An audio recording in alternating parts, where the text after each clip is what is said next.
A service of KIBMradio.com, the Internet's home for an all old-time radio.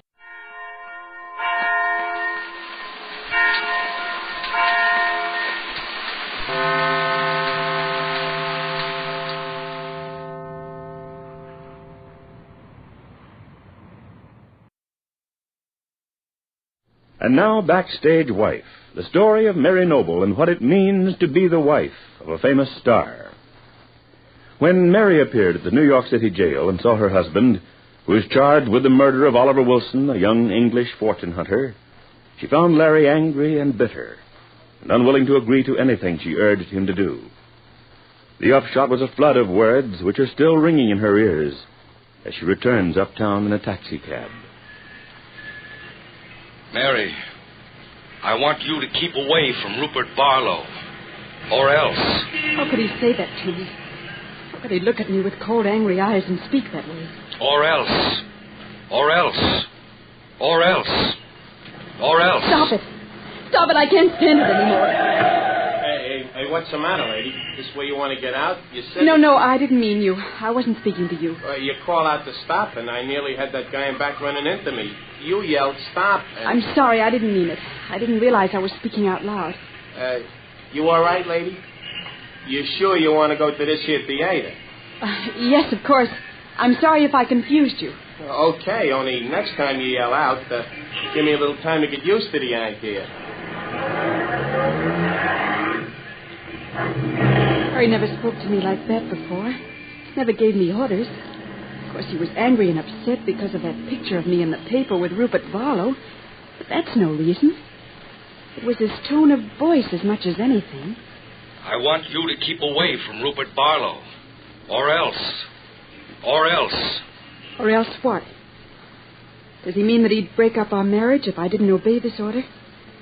Does he actually accuse me of being untrue to him? Oh, it's monstrous of him. Surely he ought to know better.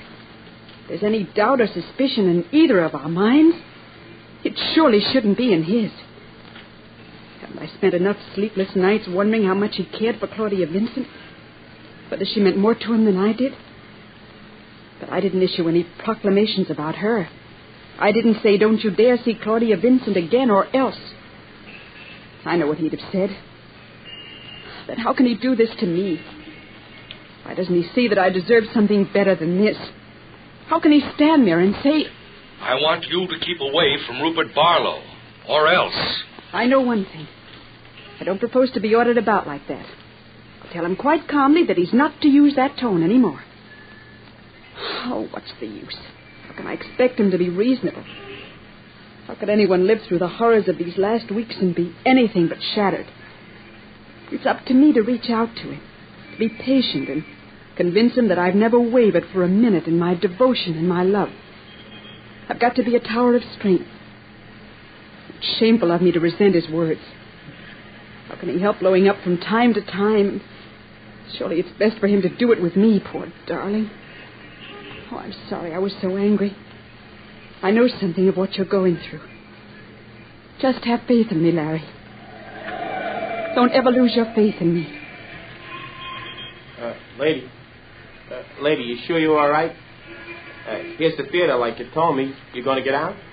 Oh, I'm sorry, driver. Yes, of course, I didn't realize. Just let me find some money. Oh, there. Please keep the change.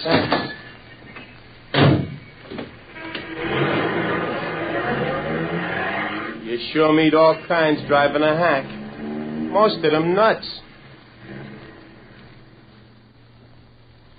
A few minutes later, Mary is talking to her good friend Maud Marlowe, the character actress, in her dressing room backstage at the theater where Maud is rehearsing in a new play. And as she glances at the door to make sure it is closed, Mary says, I don't like to take your mind off rehearsals right now, Maud, but I felt I simply had to talk to you. Well, I'm glad you did, Mary. Seems to me I haven't had a good talk with you in days, thanks to rehearsals. But I must say you've managed to keep busy. I thought you swore you were going straight to bed last night when I left you at the hotel. Did you see it, too? The picture of you and Rupert Barlow at the casino? Certainly I saw it. How could anyone help seeing it? Larry saw it, too. And he's absolutely furious. Well, you can hardly blame him for that, my dear. I don't suppose it's very pleasant for him to spend his nights in that dreadful jail and then see his wife's picture in all the papers, having a lovely time doing the nightclubs with a rounder like Rupert Barlow. I wasn't having a lovely time, Maud. I was absolutely miserable. Well, you might have done better to stick to your first resolve and go straight to bed. I did. Then what about the picture? Don't tell me it's an optical illusion. Rupert phoned shortly after I was in bed and said he simply had to see me.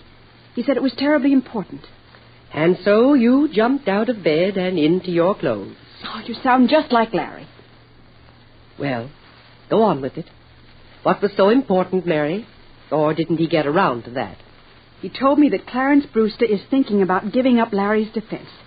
He didn't want to take it in the first place, but Rupert persuaded him. Now that Larry's friends are talking about taking over the cost of the lawyer, Mr. Brewster is being stuffy about it. Well, Mr. Brewster isn't the only lawyer in America. But he can't walk out right now. Why not? Well, think what it would look like to the outside world, Maud. Brewster is a brilliant trial lawyer, probably the very best in this part of the country. And if he stepped out, it would look as if he didn't think Larry had a chance. Yes, I see what you mean, Mary. Well, what did Larry say to that? He blew up. He was positively livid. He threatened me that if I ever saw Rupert Barlow again, he was through. He didn't. He certainly did. You never heard anything like it. Good for Larry. Well, Marlowe, you surely can't mean that. Of course I mean it. It's time Larry took a firm stand on the question of Rupert. The sooner you break off with him, the better for everyone. That's the most unreasonable statement I ever heard you make. You sound as though I were carrying on a flagrant romance with him. And you're being absolutely unfair to Rupert. No one could have been kinder or more helpful or more generous than he's been since this trouble happened. I expect he had his reasons, Mary. Oh, there you go with your insinuations again, Maud. You might at least give me credit for being faithful to my husband. I'm not questioning your intentions, my dear, but you simply do not understand men like Rupert Barlow. You're no match for him. I tell you, he's dangerous. He fills you full of fears and false hopes alternately, and lets you think that without his help, Larry hasn't got a chance. I suppose you think there's nothing to worry about. Larry is going on trial for his life, that's all. The police are convinced that he murdered Oliver Wilson because he was jealous when Oliver eloped with Claudia Vincent. You think that's a very comfortable spot to be in? It's anything but. And how do you know what Claudia will do when the trial opens? How do you know what kind of story she'll tell? Or how much harm she'll create? I don't, Mary. But at the same time, I think that Larry ought to find a lawyer that he has confidence in. One who will work wholeheartedly for his cause and not for Rupert Barlow. Oh, Maud, I thought I could get some support from you. But you're as bad as Larry. You've closed your minds to Rupert and nothing will open them. You'd condemn Larry in the public mind even before his trial. Well, I won't let you do it, either of you. Even if I have to fight you all single-handed. I'm sorry I interrupted you, Maud. I won't do it again. So Mary Noble leaves her friend in a state of indignation. Meantime, Rupert Barlow has returned to his Long Island estate in Oyster Bay. His car with Victor, his chauffeur, is standing in the drive by the front door. And as Rupert comes down the massive stairs to the front hallway, Julia Dixon, his housekeeper, calls to him. Are you leaving so soon, Rupert? I'm afraid I have to, Julia. I've got to get back to New York. You only got here a little while ago. Well, it can't be helped. Weren't you even going to bother saying goodbye? Oh, now, Julia, don't be unreasonable. At a time like this, I have enough on my mind as it is. Meaning Mary Noble. Yes, Rupert, I agree. She's been quite enough for you from the very beginning, hasn't she? Let's not go through all that again, my dear. Oh, don't worry, Rupert. I only wanted to know how the poor, brave little woman is bearing up during this difficult time. She's being darned wonderful. I'll bet she is. Does she weep on your shoulder often? Or is that only when she spots a photographer in a fashionable nightclub? Well, I might have known you'd have something to say about that picture. Well, you must admit, Rupert, it was rather conspicuous. For a woman whose husband's on trial for murder and whose name has been linked with yours for such a long, long time. Gossips can always manage to find some sordid story about everyone. That doesn't make it true. How lofty you sound, Rupert. What a knight in shining armor. Tell me, how does Mary like living in New York? She doesn't enjoy anything about life, and how could she until this trial of Larry's is settled? But surely she's comfortable in your apartment. Does she like the view over the park? Mary is not living in my apartment. Oh? What made her leave? She moved to a hotel. How clever of her. But then she's always handled you beautifully, hasn't she, Rupert? Always kept you at arm's length, playing you on a string. How I wish I could have been a fraction as clever. My life might have been so different. Julia, remember, it was you who brought young Oliver Wilson into our midst in the first place. You who were so anxious to use him as a foil to make me jealous. You who overlooked the fact that he was an out-and-out scoundrel. But I wouldn't get too bold quite yet, my dear. Larry is not convicted, and there's always a chance that suspicion might suddenly switch to somebody else. Rupert Barlow continues on his way to the front door, leaving Julia Dixon trembling with rage and fear. Right now, she is more helpless than ever during her 10 years of hoping to become Mrs. Rupert Barlow. But be sure to be listening tomorrow to Backstage Wife, the story of Mary Noble and her husband Larry Noble, famous Broadway star.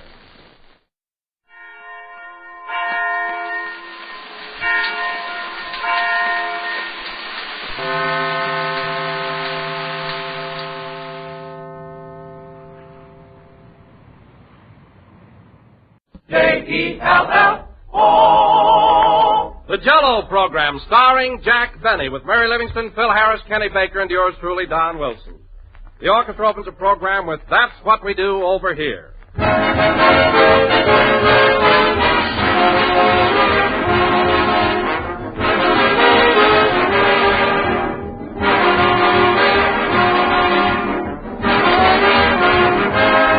Sons of the American Legion, Squadron Number 241 in Philadelphia, gave an officers' dinner a short time ago, and they sent us one of their menus. Well, here's what topped off the meal. Dessert a la Jack Benny. Yes, sir, you've guessed it, that was Jell-O. A swell combination of orange, lemon, and lime with that real extra-rich fruit flavor, and covered with whipped cream. Judging from the reports, it made a great hit.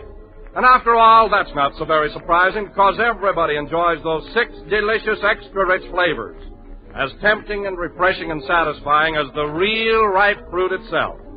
And the Jell-O's 6 glowing colors are so bright and gay, they give a festive air to any meal. So when you want a dessert the family is sure to welcome, look for those big red letters on the box. They spell Jell-O, and Jell-O spells a treat.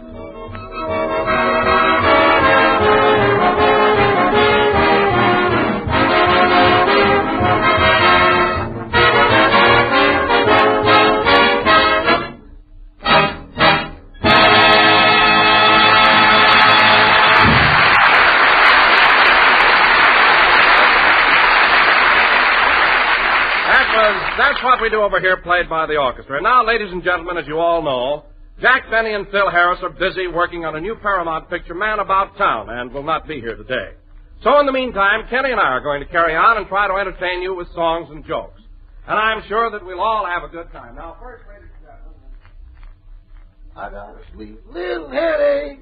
I was out late last night. I've been out celebrating since Joe Louis won that fight. Rochester. I got a sweet little headache. Rochester, cut that out. This dressing room is no place for a serenade. And furthermore, I wish you'd help me get dressed. I'm chilly standing here in my underwear. You shouldn't be. It's long enough. Rochester, the only reason I'm wearing this kind of underwear is to fill my legs out. So no comments. What are you going to wear today, boy? Well, the scene is a very formal dinner party in an English mansion. So, give me my full dress suit. The one you bought outright? Yes, the new one. Get it for me. I want to try it on. Okay, here's the pants. Hold steady, boy. Careful now. Don't get them wrinkled. I won't have time to get them pressed. There you are. Yeah. Say, these trousers are beautiful, aren't they? Yeah, but they're too long. Shall I roll them up, tuck them in, or snip them a little? Leave them alone. I'll pull them up. Let me try on the coat and see how that is. Yeah, you are, boy. Thanks. Say, the coat's a little big, too. Mr. Benny, where are you? I'm right in here, Rochester. Don't get excited.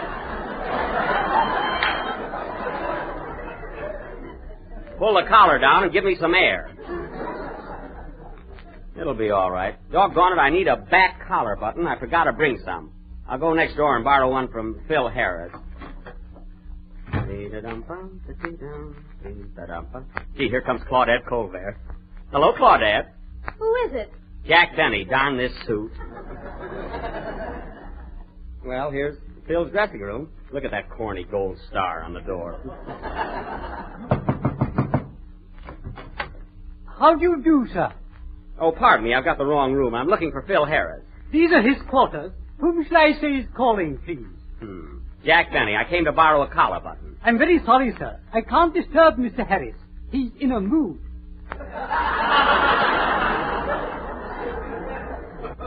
He's in a what? In a mood. He's studying his part. Well, I hate to break the spell, but tell him Prince Charming is here and he'd like to borrow a collar button. I'm terribly sorry, sir, but Mr. Harris is fearfully temperamental. Elkins, I say. Elkins. Stop that dreadful chattering. Who is it anyway? It's a gentleman about a collar button, sir. Well, buy a couple and send him away. Now, wait a minute, Phil, it's me, Jack. Roper or Benny? Benny, Roper isn't up yet. Oh, hello, Jack. I didn't see you in that suit. No, you didn't. Well, if you want to know something, the suit was imported from England. Oh, heaven forbid. I wasn't talking to you. Hey, Phil, I need a collar button. Have you got one? I think so. Elkins, have we a collar button we can lend Mr. Benny? Well, can he be trusted, sir? Don't worry, I'll leave a deposit. Say, Phil, this is a lovely dressing room. Well, gee whiz, have you got a shower bath? I sure have. Well, that's very ritzy, Phil. I don't know how you rate this. Tea is served, Mr. Harris. Thanks, Elkins. I'm famished. Tea? My goodness, what are those, crumpets? No, that's corn pone. Mr. Harris. I say, Mr. Harris dotes on it. That I can understand. Tea and corn pone. What a combination. Mr. Benny, will you have your tea in a cup or in a saucer? Just bring it. How I drink it is my own business. And where's my collar button? A collar button, sir? Oh, never mind. I'll use a thumbtack. I'm getting out of here. See you on the set, Lord Harris. How do you ever get a dressing room like that? More politics around here. Well, here's my room. Oh, pardon me. I've got the wrong dressing room. I wish they'd put my name on my door. Oh, here it is. Say, boss, I was just coming to get you. Miss Livingston's here. Oh, hello, Mary. Hello, Jack. I thought I'd come down and watch you work. Have you got a big scene today? Well, it's not so big, Mary, but it's very emotional and calls for every dramatic trick at my command. You see, it's pathos, yet mingled with comedy. And at a certain point, I have to make a transition that will convince the audience of my sincerity and complete domination. Oh, brother. Well, just wait and you'll see some real acting. Say, Mary, how do you like my new full-dress suit? I'm kind of dolled up, ain't I? Yeah, top hat, white tie, and tent. Well, I'll grant you the suit is a little roomy, but I like freedom in my clothes. Well, you certainly got it. You could ring the Liberty Bell in there. That's a good one, Miss Livingston. You stay out of this, N-man. Anyway, I got other things on my mind. I just came from Phil's dressing room, and I don't know why Paramount gives him a better one than mine. Why, there's no comparison. Oh, it's your own fault, Jack. Why don't you fight for things once in a while? This room is terrible. Yeah, I'm ashamed to invite my friends here. Well, that's too bad. I'm just worried sick about that. Why, there isn't a chair in the room with over 3 legs. And look at that big hole in the floor. That hole? Well, I'm really to blame for that. We thought there was oil under here. All right, Rochester, just for telling, I'm going to kick you right out of the syndicate. But you're right, Mary. I'm going to do something about this. Rochester, get Mr. Hornblow on the phone. Okay, boss. Give me a nickel. Here. And that's another thing. Everybody else has a free telephone. This thing has gone just about far enough. Oh, you're always talking, but you never do anything. I don't, eh? I'll find out in a minute just how I stand around here. I can tell you now and save you a nickel. Is that so? Here you are, boss. Give me that phone. Hello, Mr. Hornblow. This is Jack Benny. Yes, it's me again. Now, look, Mr. Hornblow, I've been at Paramount for a long time, and I think I ought to have a new dressing room. I know, but how come Phil Harris has a shower bath, and I have to wash in the fire bucket? Why, twice this week the brigade snatched it right from under me. I know, but Phil Harris, but... Here we go again, folks. Quiet. What? But look, Mr. Hornblow, I don't want to stay in this dressing room. I haven't got anything to sit on. Oh, that's very funny.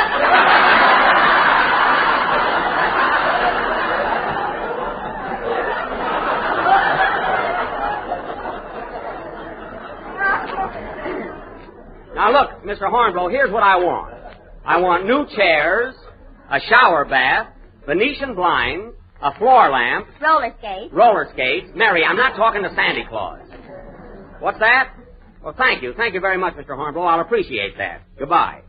Well, that's more like it. Gee, Jack, you going to get all that stuff? Only the roller skates, but it's a beginning. Hey, Rochester, tune in the radio. I want to see what they're doing on our program. I can't. The dial's all rusty. Well, use the pliers like I do. He never knows what to do. I got it. And here's another one, ladies and gentlemen. Little Jack Horner sat in a corner eating a dish of Jell-O. He stuck in his spoon and started to croon, Jello. Well, that's very cute. So you see, folks, you too can be happy with this tempting dessert. It comes in 6 delicious flavors: strawberry, raspberry, cherry, orange, lemon, and lime. Wilson is having a Roman holiday then. And now, folks, Kenny Baker, our popular young tenor, will sing... what's it going to be, Kenny? I'm going to sing a number called Strange Enchantment from Paramount's new picture, Man About Town, starring Phil Harris. What? You heard me. Wait till I get my hands on him.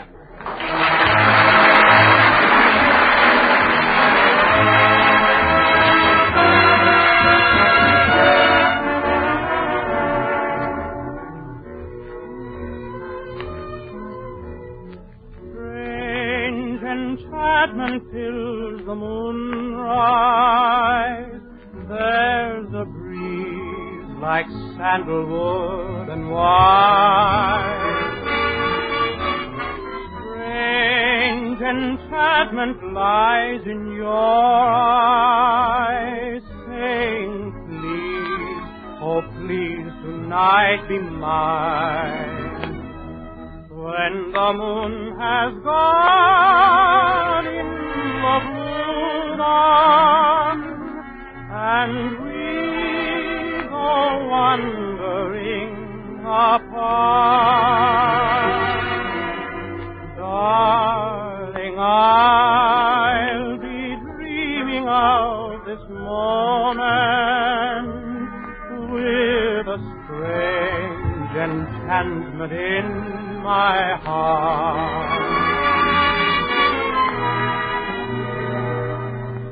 How can I but remember this delight wherever I go, whatever I do? The magic of this oriental night and you.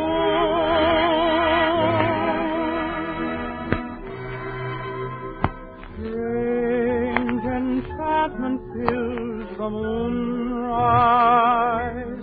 There's a breeze like sandalwood and wine. Strange enchantment lies in your eyes, saying, please, oh please, tonight be mine. When the moon has gone in the blue dawn, and we go wandering apart, darling, I'll be dreaming of this moment with a strange enchantment in my heart.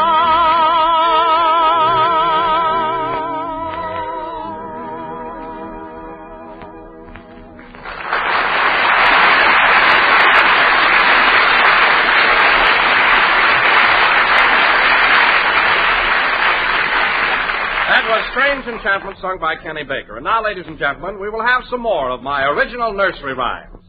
Jack and Phil went up the hill to get a dish of Jell-O. Jack fell down and broke his crown, and Harris laughed like anything. Turn off the radio, Mary. Okay. Thinks he's cute. And I'm plenty burned up about Kenny Baker. Imagine him saying Man About Town starring Phil Harris. Phil must have put him up to that. Yeah. You know, Mary, it's disgusting the way Phil tries to steal every scene. in the picture. He's always doing something to draw attention away from me. Well, you don't have to worry today with that suit you've got on. Yes, if I can remember to keep my head out. Starring Phil Harris. I'm starring in that picture with Dorothy Lamour. And another thing, if Phil doesn't stop telling Dorothy that I've got asthma, I'm going to have him thrown right off this lot. No kidding. Did he tell Dorothy you've got asthma? Yes. Now, every time I do a passionate love scene with her, she feels sorry for me. I'll get even with that guy. Hey, boss, here's your makeup man. My makeup man? Oh, yes. Hello, Twinkle. Hello, Mr. Bennie. Are we ready for our daily tussle with Father Time?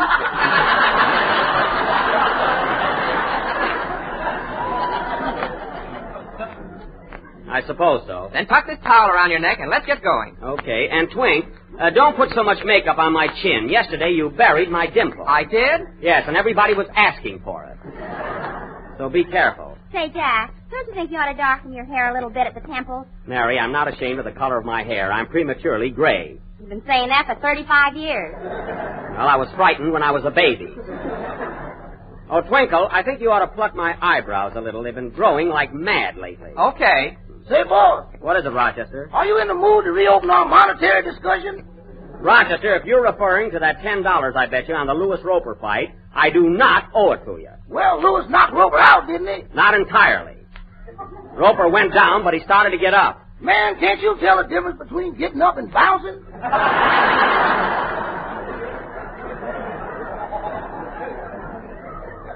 You can talk all you want, Rochester, but you're not getting the $10. Oh, why don't you pay him, Mr. Bennie? You stay out of this. Who do you think you are, Chamberlain?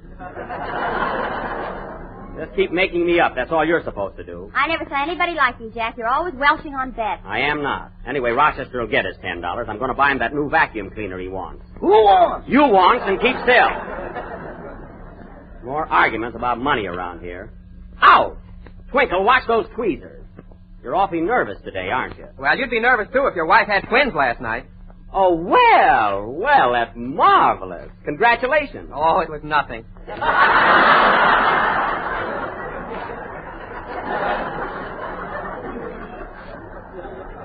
Well, that is news. Hey, Jack. What? Look in the mirror and get a load of your face. What's the matter with her? Oh, well, I'll be darned. Twinkle, what did you do before you became a makeup man? I used to decorate chinaware. Well, take those rosebuds off my cheeks. I'm not a teacup. Why don't you concentrate on what you're doing, Twinkle? See, my face is a mess. What are you laughing at? Twinkle tinkles. That's what I say. Hiya, Jack. Hello, Mary. Hello, Kenny. Oh, it's you, Kenny. Why aren't you at NBC with Don? Oh, I got tired of his old nursery rhymes, so I thought I'd come and watch you shoot a scene. Is it all right? Sure, Kenny, but how'd you get through the gate? I told him I was your business manager. Oh, fine. So now you're my business manager. Mr. Baker, can I have a word with you? Rochester, forget about that $10. My goodness. Say, Jack, are you going to shoot a big scene today? Well, it's not so big, Kenny, but it's very emotional and calls for every dramatic trick at my command. You see, it's pathos yet mingled with comedy. And at a certain point, I have to make a transition that will convince the audience of my sincerity and complete domination. Yes, sir. Gee, this is a crummy dressing room. Kenny asked me a question, so I answered it. Incidentally, I heard that announcement you made of your song. What about it? You know what? I'm the star of the picture, not Bill Harris. Well, he told me you were playing the part of a janitor. Oh, he did, eh? Well, it so happens that I'm a lover in this picture, and I'm talking to Dorothy Lamour all the time. That you're leaning on a broom. Broom nothing. I'm carrying a cane. A beautiful ebony cane with a silver handle on one end. And a nail on the other. I knew you were going to say that. I knew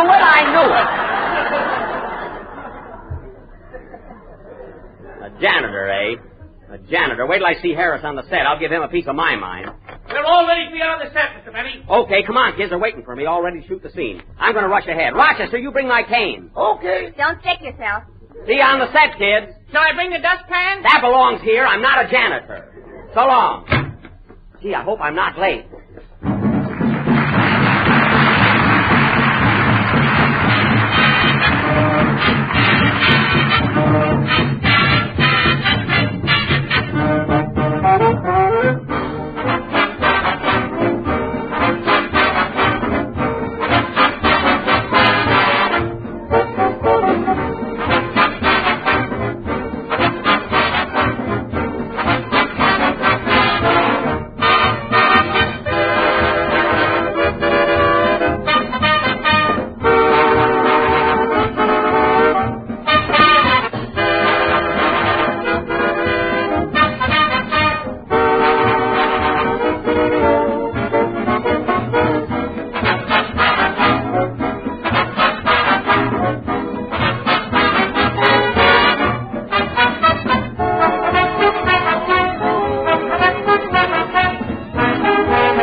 there's Phil.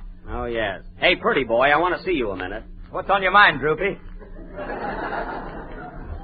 Listen, Phil, did you tell Kenny that I was playing the part of a janitor in this picture? Yeah, but I just did that for a rib. That's all I want to know. You and I are through, Phil. I don't want to talk to you again. Now, wait a minute, Jack. It was just a gag. Who'd ever believe you were playing the part of a janitor? Plenty of people. From now on, we're no longer friends. Come on, Mary. I want to talk to Mr. Sandrich, the director. Where's Kenny? Over there on Dorothy Lamour's lap. Oh, yeah. And there's Edward Arnold. Now, look, there's Binnie Barnes, too. She's beautiful, isn't she? Oh, you think every blonde is beautiful. I do not. Name one. Nelsonetti. So there. Blonde, if I ever saw one. Anyway, I think Binnie Barnes is simply gorgeous. Hello, Binnie. Hello, Benny. Gee, very witty, too. Hey, Rochester! Rochester! Quiet on the set. That assistant director's always showing off. You can't even say boo around here. Boo. Hey, you quiet. See? What a fresh guy. Did you call me, boss? Yes, where were you? I was over in the corner acclimating Mr. Harrison's butler. I'm teaching him Central Avenue ping pong. Rochester, I told you not to bring those dice to this studio. Now throw them out. Not unless somebody pays me. Don't be so stubborn. Hey, Jack, look at Kenny. Where? Now he's on Binnie Barnes' lap. Yeah, that kid sure gets around. Kenny, come here. Okay. Hey, you quiet on the set. Darn that guy. Look, Mary, here comes Mark Sandrich, the director.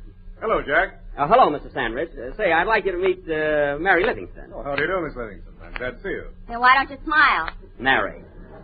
Mr. Sandrich, this is Kenny Baker. Hello. Well, young man, are you having a good time here on the set? Am I? I'm going to my third lap now. You'll stay right here with us. Well, Jack, we're about ready to rehearse the scene in Lady Trumley's drawing room. Oh, then Miss Barnes and Miss Lamour aren't working today, huh? No, they just came for the laugh. Oh. And incidentally, Jack, when you shoot the scene today, don't look right into the camera. You're not posing for a tintype. Okay, I'll be careful. Well, let's get started. Lady Trumley, Theodore, and Milford. Mary, Phil is Theodore, and I'm Milford. I got a better name than he did. All right, let's have one rehearsal, then we'll shoot it.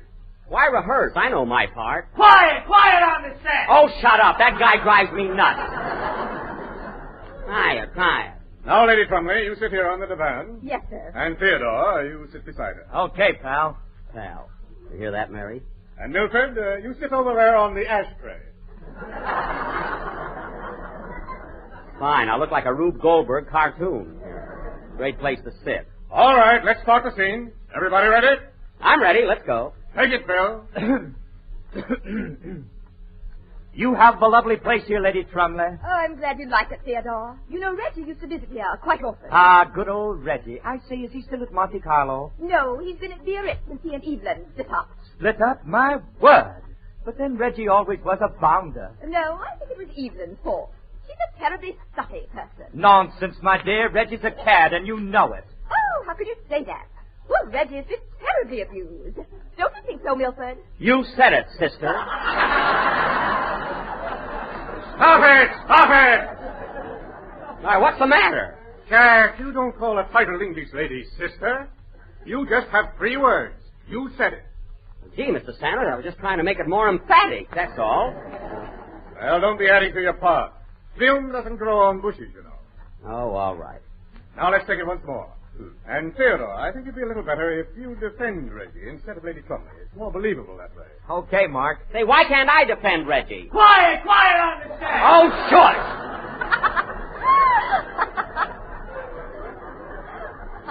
Say a word here, anyway. Oh, get out of here, Mary. Stop laughing. Now let's run through it once more. Remember the change? Okay, let's go. You have a lovely place here, Lady Trumley. I'm glad you like it, Theodore. You know, Reggie used to visit here quite often. Jack! My throat was dry, for goodness sake! Good old Reggie. I say, is he still at Monte Carlo? Oh, no. He's been at Biarritz since he and Evelyn split up. Split up? My word! Jeepers creepers. Jack, what's the matter with you? Well, I want to say something. I'm an actor, not a sphinx. Now, you've got enough to do, so be satisfied. Continue, Lady Trumley. I don't blame Evelyn. Reggie always was a bounder. No, I think it was Evelyn's fault. She's a terribly stuffy person. None Alexis, my dear. Reggie's a tad, and you know it. Oh, how can you say that? Poor Reggie's been a terribly abused boy. Don't you think so, Milford?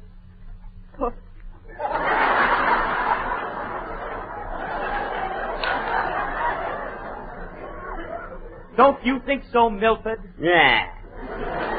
For heaven's sake, Jack, why don't you answer, Phil? We're not speaking, that's why. Jack, we're trying to make a picture. I can't be annoyed with your personal affairs. Well, I can't be annoyed with answering Phil Harris. Whose picture is this, anyway? Quiet on the step! Oh, yeah? Well, I'm going to punch you right in the nose. You would, you brute. Fine cooperation I'm getting on this picture. Come on, Mary, I'm going home. Now, wait a minute, Jack. Don't get excited. Excited? Now, look, Mr. Sandrich. I've been studying this scene for days. I know it isn't a big part, but it's very emotional. It calls for every dramatic trick I know. You see, it's pathos, yet mingled with comedy. And a certain point, I must make a transition that will convince the audience of my sincerity and complete domination. Now, if you think you can get somebody else to do that, go ahead and get Barrymore. I'm leaving. Rochester, give me my top hat and cane. Sorry, boss, the dice were against me. Oh, that's all I need. You said it. That's my line. Come on, let's get out of here. Quiet on the step! Oh, nuts!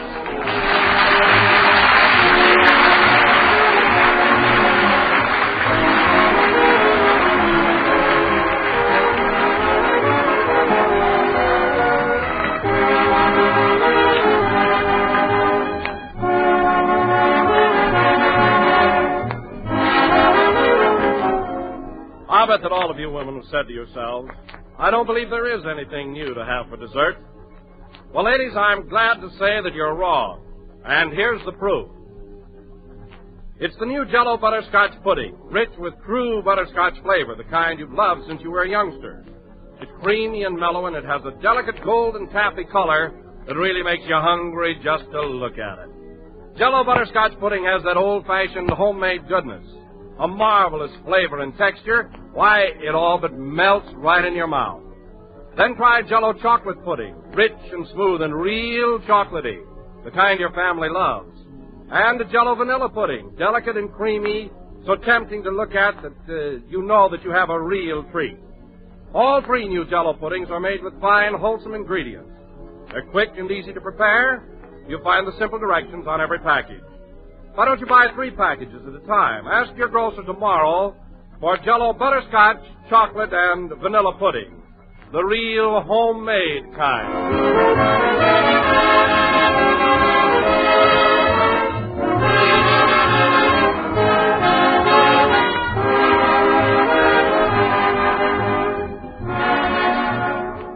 This is the last number of the 30th program in the new Jell-O series, and we will be with you again next Sunday night. But I'd like to announce, folks, that daylight saving time goes into effect over some of these stations next week.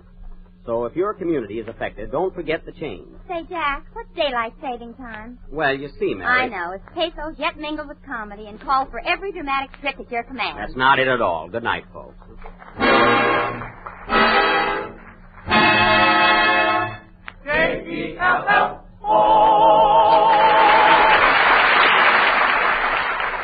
Next week, daylight saving time goes into effect in many places. With this result, there will be a change in time for this program on some of these same stations. Consult your local newspaper for the time on your station. Kenny Baker appears on the Jell-O program through courtesy of Mervyn Roy Productions. The part of Mark Sandrich was played tonight by Russell Hicks. This is the National Broadcasting Company.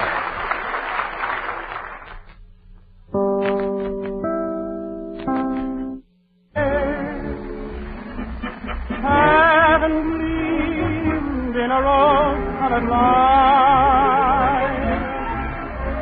and the music seemed to be saying,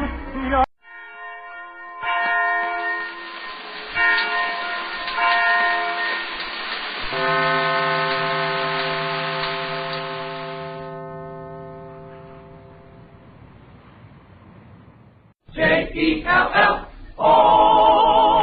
The Jell-O program starring Jack Benny with Mary Livingston, Phil Harris, Kenny Baker, and yours truly, Don Wilson. The orchestra opens the program with Man About Town from the picture of the same name.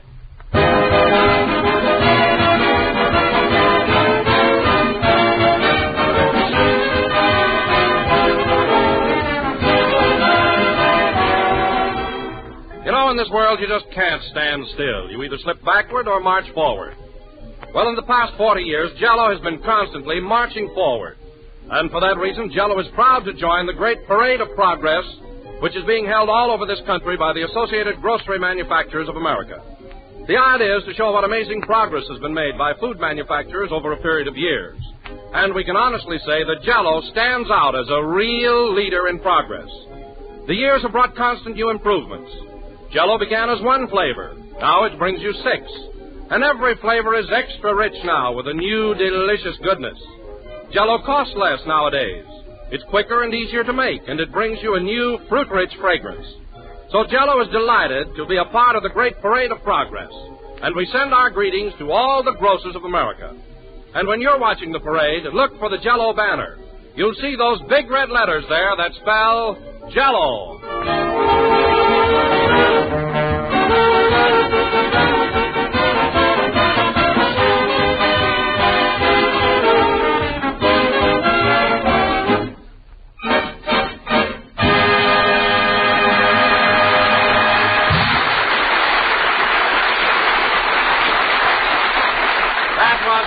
Town played by the orchestra. Now, ladies and gentlemen, I would like to announce that this occasion is a gala event on our Jell-O program. Today marks the 7th radio anniversary of our illustrious and beloved Master of Ceremony. Is it that long? Tempest Fugit. Exactly 7 years ago today, a young man walked into a small New York broadcasting studio and spoke into a microphone for the first time. I was as nervous as a goldfish in a fraternity house. Gee. There he stood, ladies and gentlemen, wearing a brown suit, cloth-top shoes, a straw hat, and a cane. I finished with a dance in those days, folks. So now, without further ado, we bring you that same young man in that same brown suit, Jack Binnie.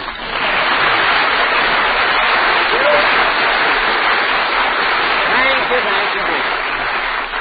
Well, hello again. This is Old Faithful, still spouting after all these years. And thanks, Don. It was awfully nice of you to remember my anniversary, but how did you ever happen to think of it? Well, I'll tell you, Jack. Last Wednesday, I received an anonymous letter stating all the details. Oh. And Thursday, I got a telegram saying, what are you going to do about it? Uh-huh. So when you called up Friday and asked me how I liked my job, I just put 2 and 2 together. I see. Well, believe me, it was just a coincidence. Anyway, that was a swell introduction, Don, but you're wrong about one thing. This is not the same suit I wore at my first broadcast. Oh, it isn't? No, this is a brand new one. And if you don't believe it, you can call up my tailors, the Campus Cut Tog Shop. Open all night.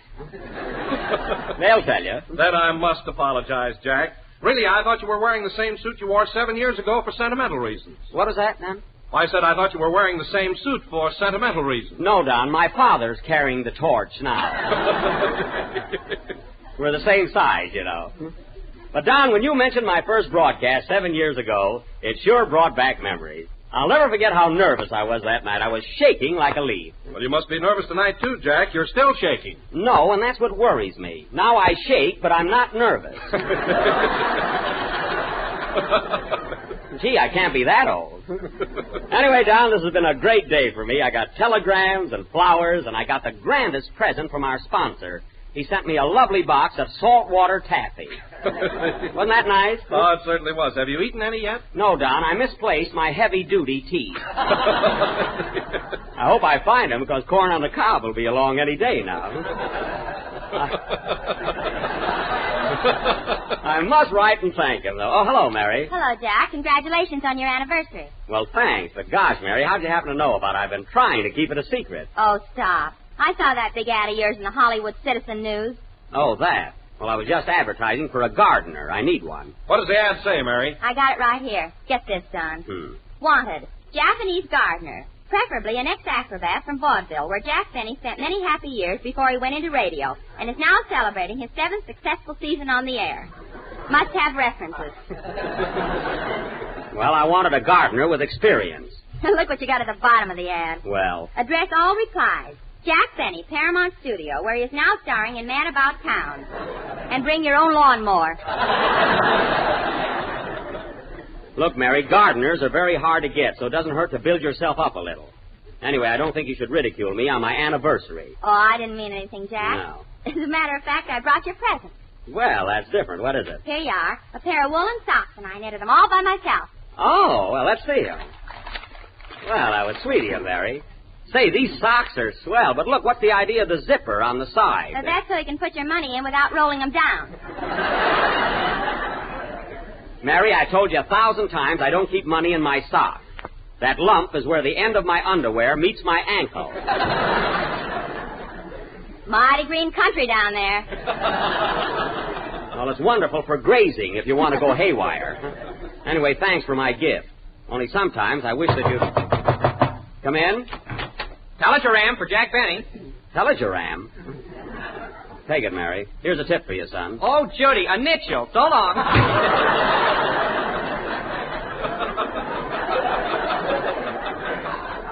He must have been eating some of my taffy.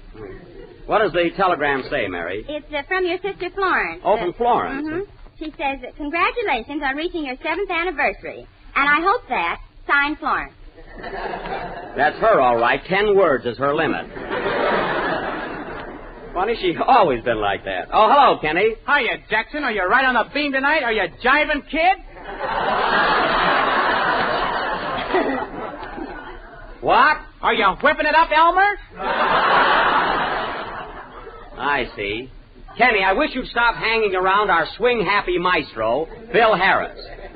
He's a bad influence. Oh, I don't know. Well, I do. You used to be a beautiful baby, and now you're a corny Joe. Oh, yeah? Yeah. Smell this fly in my buttonhole, and I'll squirt your eye out. Kenny, stop that immediately. And take off that badge. You're not a chicken inspector.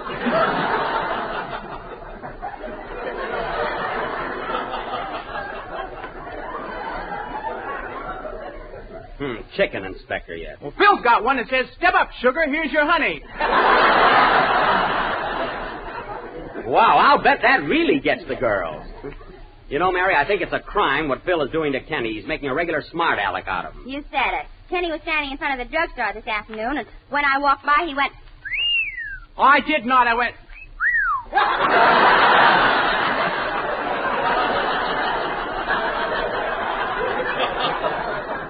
Oh, you did? That's fine, Kenny, whistling at girls. Well, you do it. Listen, Kenny, I haven't whistled at a girl since the pool room burned down in Waukegan. Now, you behave yourself, young man. Say, Kenny, aren't you going to congratulate Jack? This is a big day for him, you know. Oh, Don, let's forget it. He wouldn't appreciate it anyway. Nobody does in this gang. Now, wait a minute, Jack. I can't speak for the others, but I've been loyal to you always, and you know it. Yes, you have, Don. That I must admit. Jack, remember the day when you and I first met 5 years ago? I certainly do, Don. I certainly do. Why, it seems like yesterday. I'll never forget it. Remember when we did our first broadcast for Jell-O? Gee. You were standing out in the hall just before the program, and I came up to you and said, can I speak to you a minute, Mr. Benny? I used to be quite formal then. Yeah. And I said, what is it, Slim? You were quite thin, too. Remember? I sure do. I remember your very words, Don. You said, gee, I'm nervous, Mr. Benny. I don't think I can go on today. And you said to me, don't be nervous, son. Just step up to the microphone and say, Jell-O has 6 delicious flavors. Strawberry, raspberry, cherry, orange, lemon, and lime. Yep. You know, Jack, I've never forgotten that message. Who has? Quiet. And remember, Don, when I told you to say, always insist on genuine Jell-O. Look for the big red letters on the box. Pardon me, Jack, but I originated that expression. Oh, no, Don. No, I remember distinctly that I thought of it. Well, I hate to argue with you, but I'm positive it was my idea. Now, Don, let's be fair about this. I created that expression, and if you weren't such a ham, you'd admit it. What are you talking about? You're the ham. Oh, I am, eh? Stop that music. That's gratitude. But, Jack! Enough, Don. That's the last time I'll wander down memory lane with you. Oh, who gives a darn? So there. Look at him. He gets mad at the least little thing. Oh, it's your own fault, Jack. You're always taking credit for everything. What do you mean? Why, you even told me you were the one that suggested the San Francisco World's Fair. I did not. I merely said that I had 3 cousins who were fan dancers, and it would be nice if they had a place to work this summer. That's all I said. Now go ahead and sing, Kenny, before this reaches serious proportions. Okay, Junior. Hold it a minute. Come in. Mr. Binnie? Yes? Remember the first time I knocked at your door 3 years ago? Yes? You thought I was nuts, didn't you? I certainly did. Well, I'm cured now.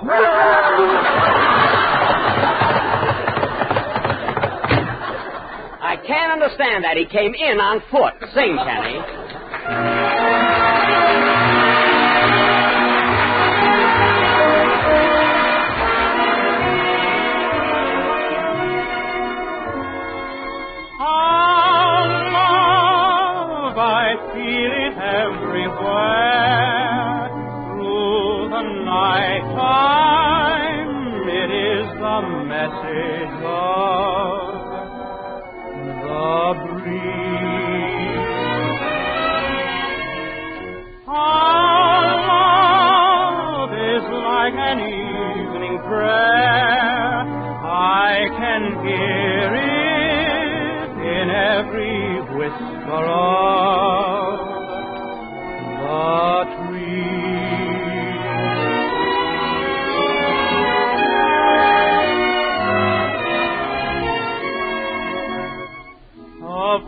Treasures I have only one thing that time nor tide can fade.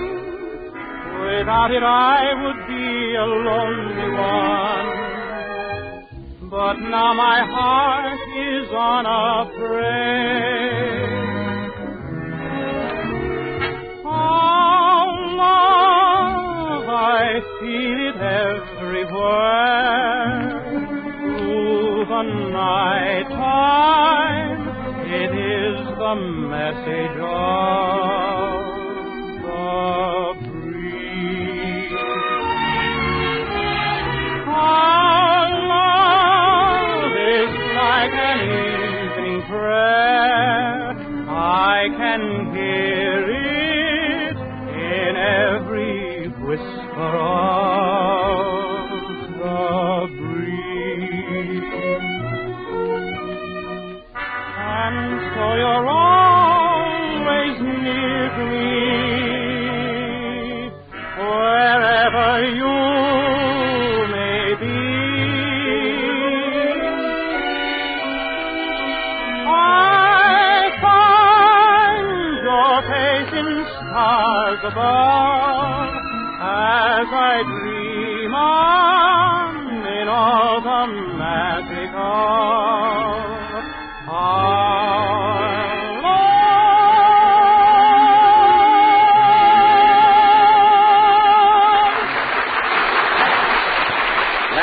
Our Love, sung by Kenny Baker. And, Kenny, you were exceptionally good tonight. That song was very well rendered. Yeah, I thought it was right in the old groovaroo. Isn't that awful? Groovaroo. Kenny, what does that mean? What does it mean? You don't get around much, do you, brother? Now, Kenny, for the last time, I want you to cut out that lingo and stay away from Phil Harris. I'm going to have to do something about that. Say, Jack, while Kenny was singing, another wire came for you. It's from Fred Allen. Oh, Fred Allen, eh? What does it say? It says, Dear Jackass. Give me that wire. That's Dear Jack, as this is your 7th anniversary.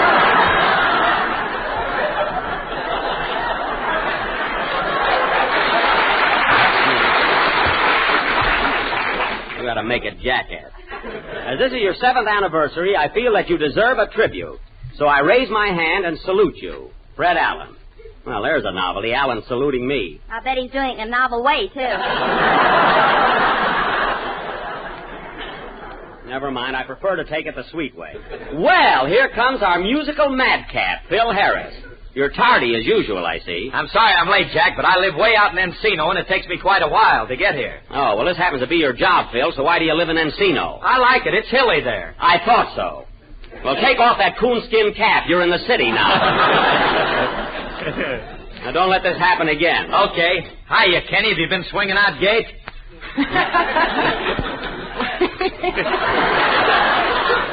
Well, I tell you, pal, we've been cutting a rug or two, but these alligators here don't know nothing about jamming.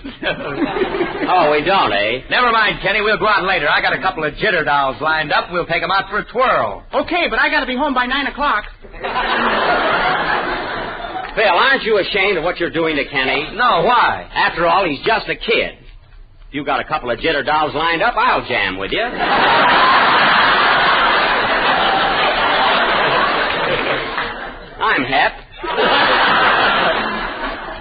not be an alligator, pal, but I can jive a bit. What do you say? All right, Jack. What time do you have to be home? I can stay out as late as I want to, Smarty. My father's in Miami. And now, folks, as my cast is finally assembled, and they are all more or less actors, for our play this evening, we are going to present... Play nothing. Didn't you tell them, kids? Well, no, Phil. I thought you wanted to surprise Jack. Surprise me with what? Well, Jack, this being your anniversary, I'm throwing a little party for you and the gang. A party? Yes, and it's all on me. Well, gee, this is a surprise. Awfully sweet of you, Phil, but where are we going? No drive-in stands now. No, sir. Huh? No, sir. I'm taking you to Slepperman's Hawaiian Nightclub. I got a table reserved and a cab waiting downstairs. Say, that's swell, but what about the program? Oh, my boys can play a few numbers. Let's go. Okay, gee, I can hardly wait to see Slepperman's place. Come on, fellas. Let's go. The Jack's a jolly good fellow. The Jack's a jolly good fellow. The Jack's a jolly good fellow. Which nobody can deny. Come on, gang, let's go. Come on,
Gee, Phil, I can't get over you throwing this party for me. Ah, forget it, pal. Anybody that's been in radio as long as you have deserves it. I do, at that. Huh?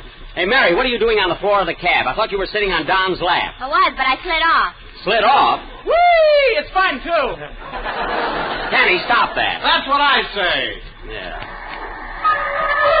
Oh, hey, are we here already? Yep, this is the place. Come on, fellas.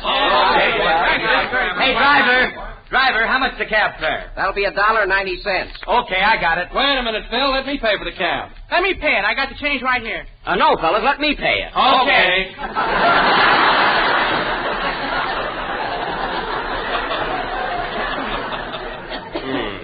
Here you are, driver. You got hooked, didn't you, Sporty? None of your business. Well, here we are. Hey, Jack, look at that sign. The Hawaiian Swing Club. Hockalua Schlepperman, proprietor.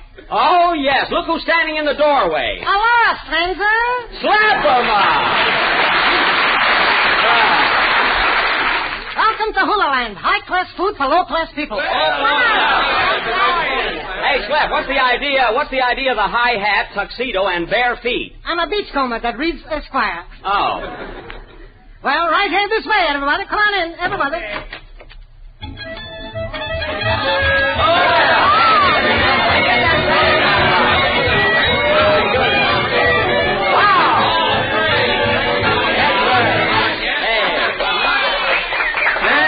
Gorgeous place, isn't it, Jack? It sure is. Real tropical atmosphere. Palm trees and coconuts hanging on them. Say, Schlepp, where do we check our hats? Better keep them on. The coconuts are loose. Oh, I see. Ouch! There goes one now. Yeah, say, we better be careful. Hey, Schlepp, where's your wife? She's in the kitchen. And, Jack, when I tell her you're here, she'll go crazy. Oh, Lotus Blossom! But... Who do you think is here? Jack Binnie. All right, so hooray. Boy, is she thrilled. Now, sit down, everybody. Would you like a little refreshments before eating? Sure, I'll have some Hawaiian punch. I'd like some, too. Me too. I want a dry martini. Kenny, you'll have a glass of milk. Okay, put an olive in it. Never mind. Well, gringos, make yourself at home. I'll be back in a jiffy. Excuse me. See you later, Slep. Okay. Wow, this sure is a hot spot. Kenny, wait till you get your milk. You know, Phil Slep's doing a great business here, isn't he? Oh, it's packed all the time. Come on, let's have a little action around here.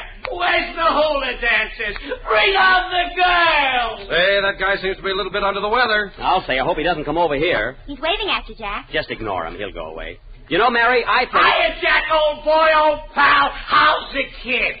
Ooh, my back.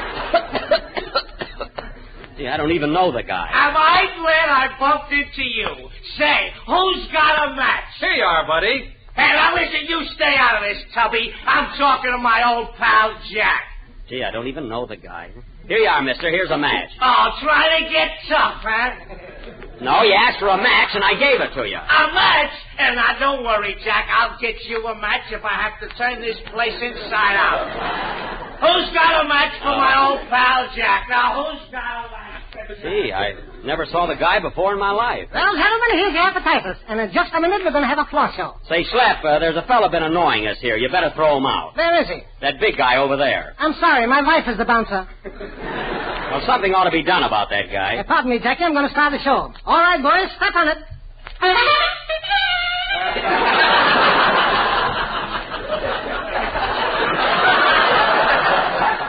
Ladies and gentlemen, your attention, please. Before starting our entertainment, I would like to announce that we have a big celebrity here tonight.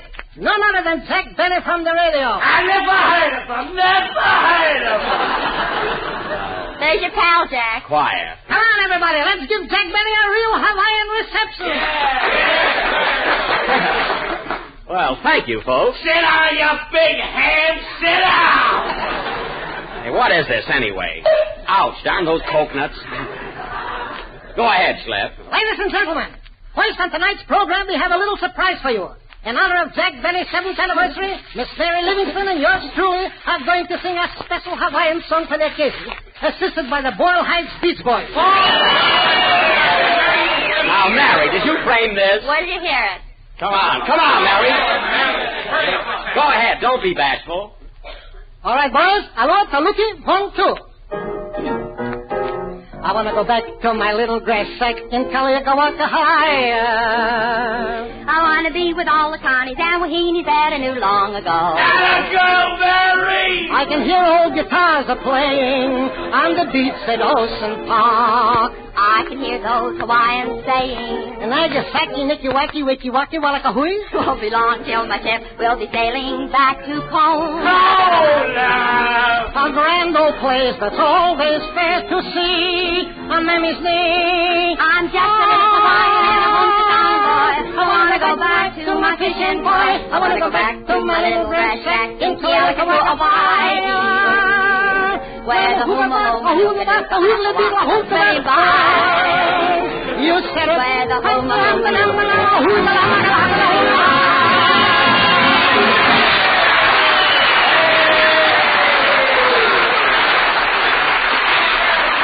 Well, no kidding, Slepperman, that was swell. That was beautiful, Mary. Hey, folks, how would you like to hear Jack Benny play a violin solo? Oh, no, Phil, nothing good. Come on, Jack. Oh, no, I don't want to. Come on, Jack, old pal. Love is blue. All right, fellas, if you insist. Have you got a violin here, Slep? No, Jackie, I haven't got one. Oh, well, it's lucky I brought my own. I thought I might be called on, huh? All right, boys, give me an introduction on Love and Blue. That's what we want. You the rest. No, I wish he'd be quiet. All right, hit it, boys.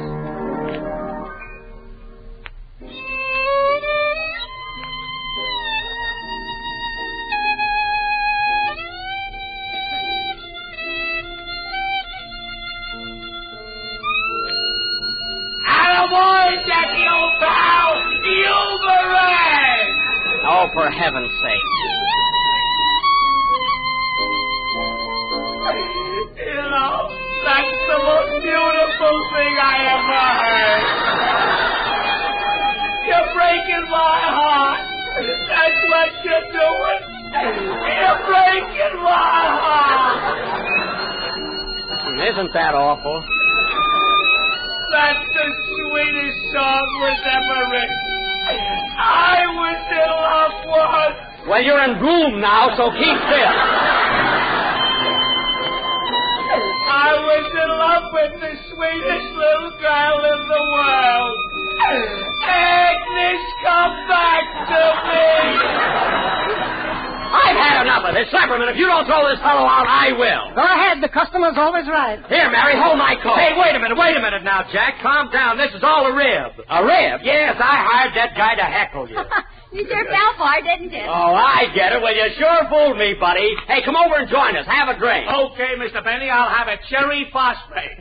Say, you certainly had me going there for a minute. Come on, let's all sit down and have a good time. Ow! Kenny, get down out of that tree. What an anniversary. Hey, Slap, how about the few? Coming right out. Oh, Lotus Blossom.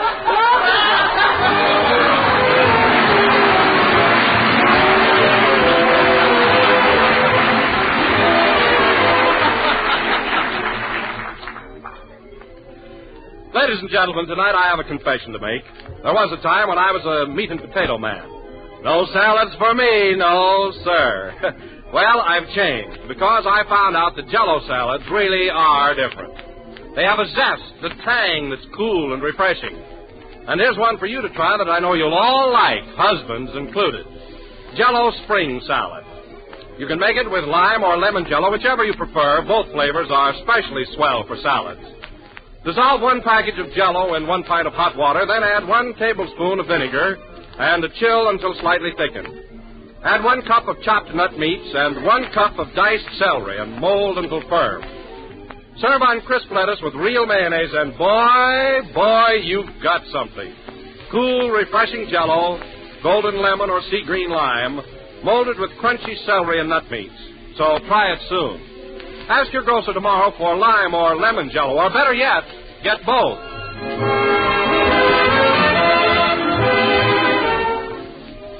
It's the last number of the 31st program in the new Jell-O series, and we will be with you again next Sunday night at the same time. Oh, Jack, here's another telegram just came from you, for you. It's from Lloyd's of London. Lloyd's of London? What does it say? It says, congratulations on reaching your 7th year in radio, although you cost us plenty. Well, I've been fooling them for years. Good night, folks.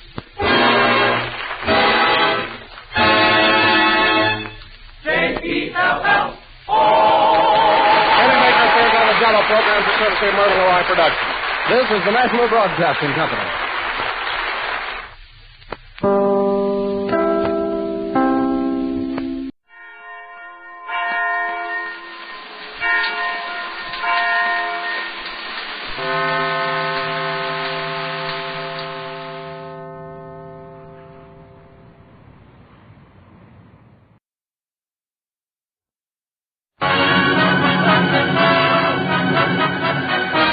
From Hollywood, the Phil Harris Alice Faye Show.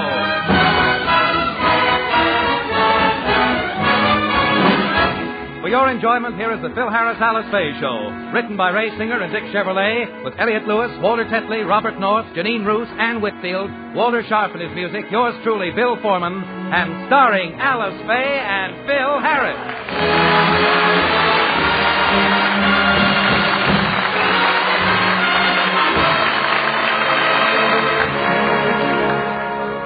Alice has decided to take the children to Palm Springs for a few days. Phil is unable to go, so her brother William is driving them down. As we look in, Alice is saying goodbye to Phil. I hate to leave you home all alone, Phil. Just think, I'm going to be gone for 3 whole days. Yeah, goodbye. Bye. Stop pushing. Phil, you don't sound like you're going to miss me. Oh, honey. How can you say that? With you away, this house will be an empty shell. Every place I look, I'll see you. The memory of your face and the echo of your voice will linger in every nook and cranny. And I promise... for heaven's sake, Philip, stop being so corny. You're such a square. Shake hands with Alice and tell her goodbye. What do you mean, shake hands? I'm going to kiss her goodbye. Oh, I wish you wouldn't. Every time you do that to my poor sister, it makes me sick to my stomach. Stop it, Willie. Phil, are you sure you're going to miss me? Oh, what a silly question. Of course I am. While you're gone, I won't know how to spend the weekend. I'll be lost. Oh, Willie, did you hear what Phil said? Yes, he said he's planning on spending a lost weekend. Willie, you're being a nasty little man. One more crack like that and I shall retaliate. You won't dare strike me. I'll do worse than that. The next time you have an angel food cake in the oven, I'll stomp on the kitchen floor.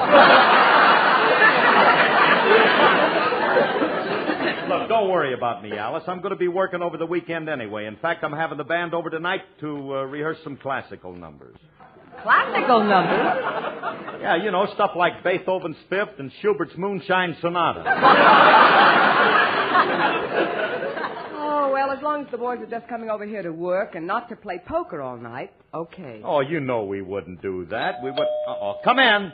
Alice, I assure you that the boys are just coming over to work. Mr. Harris, I got the stuff you ordered for tonight.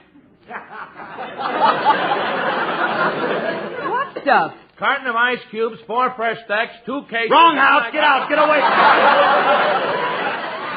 Come back later. So you and the boys are going to work tonight, huh? Yes. And what are the cards for? Oh, the cards. Oh, yeah, the cards. Well, they're card stunts like they have at a football game. You see, the musicians will hold the cards up in front of them, and it will form a full head of Petrillo. With teeth. Oh, I see. I wish my old lady was that gullible. Now, Phil, the card stunts might make sense, but do me a favor. Explain the ice cubes. Yeah, go ahead. I'm anxious to hear this one myself. We use the ice cubes for sound effects. Oh, I see. I don't. Explain it, Bud. Explain it. All right. We just happen to be going to rehearse first the waters of the Minnetonka. And in order to get the proper effect, we have Remley breathe on the cubes, and when they melt, we get a dripping sound. Phil, I have to hand it to you. That's not bad. It ain't good. Just one more thing, darling. What's in those 2 cases? The case. The one on the left is a case of clarinet reeds for the woodwind section. Since when do reeds come in bottles? Oh, honey, don't be silly. It's the newest thing. It keeps them airtight and fresh. Isn't that right, mister? Oh, yeah. You see what it says on the bottle, lady? Lager Reeds. The reeds that made Milwaukee famous. Mister, I appreciate it. Yeah, don't mention it. I got a nosy wife. Phil, that's a case of beer, and I doubt if you can explain that. I bet I can. I'll bet you can. I'll take part of that bet, lady. This guy is pretty good. I guarantee I can explain the beer. And I say now, the beer. Well, that's for the woodwind section. They dip their reeds in to soften them up. And now tell me, what's in the other case? That's something to soften up the brass section. Now, are there any other questions? Yeah. What do you want me to do with the 6 dames I got in the truck?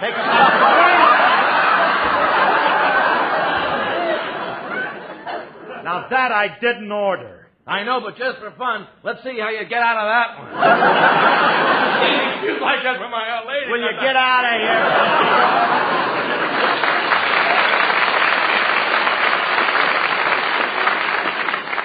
Look, honey, please, why don't you and Willie go upstairs and start the packing, will you? Go ahead, I'll answer that door. Hey, hiya, Frankie. Hey, Curly, I'm raffling off a turkey for Thanksgiving. Can I put you down for 10 tickets at $1 apiece? Well, I don't know. That's a little high for a turkey raffle. Well, seeing you're my best friend, I'll tell you what. I'll sell them to you at half price, 50 cents apiece. Okay. Here's the tickets. Here's the money. Thanks. Too bad you didn't win.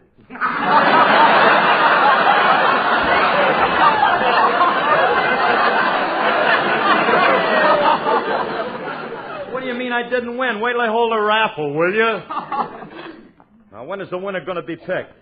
Last night. Serves me right. I should have known better than to get roped on something that you're selling. Who's the guy that ran this raffle? By some strange coincidence, it was me. Uh-huh. And who picked the winning number? By an even stranger coincidence, I did. And who won the turkey?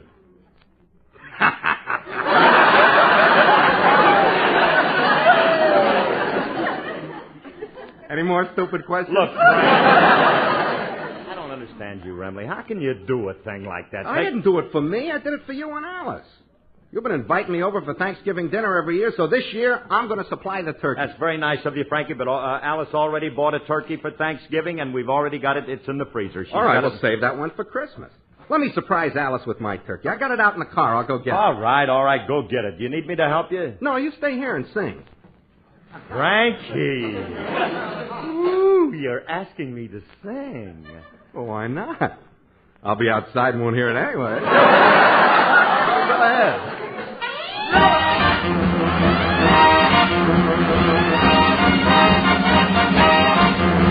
Let's choo-choo to Idaho. Come on, let's go. Let's choo-choo to Idaho. Oh, Mr. Engineer, let's hear that whistle blow to let 'em know we're on our way to Idaho. Hey there, fella, soon we'll be in Pocatello and then Sun Valley. According to my Rand McNally, tell the folks back home in Chi, tell them toodaloo goodbye. Let's choo-choo to Idaho. What a trip, it's terrific on that Union Pacific. What a change from those covered wagon days. If those old 49ers had these up-to-date streamliners, they'd commute clear from Butte to Iowa. So hey there, fella, here we go through Pocatello and there's Sun Valley. According to my Rand McNally, tell the folks back home in Chi, tell them toodaloo goodbye. Let's choo-choo to Idaho. Well, pardon me, folks, but if you ain't observed, I'd like to announce that our dinner's served. And glancing at the menu, I am proud to say the chef is really cooking up a mess today. The full-course dinner is a work of art, and I most highly recommend our a la carte. The dining car is open and it's straight ahead. The first one there is the first one fed. Now it's the custom here, though it ain't the rule, that if you wait, then you wait in the vestibule. And folks on the couch that we aim to please. We're the latest and the greatest in facilities. I just got word from the engineer. The green light is shining and the track is clear. We're breaking every record and I ain't surprised, 'cause she's a mighty locomotive and she's dieselized. From east to west, from coast to coast, the Union Pacific is the foremost. So hey there, porter, when we pass Nebraska's border, get my suits out, lay my shirts and western boots out. If I'm going west today, might as well go all the way. Yippee-i-o, let's choo-choo to Idaho. Come on, let's go, let's choo-choo to Idaho. Come on, let's go, let's choo-choo to Idaho.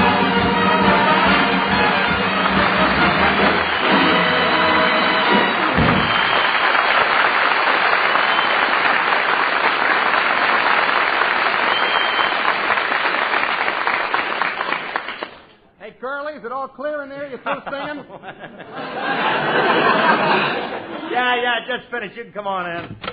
Well, here she is. How do you like her?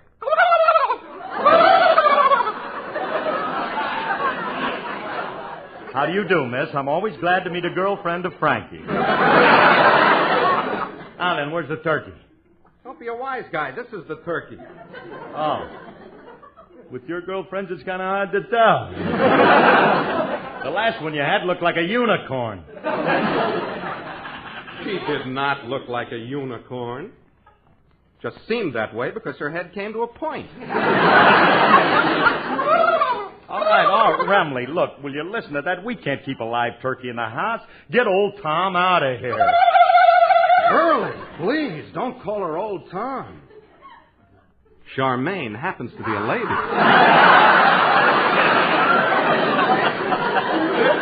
Charmaine? Ooh la la, French turkey yet, huh? She's very sensitive. You better apologize to her. Oh, by all means, I shall.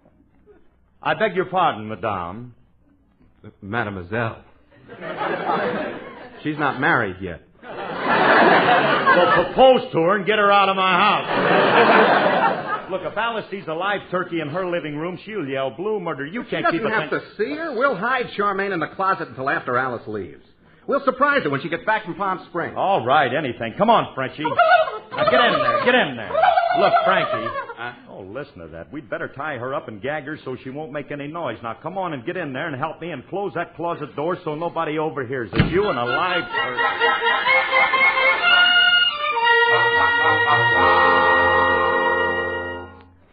Well, Willie, I guess I'm all packed. Will you ask Phil to help carry the suitcases to the car? Very well, Alice. I'll get him. If I were Alice, I wouldn't trust Philip home alone. He needs a keeper. He's nothing but a middle-aged juvenile delinquent. Philip, Alice wants you to come out to... Well, that's funny. I could have sworn he was here in the living room. I never what. Somebody's in that closet. I wonder who it is. I'll just sneak up and listen. Hey, Curly, will she be all right in here? She won't smother, will she? Nah. She'll be all right. Now, look, Charmaine, don't make a fuss, and we'll let you out as soon as my wife leaves. Charmaine? He's got a woman in there. Charmaine, will you please stop squirming like that and leave... Ouch! Remley, she bit me. She's a wild one, too. I'm going to put a stop to this right now. I'm going upstairs and tell Alice he has a woman in the house. Hey, Curly, I think I heard somebody out there. It sounded like Willie. Old blabbermouth. Certainly he'll run right up and tell Alice and spoil our surprise. Look, we better hide that turkey in the den. Now, come on, Charmaine. Get out. Come on. Oh, Alice, have I got something to tell you? Wait till you hear this. Well, calm yourself and tell me. What is it? Alice, I'm not one to start trouble between you and your husband. But it gives me a great deal of pleasure to inform you that Philip is unfaithful. Oh, what are you talking about? Philip has a French hussy named Charmaine hidden in the living room closet. Oh, Willie, stop being ridiculous. If you don't believe me, look in the closet yourself. I have no intention of looking in the closet. But, sis, this is the opportunity I've been waiting for 9 years. This is our chance to divorce the old cotton ball. Now, Willie, I want you to stop trying to come between Phil and me with your wild stories. I'm going downstairs and say goodbye to Phil. Do me a favor, Alice, and look in that closet. I will not. I trust Phil implicitly. Some wives would be suspicious, but I'm not that kind. I'd no more think of snooping around. Oh, there you are, Alice. Hi, you all ready to go? Yes, dear. I just came in to say goodbye. Well, so long, honey. Have a nice time, dear. Remley, let go of her. Take care of yourself, dear. Goodbye. Goodbye. Bye. Bye now. Now, how did I ever happen to walk into this closet? It's a natural mistake. You've only been living here 9 years. How should you know where the front door is? Well, so long, fellas. Yeah, so long. Bye. Alice, the door ain't behind the curtains either. Oh, I'm a little confused. Well, so long. Curly, what's she doing under the couch? Kissing her mother goodbye. Short change. Hey, Alice, what are you looking under that couch for? Oh, is this the couch? I guess I'm getting nearsighted. Well, bye. Goodbye. Bye. Yeah, goodbye. Hey, she finally found the door. Yeah, this kid knows what she's doing every minute. Oh, what now? What can this... All right, come in. Mr. Harris, My name is Homer Feinschreiber, and I just flew all the way out here from Altoona, Pennsylvania.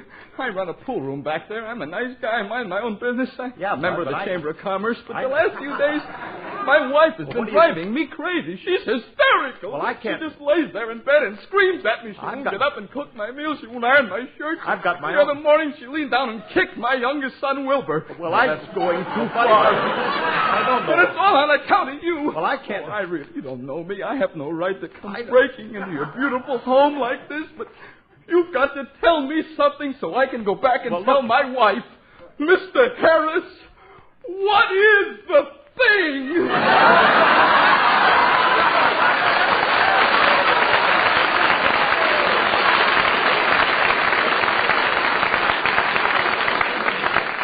Look, buddy, I'm a busy man. I don't know what I did. Look, go back and tell your wife that the thing is...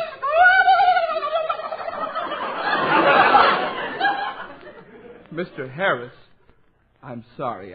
I didn't realize your wife was rehearsing her song.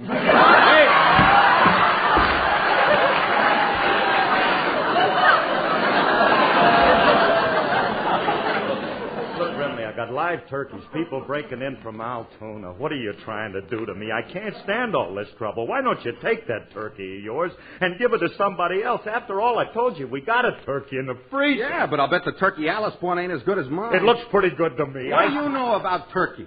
I'll look in the freezer, and if that bird isn't as good as mine, we'll keep Charmaine and get rid of yours. All right, go ahead and look at it. All this darn fuss over a turkey. Just as I thought I knew I'd catch you with a whoa. Oh, you're all alone. That'd have been a lot bigger laugh if you'd have waited for the door to open.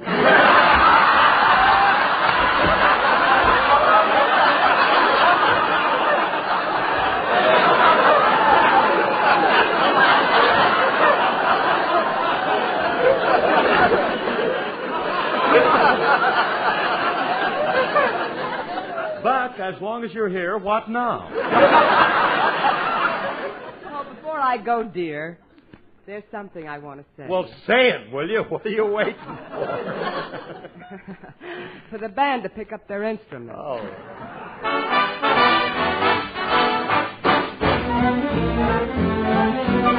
Bye-bye, baby. Remember you're my baby when they give you the eye. And just to show that I care, I will write and declare that I'm on the loose, but I'll stay on the square. I'll be lonely, but even though I'm lonely, there'll be no other guy. Though I'll be gone for a while, I know that I'll be smiling with my baby by and by.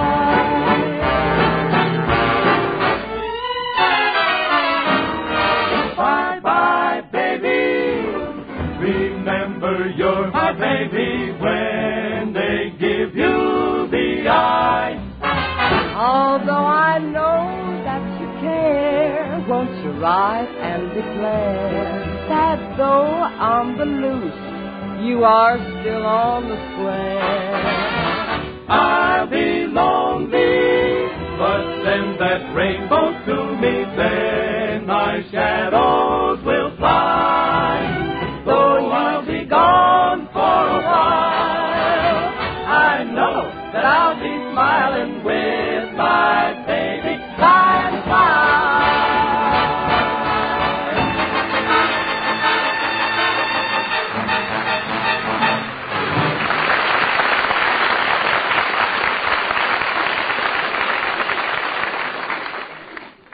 Hey, Alice, that was wonderful. You have a remarkable voice. She certainly has. It's amazing how much she sounds like a quartet at times. Well, I guess I'm ready to go now. Yeah, well, go already. Well, bye. Goodbye. Bye. They certainly were anxious to get rid of me. I wonder if he does have a woman. No. I know he hasn't, but just to make sure, I'll sneak back and listen. I'll make believe I'm going out the front door. Now, to tiptoe back and see just what's going on. I thought that wife of yours would never leave, Curly. Yeah. You think she suspects anything? No.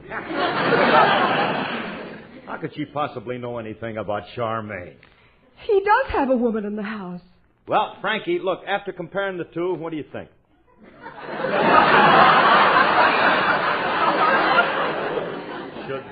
Should I keep Charmaine? Naturally. There's no comparison between Charmaine and that old hen you got. Old hen? I'm only 29 and a half. Besides, Charmaine is nice and plump. The old hen I got's pretty fat, too. I put on a half a pound and right away I'm a tub. Look, Frankie, maybe I ought to keep the one I got. Oh, don't be ridiculous. Charmaine is young. That one you got has seen better days.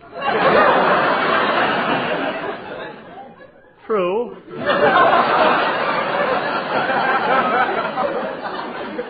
Besides, I pinched them both, and Charmaine has a lot more meat on her.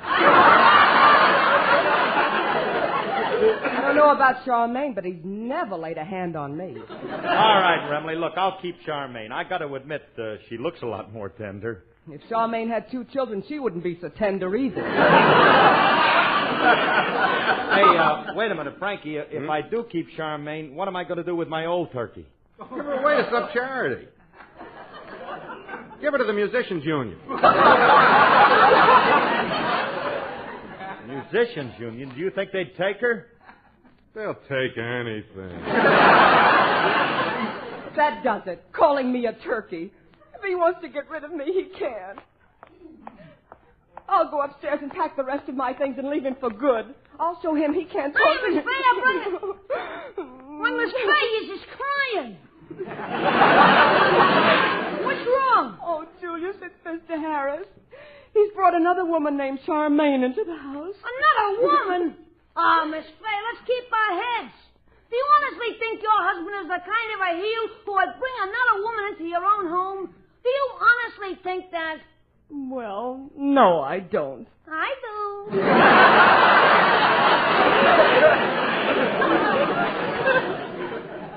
Have you seen the Charmaine dame? No, I haven't, and I don't want to. I heard Frankie and Mr. Harris talking about her, and I'm leaving. Now, wait a minute, Miss Faye. Don't be hasty. This might all be a misunderstanding. Before you decide to leave Mr. Harris, you should take a lot of time to think this over. Well, maybe Time's up! Go upstairs and start packing. On your way before you change your mind. I'm going upstairs and start packing right now. I heard him planning to get rid of me. Ooh, that beast. I wonder how he's planning on getting rid of Miss Faye. Is he going to divorce her or just throw her out in the street? I don't know why I ever got a thing in the first place. Here he comes. I'm just ducked behind here, and maybe I can overhear his plans. Well, Curly, as long as you decided to keep Charmaine and get rid of the other hen, let's make plans. Yeah.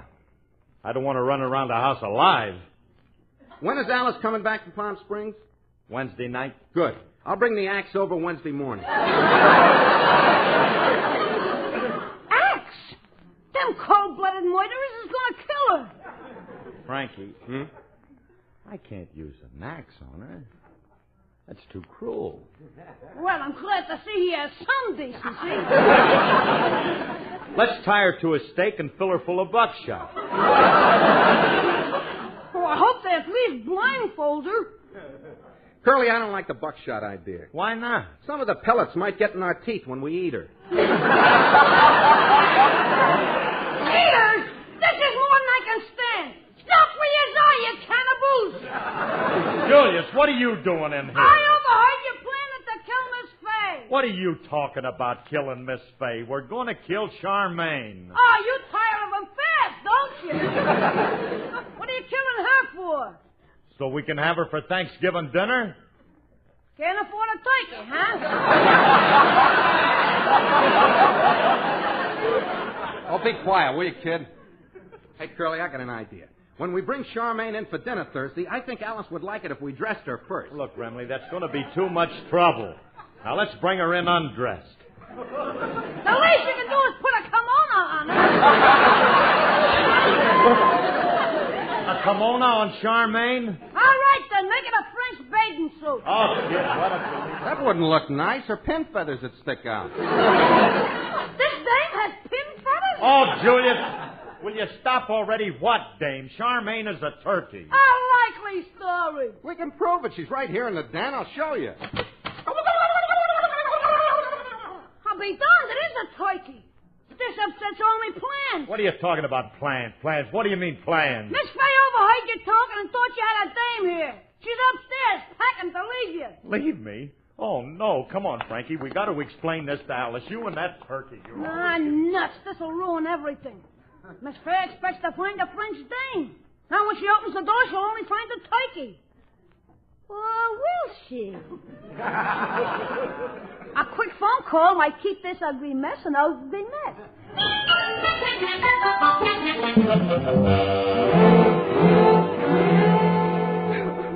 Alice, will you please believe me? For the 10th time, I tell you Charmaine is a turkey. How do I know you're telling me the truth? I'll open the door to the den and you'll see that it's a turkey. Now, there you are, Alice. This is our turkey. Gobble for my wife, Charmaine. Gobble, gobble,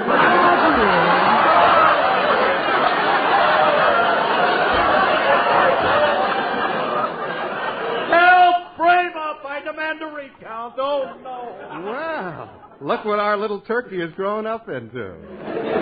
Yum, yum, yum. So this is your idea of a turkey, huh? But, honey, when I put her in there, she was a turkey. She must have come out of her cocoon or something. I never saw this dame before. Oh, Sherry, how can you say that about your little Charmaine? You like me, do you not? Hmm? Look, lady, I got no time for that right now.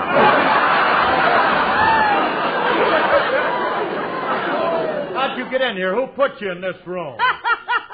Oh, Julius, grab him, Frankie. We'll have him for Thanksgiving dinner. Okay, you tear his drumsticks off and I'll stuff him.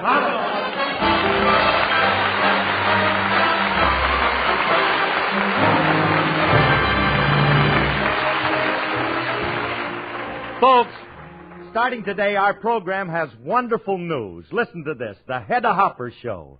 Hedda's guests tonight are Mr. and Mrs. Ronald Coleman, Mario Lanza, Andy Devine, and Arlene Dahl. It's the Hedda Hopper column come to life. Stay tuned for it, and best wishes, Hedda, from Alice and me. Good night, everybody. Good night. This program was produced and directed by Paul Phillips. Yes, listen now for the Hedda Hopper Show on NBC.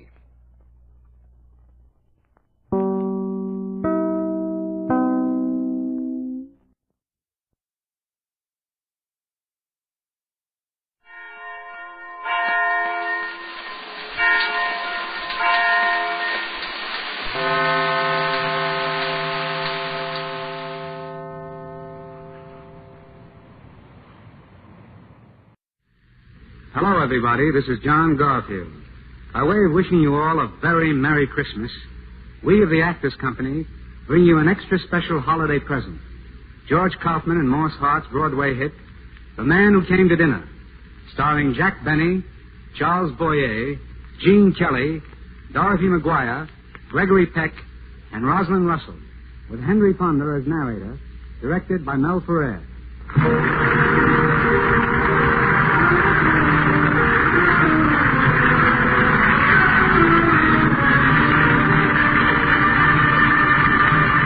Presenting the Hotpoint Holiday Hour.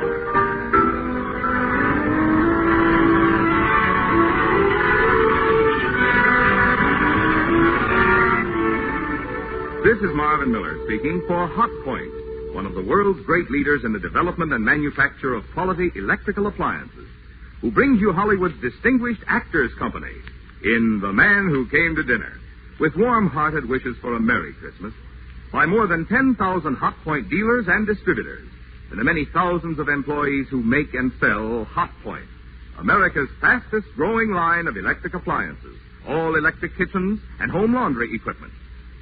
And now, on with the Hotpoint Holiday Hour and The Man Who Came to Dinner.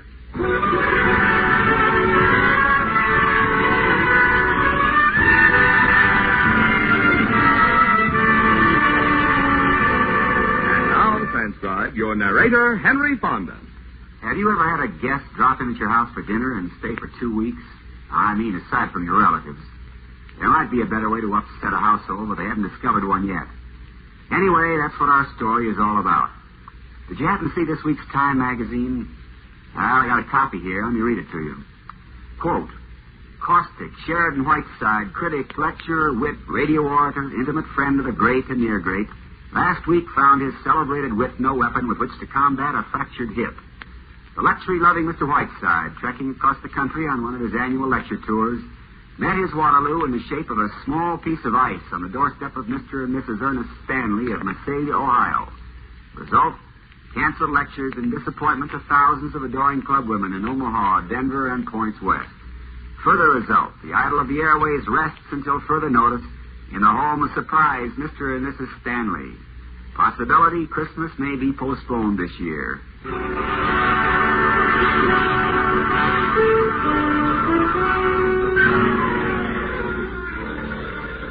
Miss Green, is Mr. Whiteside coming out? Yes, Mrs. Stanley. We're getting his wheelchair ready. Oh. Somebody please get that phone. Oh, dear. Sarah, see who's at the door while I answer the phone. Yes, ma'am. I'm coming. Yes. We need some pillows. Just a moment, Miss Green, until I answer the phone. Hello? Oh, yes, Mr. Whiteside is staying here. Green, did you get the pillows? Not yet, Dr. Bradley. I'm sorry, but we're very busy now. You'll have to call me later. Goodbye. Miss Green, if the pillows aren't K-pot, we'll have to get rubber foam. Mr. Whiteside doesn't like feathers. It was the expressman again, Mrs. Stanley. 2 more boxes for Mr. Whiteside. A crate from Alaska. There's 2 penguins in it. And an octopus from William Beebe. Oh, and a piano came this morning from Arthur Rubinstein. What about the pillows? We'll need at least 4 of them for the wheelchair. Oh, yes, of course. Sarah, run upstairs and get 2 more pillows off Mr. Stanley's bed. Please? Yes, Dr. Bradley. Mr. Whiteside wants a dozen bottles of Saratoga spring water, a copy of Bartlett's quotations, and a box of Pine Brothers cough drops. Hello? Oh, hello, Clara. Yes, the phone's been going all day. Yes, I know. He just never goes to dinner anywhere. And then this had to happen. Poor Mr. Whiteside. Daisy, will you please give me a moment of your attention? Just a minute, Ernest, dear. I'm so sorry, Clara. Daisy, I must get to the office. I'll speak to you later, Clara. Goodbye. Daisy, I'm sure it's a great honor, Sheridan Whiteside in our house, but it is a little upsetting. Phone going all the time, doorbell ringing, messengers. Mrs. you have the cough drops come yet? Well, they're on their way, Miss Cutler. Oh, Ernest. This is Miss Cutler, Mr. Whiteside's secretary. How do you do? How do you do? May I move this chair? You mean he's coming out now? He is indeed. Oh, Sarah? Yes, ma'am. Mr. Whiteside's coming out. Oh, Ernest.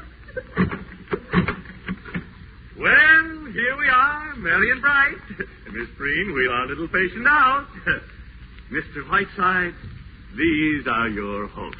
Oh, good morning, Mr. Whiteside. I'm Mrs. Ernest Stanley, remember?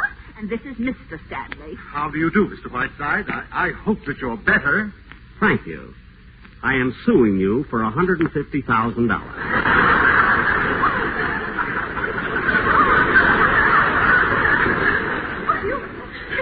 You mean because you fell on our steps, Mr. Whiteside? Jerry Giesler will explain it to you in court. And now, Mr. Stanley, I shall require the exclusive use of this room as well as that drafty sewer which you call the library. What do you mean, sir? My diction is excellent. I would suggest you have your ears blown. Mr. Whiteside, if I may say... You may not, sir. I'll call you from the office later, Daisy. Mr. Stanley, here's the menu for lunch. But I've already ordered lunch. It will be sent up to you on a tray. I am using the dining room for my guests. Oh, well, here, Sarah, prepare this menu for Mr. Whiteside. I'll have my lunch upstairs on a tray. Yes, ma'am. Well, Mr. Whiteside, I think I can safely leave you in your secretary's capable hands. Shall I look in again this afternoon? If you do, Dr. Bradley, I shall spit right in your eye. Oh, what a sense of humor you writers have. By the way, Mr. Whiteside, I've written a book myself. It isn't really worth mentioning. Then why mention it? It's very comprehensive. I just happen to have a copy with me. It's called 40 Years an Ohio Doctor. I'll leave it here. Yes. It's only 2,000 pages. Will you read it? I'll be glad to if I can lift it. Now, keep that hip quiet and don't forget those little pills. Good day. Maggie, will you take this 40 years and an iron lung, or whatever it's called, and put it in the fireplace? Excuse me, but my name is Harriet Stanley. I know you are Sheridan Whiteside. I brought you this sprig of holly. I remember what you wrote about Tess and you, the obscure. It was the nicest present I could bring you. Goodbye. For heaven's sake, what was that? That? Oh, that was Mr. Stanley's sister, Harriet. I've talked to her a few times. She's quite strange. Strange. She looks like something out of an Adams cartoon. You know, I've seen that face before somewhere. Nonsense, you couldn't have. Oh, well, let's get down to work. What date is this? December 10th. Send a wire to William Paley, Columbia Broadcasting System. For a special New Year's Eve broadcast, we'll have as my guests Yasha Heifetz, Helen Hayes, Albert Einstein, the Lunks, and Maxie Rosenblum. Whiteside. Send a wire to Toscanini, counting on you January 4th, Metropolitan Opera House, for my annual benefit, Home for Parole Convicts. As you know, this is a very worthy cause and close to my heart. Tibbet, Pons, Pinza, and Margaret Truman have promised me personally to assist.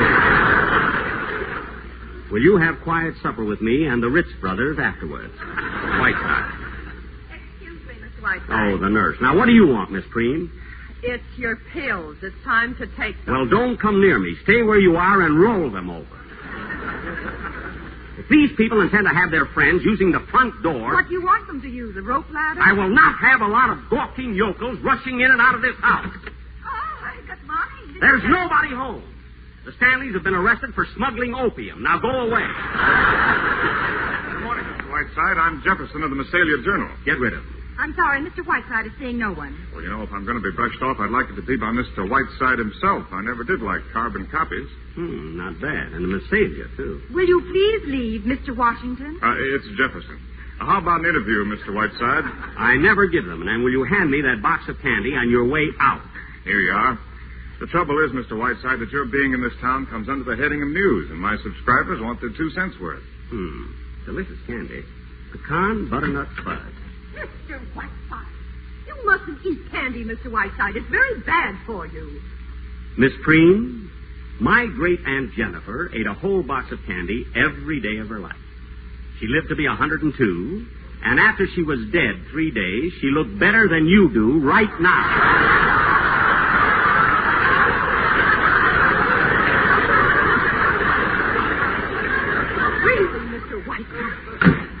Well, I can at least report to my readers that chivalry is not yet dead. We won't discuss it. I suppose you've written that novel. No, I've written that play. Well, I hope you don't expect me to read it.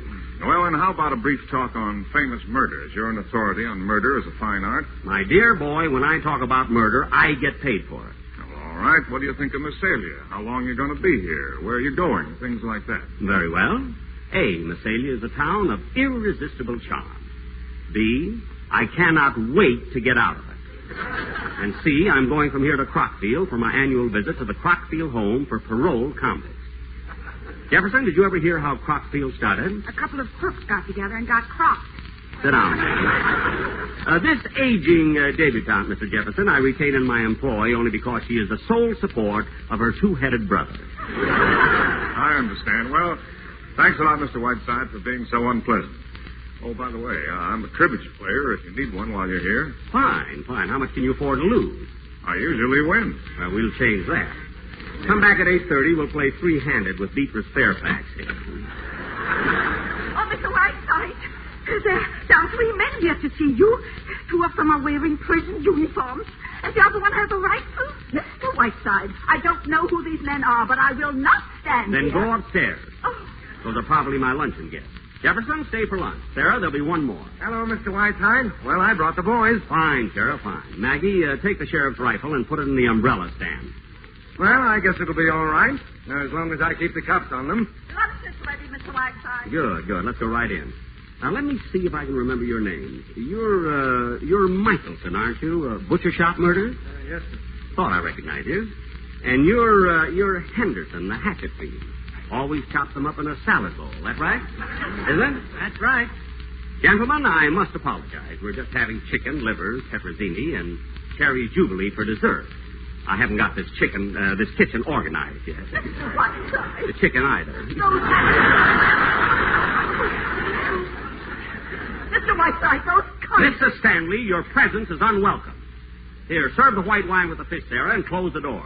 I don't want a lot of people prying on their betters.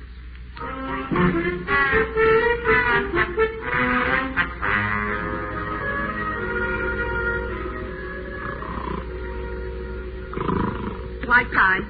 Mr. Whiteside, wake up. What? Oh, it's you, Miss Stomach Pump. I was dreaming of Ava Gardner, and I wake to find you. Where's Miss Cutler? She went out with Mr. Jefferson. That's the 4th time this week. Be quiet, Dave. Mr. Whiteside, I want to talk to you. I don't care whether you're busy or not. I've stood all that I'm going to stand. Indeed. This is the last straw. Look at this bill from the telephone company. $784. Oklahoma City, Calcutta, Hollywood, Rome, New York, New York, New York. Now, I realize, Mr. Whiteside, that you're a distinguished man of letters. Yes, of course. We both do. Please. Oh. But in the past week, we've not been able to call our souls our own. We've not had a meal in the dining room once. I have to tiptoe out of the house in the morning. Now, Ernest. Convicts sit at my dinner table. Butcher shop murderers. And furthermore, I don't like coming home to find 22 Cherokee Indians using my bathroom. For your information, Mr. Stanley, those 22 Cherokee Indians came straight from the White House, where I assure you they used the bathroom, too. Oh, Mr. Whiteside, my husband didn't mean... Yes, I did. I meant every word of it. There's only one point that you make in which I see some slight justice. I do not expect you to pay for my telephone calls. Can you provide me with the exact amount? I certainly can, and I certainly will. Good. I shall instruct my lawyers to deduct it from the $150,000 that I am suing you for. Come along, Davy, before I lose control of myself. And I'll thank you to stay out of here till I send for you, which I doubt. Good evening, Terry. Really, you've got this room looking like an old parrot cage. Did you nap while I was out? What's the matter, dear? Can't run away with your tongue. Now, don't look up at me with those big cow eyes, you moonstruck hag. Where have you been all afternoon? Smooching with Bert Jefferson? Oh, Sherry. Bert read his play to me this afternoon. It's superb. It simply cries out for Catherine Cornell. Here, read it. And if you like it, will you send it to her, Sherry? And will you read it tonight? No, I will not. And while we're on the subject of Mr. Jefferson, you might ask him if he wouldn't like to pay your salary, since he takes up all of your time. Oh, Sherry, stop behaving like a spoiled child. Will you stop acting like Zazu Pitts and explain yourself? Well, I'll make it quick. Sherry, I'm in love. Nonsense. This is merely delayed puberty. No, Sherry. I'm afraid this is it. When you get out of that wheelchair and leave Massalia, I stay. You're going to lose a very excellent secretary. I remain completely unconvinced. You are drugging yourself into this Joan Crawford fantasy, and I shall do everything in my power to bring you to your senses. Now, you listen to me, Whiteside. I know you. I know what a devil you can be. I'm going to marry Bert if you'll have me, and don't you dare try any of your tricks. And now, if it meets with your approval, I'm going upstairs and wash my hands. So Mr. Bert Jefferson turns out to be an Ohio Tennessee Williams. So his play is good enough for Catherine Cornell, eh? I'll fix that. Hello? Long distance, please. I want to make a transatlantic call. Hello, transatlantic operator? This is Massalia 142. I want to talk to Miss Lorraine Sheldon. Sheldon. Sheldon. She's on the Queen Elizabeth. It sailed from Southampton day before yesterday. Will it take long? My name is Whiteside. Thank you. Come in, Dr. Bradley. Good evening, Sarah. Well, good evening, Mr. Whiteside. Come back tomorrow, would you, Doctor? I'm busy. Now, what would be the best news I could possibly bring you? You have hydrophobia. No. Mr. Whiteside, you are a well man. You can get up and walk now. You can leave here tomorrow. What do you mean? Well, sir, I looked at those x-rays again this morning, and do you know what? I'd been looking at the wrong x-ray. I had been looking at old Mrs. Moffat's x-rays. You are perfectly, absolutely well. Lower your voice, will you? Huh? What's the matter? Aren't you pleased? Naturally. This is a very unexpected bit of news, however. Dr. Bradley, I have some good news for you, too. I've been reading your book, 40 Years, what is it? An Ohio Doctor. Yes? Well, I consider it extremely close to being one of the great literary contributions of our time. Mr. Whiteside. Dr. Bradley, I have a proposition to make to you. What I would like to do is to stay here in Visalia and work with you on this book. Oh, Mr. Whiteside, I would be so terribly honored. Thank you. But there's just one difficulty. You see, if my radio sponsors were to learn that I'm well, I would be forced to leave Visalia. Therefore, we must not tell anyone that I'm well enough to get out of this wheelchair. I see. Not even my secretary, Miss Cutler. You understand? Oh, yes. When do we start work? Tonight? I've just got one patient that's dying, and then I'll be perfectly free. I'll see you tomorrow morning. This is a private call. Would you forgive me? Hello? Yes, I'm on. Tomorrow morning, Doctor. Yes, tomorrow morning it is. You've made me very proud, Mr. Whiteside. Good night. Yes, this is Mr. Whiteside. Put him on. Hello, is this my Lorraine? Blossom girl, when did you land in New York? Tuesday? That's fine. Now, listen closely, my pet. I've discovered a play with a wonderful part in it for you. Now, wait, let me tell you. The author is a young newspaper man in this town. Of course, he wants Kathleen Cornell, but if you jump on a train and get right out here... No, he's young and very attractive. Just your dish. Isn't that exciting? Now, look, don't send me any messages. Just get on a train, drop in, and I'll act surprised. Good. Goodbye, my Blossom. Whiteside, time for your medicine. Hello, Miss Preen. My, you're looking radiant this evening. What? Mr. Whiteside, don't you feel well? Harry, I'm sorry for what I said before. I'm afraid I was a little unjust. That's all right, Maggie. We all lose our tempers now and then. I promised to have dinner with Bert and go to a movie, but we'll come back and play cribbage with you instead. Fine. Take your time, Maggie. Enjoy yourself. See you soon, Jerry, dear. Bye-bye. Goodbye, darling. If there's a bigger louse than I am, I want to meet him.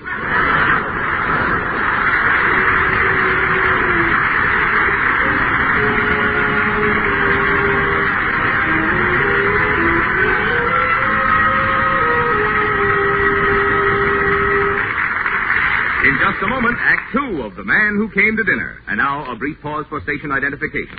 This is CBS, the Columbia Broadcasting System.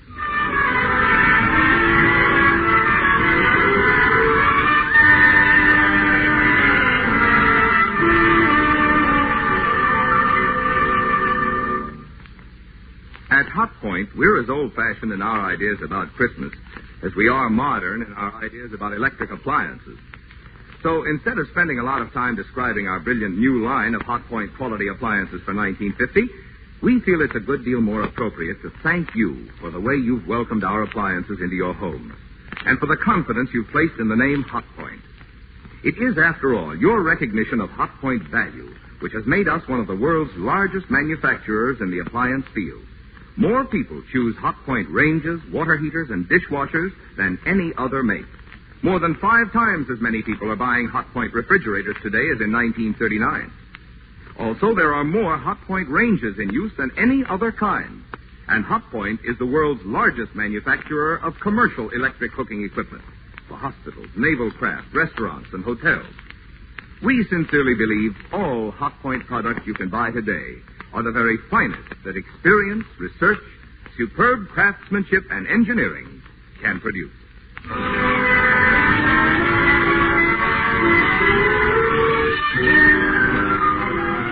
And now the second act of The Man Who Came to Dinner.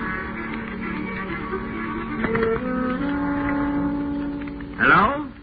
Will you get me Miss Lorraine Sheldon at the Mansion House, please? No, I don't know the number. I'm not Errol Flynn. Hello? Mansion House? This is Mr. Whiteside again. Has Miss Sheldon arrived yet? Hasn't, eh? Thank you. Nobody around. I wonder if I dare get up this wheelchair. Uh-oh, somebody's coming. Back in the saddle again. Oh, Mr. Whiteside, here's a telegram for you. Thank you, Sarah. Excuse me, Mr. Whiteside, I'll answer the door. Well, it's a wire from Monty Woolley. Oh, well.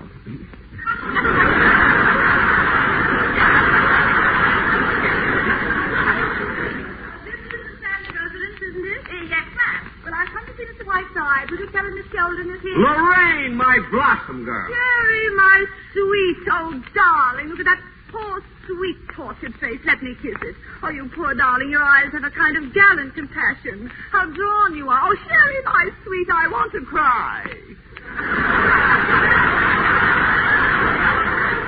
All right. You've made a very nice entrance. Now relax. Oh, but Jerry, darling, I've been so worried. And now seeing you in that ghastly chair. This wheelchair fits my curves beautifully. Now come out from behind that hat and tell me everything. You look a little like Hedda Hopper. How are you, my dear? Oh, darling, I just dashed through New York. Didn't do a thing about Christmas. And London before that was magnificent, my dear. But I simply never got to bed at all, but not at all. I simply can't stop to tell you. Well, why not start with the dirt first? That's what I want to hear. What about that fish face, the Marquis de la Roche? Haven't you hooked him yet? Now, Sherry, please. Pierre is a very dear friend of mine. Now, Blossom girl, this is Sherry. Don't tell me you wouldn't like to be the Marquise de la Roche with $100,000 a year. By the way, is he still as wrinkled as ever? His neck reminds me of a convertible with the top halfway down.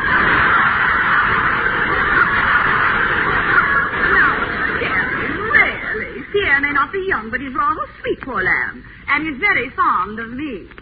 The Marquise de la Roche. Won't Kansas City be surprised? Mr. Whiteside, did you get a chance to... Not yet, Dr. Bradley. I'm busy. Who's that? He fixes the plumbing. Now, come on, Lorraine. I want more news. But, Jerry, now, what about this play? I've been so excited ever since your phone call. Well, here's the situation.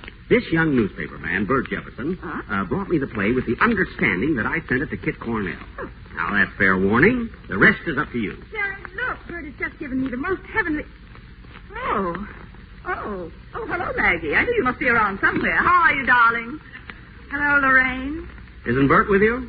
Oh, here he is. This is Bert Jefferson. Lorraine, young newspaper man. Oh? Miss Lorraine Sheldon. How do you do, Miss Sheldon? Jefferson. Why, Mr. Jefferson. You don't look like a newspaper man. You don't look like a newspaper man at all. Oh, really? I thought it was written all over me. Oh, no, not at all. I should have said you were, I don't know, a jet pilot or an explorer or something. They have that same kind of dash about them. I'm simply enchanted with your town, Mr. Jefferson. Tell me, have you lived here all your life? Not yet.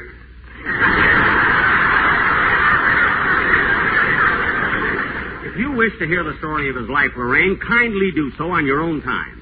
Maggie and I have work to do. Now get out of here, Jefferson. On your way, Blossom. Oh, he's the world's rudest man, isn't he? Can I drop you, Mr. Jefferson? I'm going down to the mansion house, I think it's called. Oh, thank you, but I've got my car. Suppose I drop you. Oh, would you? That would be lovely. We'll send the taxi off. I'll see you in a little while, Jerry. Bye, Maggie. Goodbye, Mag. Am I invited back for dinner? Yes, you are. At Christmas, I always feed the needy. Now, please stop oozing out. Get out. Oh, come on now, Mr. Jefferson. I want to hear more about this charming little town of yours. And I want to hear a good deal more about you.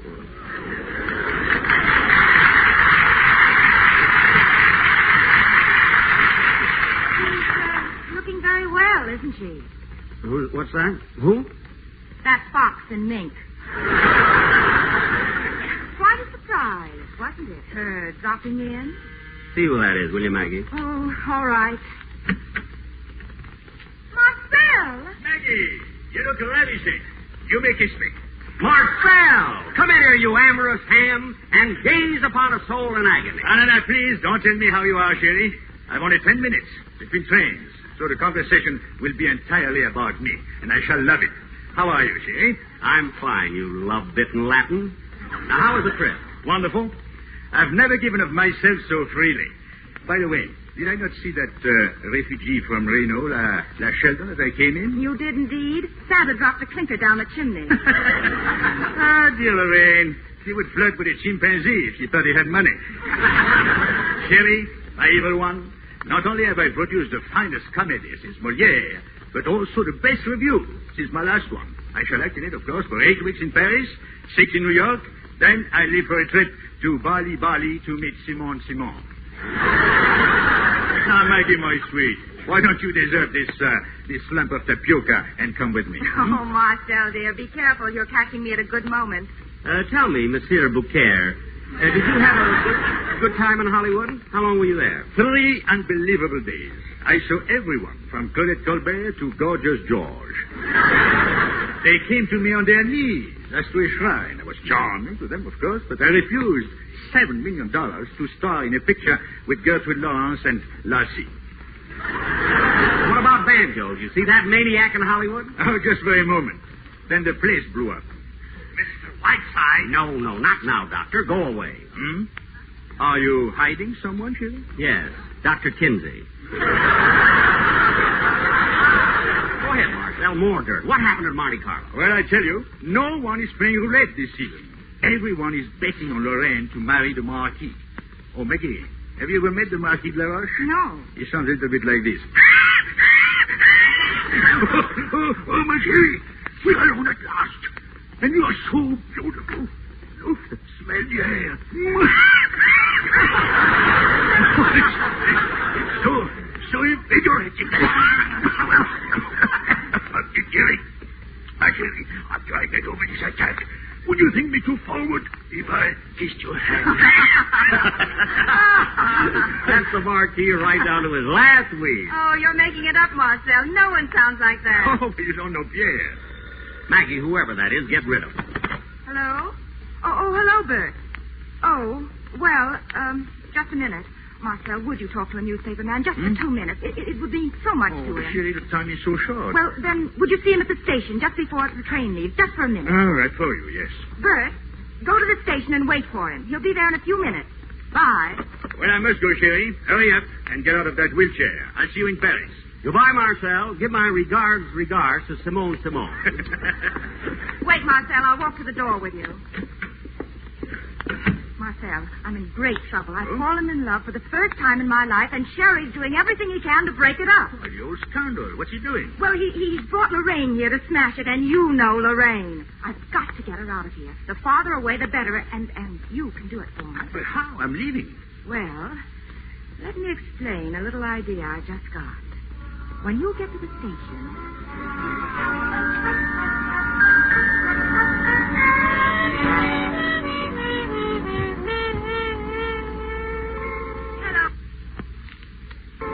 Maggie. Who's Sherry? In the library, working on his script. Oh, of course, the Christmas Eve program. Oh, by the way, what time does Marcel get here? I'm not over anxious to meet him. He's been and gone. Oh. Tell me, Lorraine, have you found a new play yet? No, I haven't.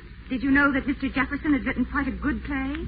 The young man that drove you to the hotel. Oh, really? No, I didn't. Isn't that interesting? Yes. Isn't it?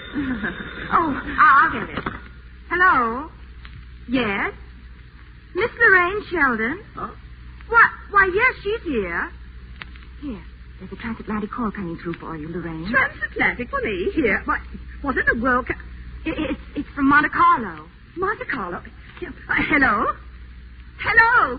Pierre! Why, what a surprise. How'd you know I was here? Darling, your asthma sounds worse. Well, you're wheezing. Oh, yes, I can hear you very clearly. It's as though you were just around the corner. Oh, I see. What? Oh, darling, you don't know how I've prayed for this Oh, darling, yes. Yes, 1,000 times, yes. Oh, dear, I'll take a plane right out of here and catch the next boat. What? Pierre, you're wheezing so. Yes, I love you, my darling. Oh, so much. Oh, you've made me the happiest girl in the world. Goodbye, darling, goodbye. Sherry! What's all the yammering now? Oh, Sherry's here. Just called me from Monte Carlo. He's asked me to marry him. Well, I've got to get right out there and catch the next boat. Lorraine, are you going to toss away the best part of your career to marry that reasonable facsimile of an accordion? Really, I haven't got time to argue. Now, Maggie, you must help me. Why, I'd be delighted. I have a timetable right here for you. You can make a Friday sailing. Oh, Maggie, darling, you are wonderful. Lorraine, you're making a big mistake. Oh, Maggie, what's the number of that hotel I'm at? Messelia 32. Messelia 32, please. Oh, look out the window, Sherry. It's starting to snow. Isn't that wonderful? Oh, I never felt more like Christmas in my life. Don't you, Sherry, dear? Shut your nasty little face.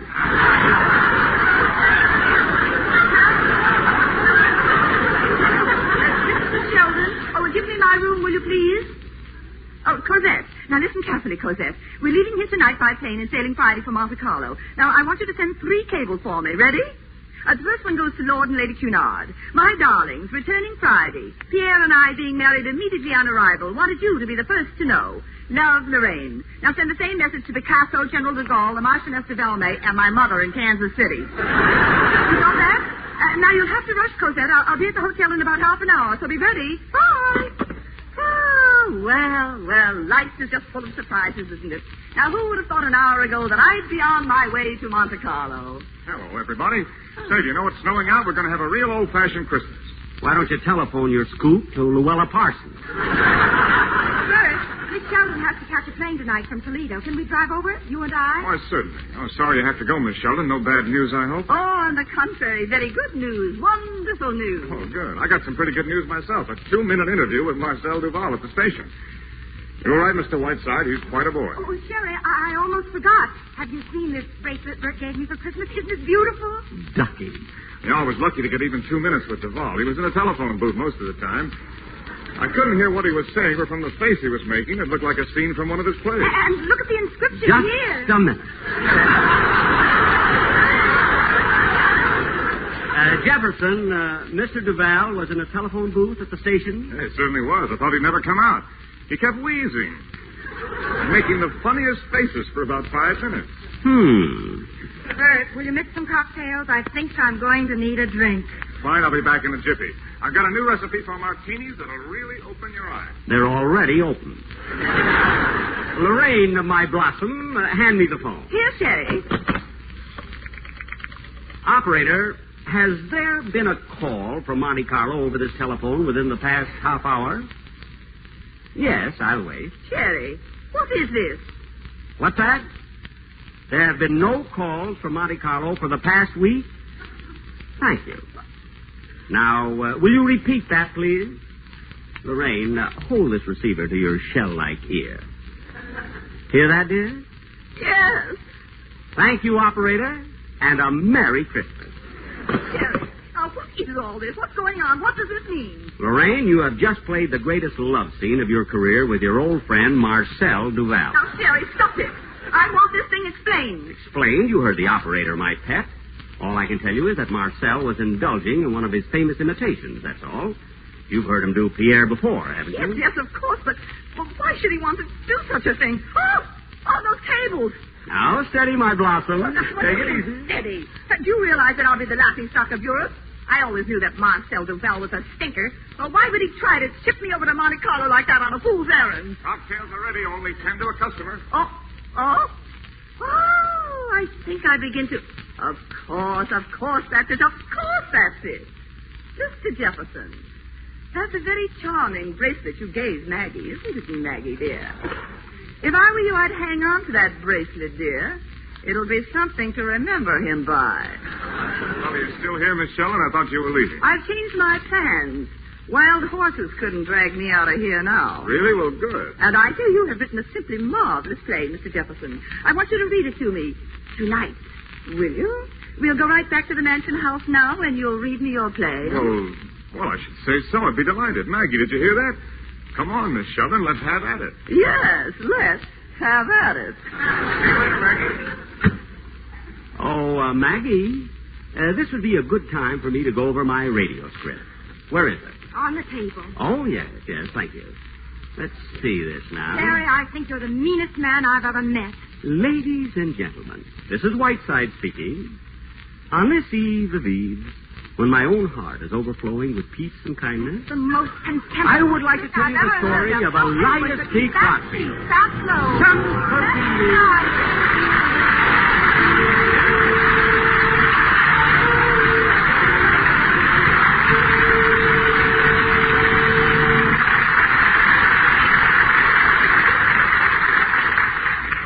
Over the years, the name Hotpoint has become one of the most valued among electric appliances.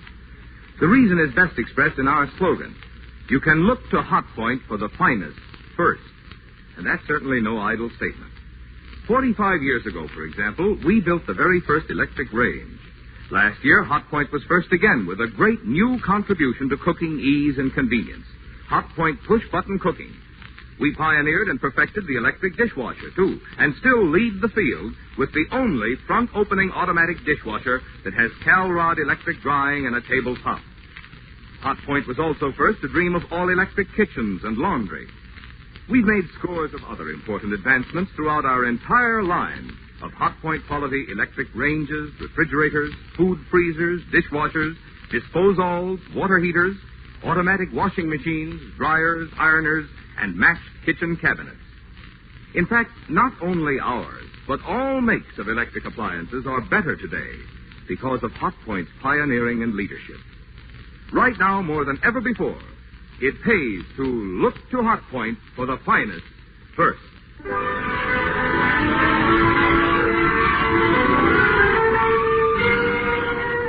now for Act 3 of The Man Who Came to Dinner.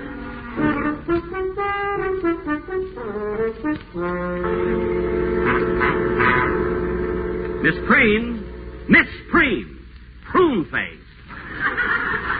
Yes, sir. Yes, sir. Where do you disappear to all the time, my lady Nausea?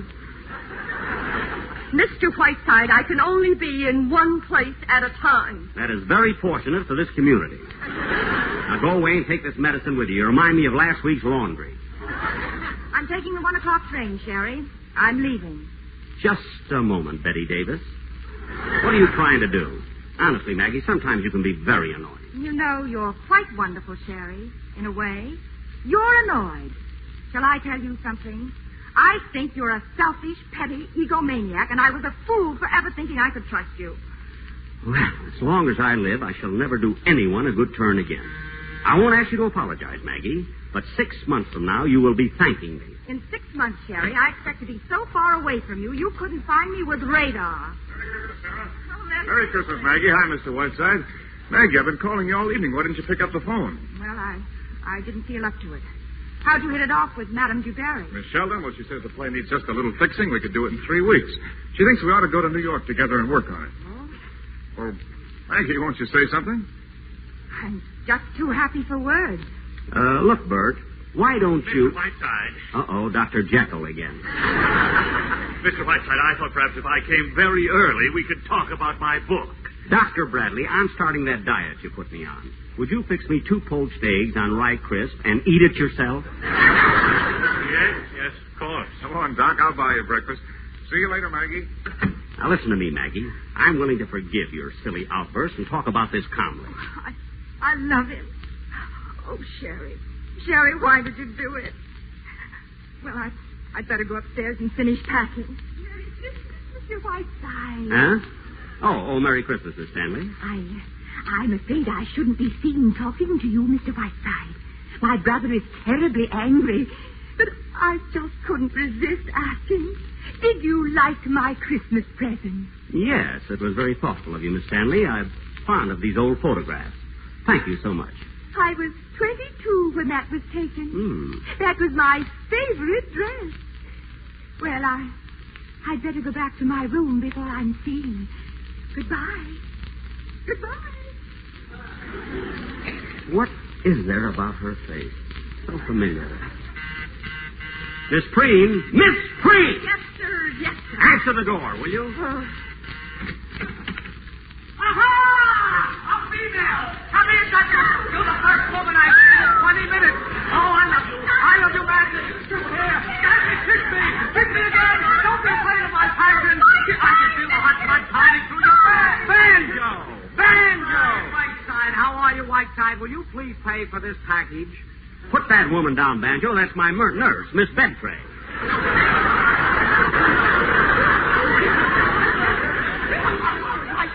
Banjo, you reformed school fugitive. How'd you get here, anyway? Jerry Wald loaned me his reindeer. Whiteside, we finished shooting the picture yesterday, and I'm on the way to Nova Scotia. What? Flew here in 12 hours. Borrowed a plane from Howard Hughes. Whiteside, I brought you a wonderful Christmas present. Here. This girdle was once worn by Dolores Del Rio. Hey, listen, you idiot. How long can you stay? Just long enough to take a bath. I'm on the way to Nova Scotia. Where's Maggie? Nova Scotia? What are you going to Nova Scotia for? I'm sick of Hollywood. Besides, it's a dame in New York I don't want to see, so I figured I'd go to Nova Scotia and get some smoked salmon. Where's Maggie? Upstairs in her room. I'm going up and see her. If I'm not back in half an hour, come up and save me. Banjo, I'm very annoyed at Maggie.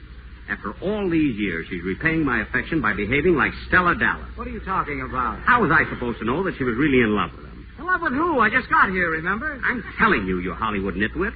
A young newspaper man here in town. Maggie finally fell. Well, what do you know? So, Lorraine Sheldon happened to come out here and visit me. Tiger Lil, here? Yep. And this young fellow has written a play. You can guess the rest. He's going to New York with Lorraine to rewrite. Oh. Say, wait a minute. What do you mean Lorraine Sheldon happened to come out here? Sherry, I smell a rat. A rat in a wheelchair. Well, all right, but I did it for Maggie. I thought it was the right thing for her. Oh, sure, you haven't thought of yourself in years. Oh, Mr. Whiteside, I have some cookies here for you. Thank you. Not bad. But they were for Mr. Whiteside. Never mind, Sarah. He's crazy. And hungry. Come, Petrushka. We will dance in the snow until all St. Petersburg is aflame with jealousy. Come to the kitchen with me. Mr. Whiteside, I am quitting. My address is on the desk inside. You can send me a check. Do you realize, Miss Green, that this is completely unprofessional? I do indeed. I am not only walking out on this case, Mr. Whiteside. I am leaving the nursing profession. From now on, anything that I can do to help exterminate the human race will fill me with the greatest of pleasure. Well, you can start with yourself first. Good day. Good day. Mr. Whiteside. Now, what do you want, Stanley? Come in, Sheriff. Yes, sir. Mr. Whiteside, this gentleman is the deputy sheriff. If you're not out of this house in 15 minutes, he will forcibly eject you, baggage, wheelchair, penguins, and octopus. I am now going upstairs to smash our radio, so that not even accidentally will I ever hear your voice again. You can't miss it today. Sure you don't want my autograph, old fellow? 15 minutes, Mr. Whiteside. Sarah, you are magnificent. Fly with me to Valhalla. I will build you a restaurant and we'll barbecue Duncan Hines. Anything new, Whiteside? No, Banjo. Maggie's taking the 1 o'clock train out, and I have exactly 15 minutes in which to pull out of my hat the biggest rabbit you've ever seen. What do you mean, 15 minutes? My host has sworn out a warrant. I'm being kicked out. Open the door, Sarah. Probably some mustard gas from Kaufman and Hart. Yes, sir. Oh, good morning. Is Mr. Whiteside up yet? Yes, Miss Sheridan. Oh. Merry Christmas, darling. Birthday is magnificent. I've come here to have Christmas breakfast with you. What? Oh, Banjo. What a surprise. How are you? I'm fine, Lorraine, fine. How's the husband business? Very funny, very funny. It's too bad, Banjo, that your pictures aren't as funny as you seem to think you are. Lorraine, how can you say such things when you know I'm mad for you? Mad, you hear? M-A-D-E, mad. Let me take you out of all this and back to the stockyards. Think of anything yet, Whiteside? Yeah, suicide. What time does the boat sail? 10 minutes. What boat is this? The good ship up the creek.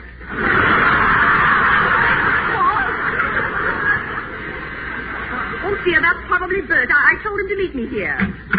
Whiteside, American Express. The right this way, please. Oh, why, Sherry, what's that? Why, it's an Egyptian mummy case. There's one thing I need right now. It's an Egyptian mummy case. Hey, there's a tag on it. It says, Merry Christmas from the King of Egypt. What'd you send him, Sidney Greenstreet? 8 minutes, Mr. Whiteside, including that mummy case. Why, what's that all about? Who is that man? He announces the time every few minutes. I pay him a small sum. Oh, but what on earth for, Sherry? I lost my watch. Oh, you know, Sherry, I think this mummy case is rather beautiful. Just think, Cleopatra might be in one just like that. A woman like myself. But not as cold. A woman who once lived in love, full of the same passion, fears, jealousy, hates. And what remains? Lydia Pinkham? Just this case and nothing more. That's all that remains. Oh, I'd like to open it and stand inside. Yes, Banjo, yes. Here, Lorraine, I'll open it for you. Here, try it on for size. Here I am, another woman living out her life. I want to cry. Lorraine, have you ever played Cleopatra? No, Sherry, I haven't. What makes you ask that? There was something about you stood next to that case. It transcended any mortal expression I've ever seen. Yeah, certainly did. Whiteside, what does transcended mean? Quiet, Banjo. Oh, now, Sherry, you're just joshing me, aren't you? My dear, I wouldn't make light of these things. I am deeply moved. There's a strange beauty about you, Lorraine. Pure Van Gogh. I would love to see you in that mummy case. I feel too silly, Sherry. Lorraine, at this moment, you've shown me rare beauty. You asked me a little while ago what I wanted for Christmas. Your two front teeth? Quiet. All that I want, Lorraine, is the memory of you in that mummy case. Oh, my darling, I'm all choked up. All right, I'll do it. Here, Lorraine, let me. There. Here, I'm in. Well, stay there. Touchdown. I'll kick the extra point. Will she be all right, man? Sure, I'll punch a couple of holes in her so she can breathe. I'll let her out as soon as we get on the plane. Wait a minute. How do we get this mummy case out of here? Now, one thing at a time. That's the next step. Well, think fast, Captain Hornblower. Think fast. Banjo, I've got it. I hope it's not catching. Mr. Stanley's sister. I finally remembered that face. If it was me, I'd have forgotten it long ago. I knew I'd remember. The time is up, Mr. Whiteside. 15 minutes. Ah, yes, Mr. Stanley, 15 minutes. Will you do me a slight favor before I go? I certainly will not. Oh, I think you will, Mr. Stanley. Or shall I inform my radio audience that your sister, Harriet Stanley, is none other than the famous Harriet Sedley, who murdered her mother and father with an axe 25 years ago. Mr. Whiteside, how did you find that out? Now, Mr. Stanley, how would you like to have the good people of Massalia repeating that once popular little jingle? Harriet Sedley took an axe and gave her mother 40 whacks. And when the job was nicely done, she gave her father 41. You win, Mr. Whiteside. What do you want me to do? Oh, Sheriff, will you come in here, please? Whiteside, you're a great man, and I despise myself for admitting it. You call, sir? Come right in, Sheriff. Mr. Stanley, would you like to help this gentleman down to the airport with this mummy case? He's sending it to a friend in Nova Scotia. They can't get good mummies up there. Right, Mr. Stanley? Yes. Sheriff, handle that case carefully. Banjo, you're wonderful. I may write a book about you. Don't bother. I can't read. What now? Don't drop that case, Sheriff. It's loaded. Goodbye, Maggie. And Maggie, don't worry about Lorraine. She just stepped out of the country for a minute. Sherry, was that... It was indeed. Bert is all yours, and you have my blessing. Oh, Sherry. Banjo, you're wonderful. Maggie, get me my hat and coat. I'm leaving. Come on, Whiteside. I'll drop you at the airport. Oh, you're leaving, but Sherry, you're here. Where are you going? Arthur Murray's for a rumba lesson. Don't argue. Do as you're told. Yes, sir, Mr. Whiteside. I'll get to... Come on, Whiteside. Hurry up. Before I go to Nova Scotia, I want to stop off at Lindy's for some rye bread. All right, Banjo. All right. Mr. Whiteside, you're walking. Yep, I'm back in shape again, Bert. There's been a slight change of plan. I'm taking your play to Kathleen Cornell. Maggie will explain everything. Oh, hello, Bert. Hi, Maggie. Well, I don't have to go to New York. Can you stand it? Oh, I think so. Whiteside, drop a cage over these two lovebirds, will you? And come on, we can't keep the salmon waiting. Mr. Whiteside, are you very busy? Yes, Dr. Bradley, very. But if you ever come to New York, try and find me. Goodbye, Maggie, my lamb. I love you very much. Sherry, you're wonderful. Don't tell him he knows it. Goodbye, Jefferson. You'll never know the trouble you've caused. Goodbye. I'll walk you to the door.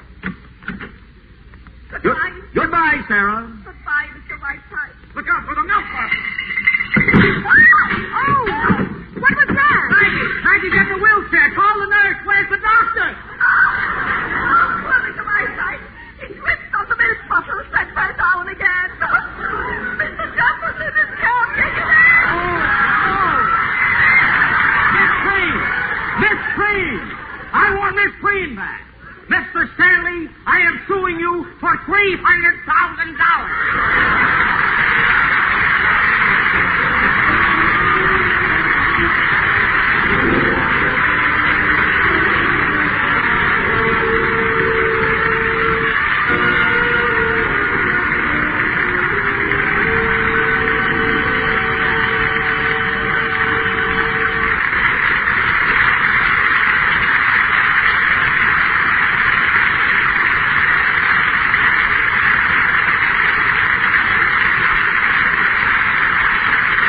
came to dinner saw Jack Benny as Fred and Whiteside, Charles Boyer as Marcel Duval, Dean Kelly as Banjo, Dorothy McGuire as Maggie, Gregory Peck as Bert Jefferson, and Rosalind Russell as Lorraine Sheldon.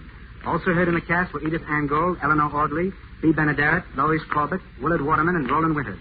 Music was composed, arranged, and conducted by Lee Harleen. Our play was adapted for radio by Hugh Wedlock Jr. and Howard Snyder, and was produced and directed by Mel Ferrer. This is John Garfield on behalf of the Actors Company. Thanks for listening, and Merry Christmas.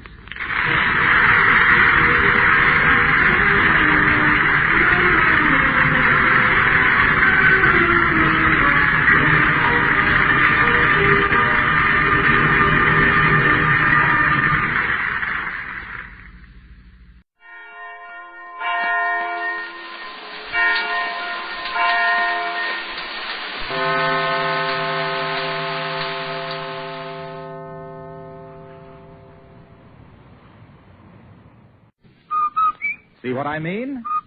Rinso White, that's what I mean. Rinso gets clothes, Rinso White.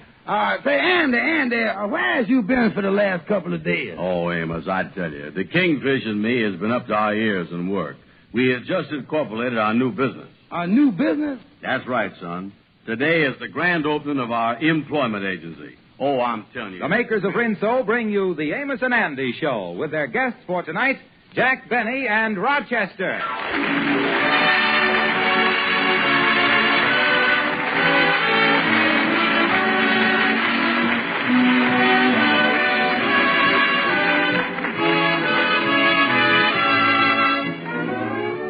If you're ever in Montclair, New Jersey, and you hear a policeman's whistle that goes like this,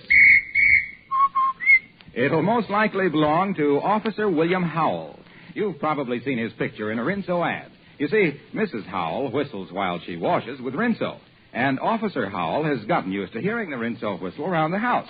As he puts it... Well, you'll have to ask a missus if you want all the dope. All I know about Rinso is that it sure gets my shirts white. Sure, that's because Rinso gets out more dirt. Try it yourself, ladies. And now, here are Amos and Andy and their guests, Jack Benny and Rochester.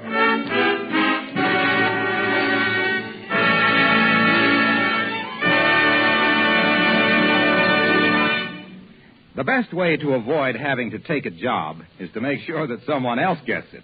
And evidently, Andrew H. Brown and George Kingfish Stevens subscribe to this theory, because they have recently opened an employment agency. As we find them now, they're talking over the prospects of their latest enterprise. Well, Andy, there you is. The papers is all drawn up for a new corporation. Now, the only thing left is to find a name for a business. And I think I already got that. Stevens and Company Employment Agency. Now, hold on a minute, Kingfish. Hold on. What is that Stevens and Company? I thought we were supposed to be 50-50 partners in this. Yeah, well, I tell you, Andy, since the employment agency business was your idea, I figure it's to make you the most important partner. That's why I make you the company. Company, huh? Did that make me the most important? Oh, certainly. Yeah, but wait a minute, though. If I is only called company, how is people going to know which company I is? Mm-hmm. For example, how will they know I ain't the company at the end of Sears Roebuck Ann? Why, Andy, they can't miss. After all, ain't you a big white-collar executive who... Say, wait a minute. Ain't that Amos in his taxi cab driving up and just stopped in front there? Yeah, that's Amos, all right. Yeah, and here he come with some fancy-dressed fella I never did see before. Hello there, Amos. Hello. Well, hiya there, fellas. Glad I found you, and I want to introduce you to a fella who just come to town. Brother Stevens and Brother Brown shake hands with Mr. Rochester. Glad to know you, gentlemen. Glad to know you.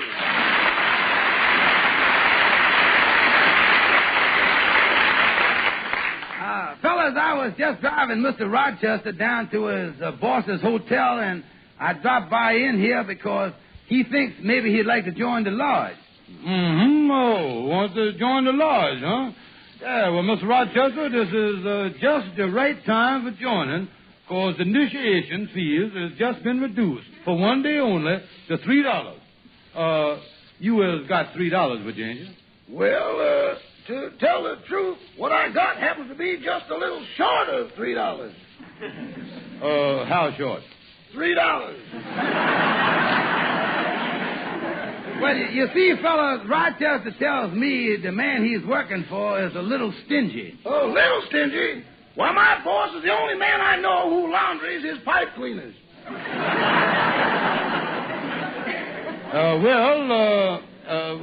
If you ain't happy with your boss, you were certainly looking at the right men's to get you a better paying job. What kind of work do you do? I'm called a valet. I do the laundry, the cleaning, the cooking. I mow the lawn, wash the dishes, drive the car, shine the shoes, press the clothes, and other various miscellaneous sundries. You do all that and they still call you a valet? Yeah, any resemblance between my title and the work I got to do is purely coincidental and backbreaking. And all that work for $10 a week, if he picks up my next option.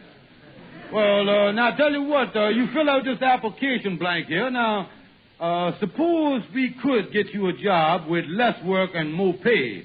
Would you be interested? There's no question about that, Brother Stevens. I'm so tired of having a job where the pay rattles that if you can get me one where the pay rustles, I'm your man.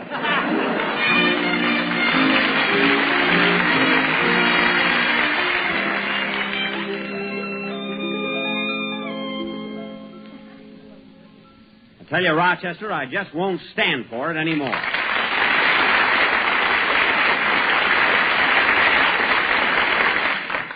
Showing up 5 hours late. Always going to Harlem to shoot dice wearing my clothes. By the time I get them back, I'm standing up straight, but my pants are kneeling. Is that the way to act? Well, answer me. Well, go on. Oh, you can't. No wonder you have no answer. But I've got one. I'm firing you. And don't think I wouldn't just because you've been with me 8 years. That doesn't mean a... All right. Those tears aren't going to help you. This time you've gone too far. You're fired, I tell you. Fired. Good thing Rochester isn't here. He might have quit.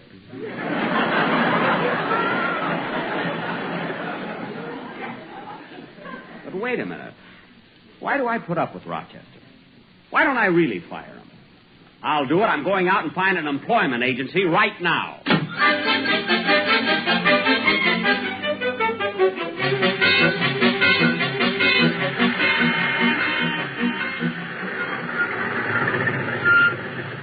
Well, here we is, Rochester. Thank you, Amos, for driving me all the way downtown to my boss's hotel. I say, Rochester, the doorman's coming over here. He must be looking for you. Yeah. You looking for me, doorman? Yes, and your boss is looking for you. He's been looking for you for the last 5 hours. Uh-oh. Where's my boss now? I just saw him in the lobby. Oh, that's all right, then. I'll go in through the side door and pick up his suit I left to be pressed. Say, Rochester, I thought you said that you pressed all of your boss's suits yourself. I do when he wears them, but when I wear them, I want them done right.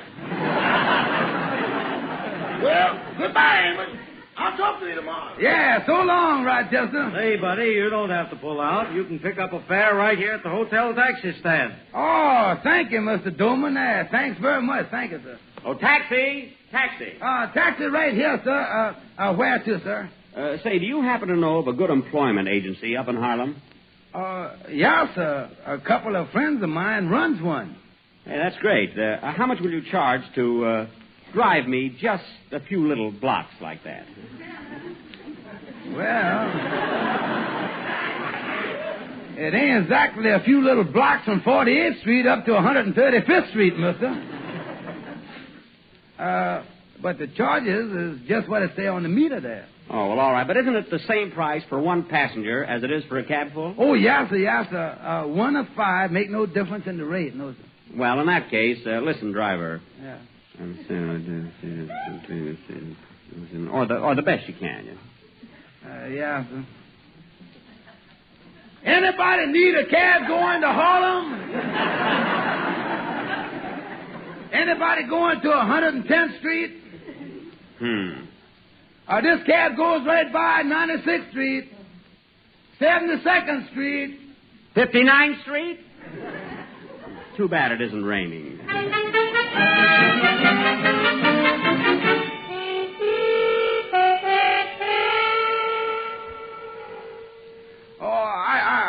Tells you, Henry, this employment agency is going to be the best venture we done ever ventured into. Yeah, we ought to do big things with this new client, Rochester. Oh, yeah, there's no question about that. Say, wait a minute. Look like somebody coming in here, Henry. Excuse me, is this Stevens and Company? Yes, sir. Come right in. You was talking to Stevens. And Company. Put our card in your pocket, mister. Yes, I suppose you was in the market to engage some help. Well, yes, I'm looking for a valet. A valet? Well, if there's one thing this office has got, mister, it's a valet. Yeah, that's the one thing, all right. Well, that's very nice. How much does this man get? Well, the man we has got in mind gets $12.50. 12 and a half? Isn't that a little over ceiling? Of course, you understand that is the full valeting price. That even includes buttoning up your vest for you. Well, you see, fellas, I'm very warm-blooded. I never wear a vest. Yeah, I don't, huh? Never wear a vest. Well, that cuts down the work, all right. Guess it ought to cut down the price, too, huh, Kingfish? Oh, yeah, with only the coat and pants, we can cut the price to 12 flat. Well, to tell the truth, boys, I'm more than just warm-blooded. In fact, I'm inclined to be just a teensy bit hot-blooded. So half the year, I don't even wear a coat. Yeah, well, with only the pants left on, I guess we can settle for $11.50. Yeah, there's one good thing, Kingfish. He can't get any more hot-blooded than the coat and vest. I guess he got to stop there already. Then it's settled. When can this man of yours start? Yeah, well, we ain't exactly sure. But if you just write your name and phone number down on this application card here, why, we'll get in touch with you. Yeah. There you are. And I'll be expecting to hear from you. Yes, sir, mister. Yes, sir. We was getting right on the ball. Well, so long, boys. Don't let me down. Oh, no, sir. Hey, Andy. Where's that card Rochester filled out? We has got to phone him and tell him that we got him a brand new job with a boss that's just the opposite of the chiseler that he been working for.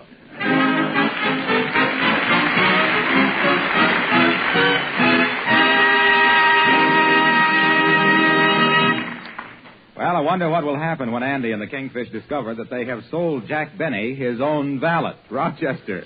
We'll find out in a moment.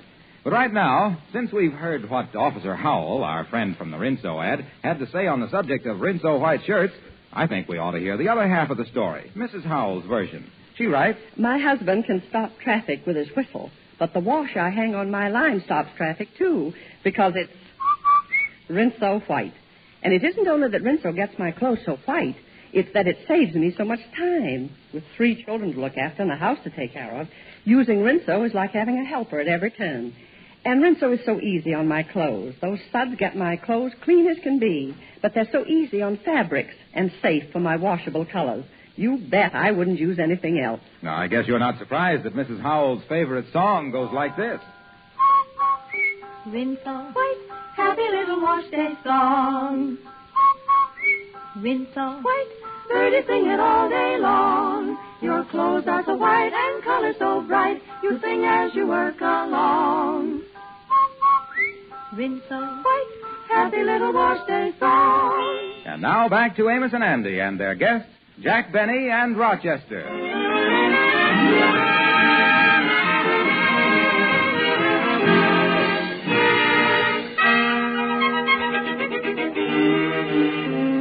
Well, Andy and the Kingfish have certainly messed things up through their new employment agency. They've gotten Rochester to resign his job as Jack Bennie's valet to take a brand new job as Jack Bennie's valet. Of course, the boys don't realize the situation they've created, and we find them now elated over their great success. Oh, I'm telling you, Andy, this employment agency is great. The very first day we open, we get a high-priced valet a brand new job. Yeah, at the rate we're going to need another filing cabinet for all the names of our new clients. Yeah. Say, by the way, son, don't you think we ought to see if the filing system that we got is functioning? Functioning? How are we going to do that, Kingfish? Yeah, well, you is in charge of the employees. Yeah. And I takes care of the employers. That's right. So you take that employee's card that Rochester filled out, and I'll take that card we got from the man who's given him the job. Mm-hmm. And we'll see how the information fits together. Oh, yeah. Well, say here that he worked for Mr. Binnie. Then I looks at the card I got and finds out the name of the man he is going to work for from now on. Well, what do it say on that card, Kingfish? It say that, look like we must have got these cards mixed up here. Must have got the employee card in the employer file there. Here, let's switch cards. Okay. You give me your card, and you take the one I got. Yeah, that ought to fix it. Now, what do I look for? Well, now, let's get a brand new attack on this whole problem here. Now, this time, you tells me the name of Rochester's new boss. You tell me that. Yeah, well, from what it say on this card, Rochester's new boss is a man by the name of Binnie. On the card you got, Kingfish, who is the last man that he worked for? According to this card, the name of the man is, Let's switch cards again.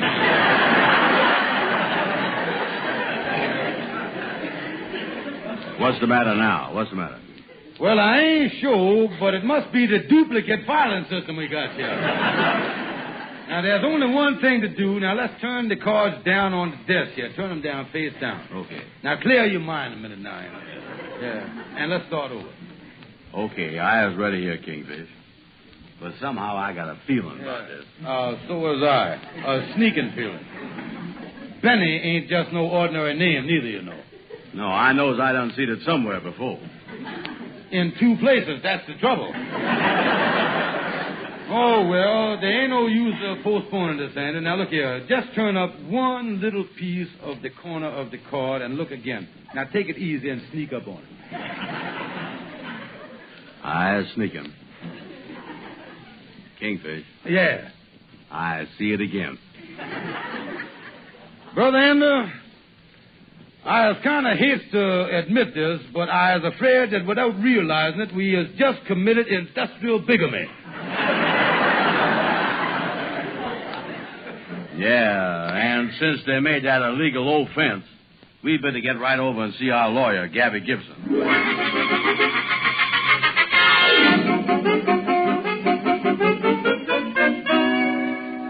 And now that we done told you the facts, Gabby, what we wants to know is we really in trouble or is we just in trouble? Boy, you're in a mess. You're really in a mess. What you done is manslaughter. Yes, indeed, it's manslaughter.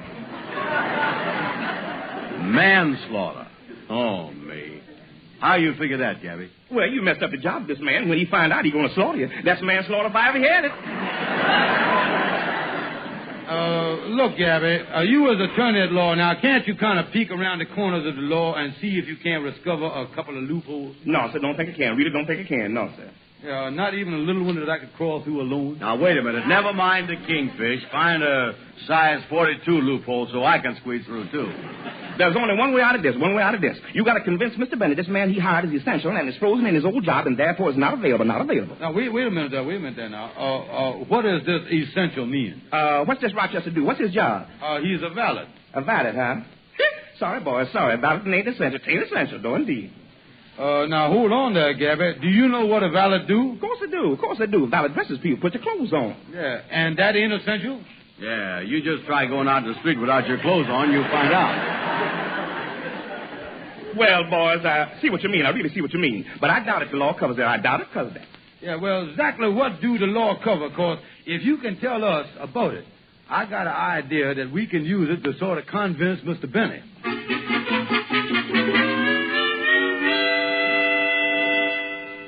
Now, I understand what you say, boys, but how is it the man was available this morning and he's frozen this afternoon? Answer me that. Yeah, well, you see, Miss Binnie, well, you know about Congress, don't you? Congress? Yeah, you know, they is down in Washington. Oh. Then they haven't moved. Moved? Kingfish, was they supposed to move? Oh, no. They was lucky enough to get a lease renewed on the old place, yeah.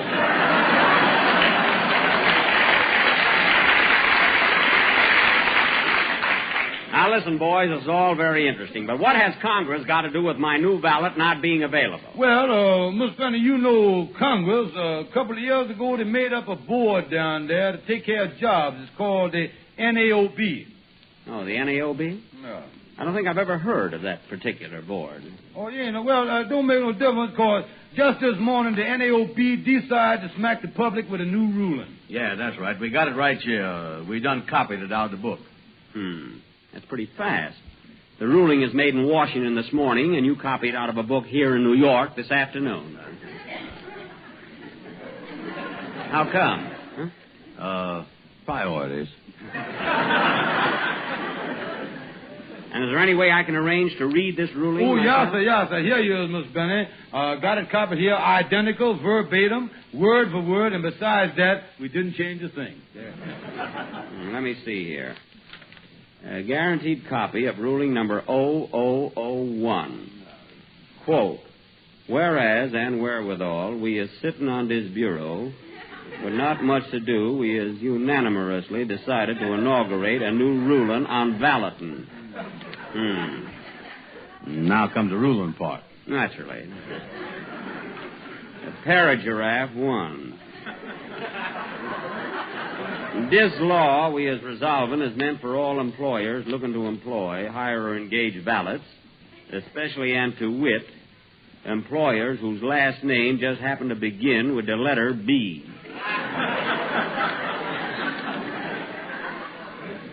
Small world. Well, that's only because they does everything in Washington alphabetical, Mr. B. Well, I'm glad it's at least impersonal, not just aimed at me. Oh, sure. Well, go ahead. Finish reading the thing. Yes, I'd love to. Last and final paragraph. Any person who thinks this law is unconstitutional and wants to check up with the government, this person, hereafter referred to as the stool pigeon, has got to ask permission through this bureau, and the answer is no.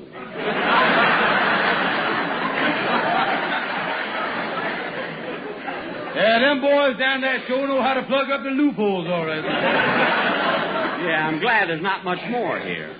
Witness my hand and seal, signed... Hey, wait a minute. Whose signature is that at the bottom of this legal booby trap? Oh, him. Why, he is the most important man in Washington. He signed all them big things. John Hancock. Look, boys, forgetting everything else, what this boils down to is you can't produce the ballot you promised me, and I've already fired my old one. Now, what are you going to do about it? Oh, don't worry about that. That's part of our business. If you just tell us the name of this man that used to work for you, why, we goes out and does our best to get him back for you. Well, all right. But if you don't have him working for me by 9 o'clock tomorrow morning, you two are going to be in plenty of trouble. Or my name isn't Jack B.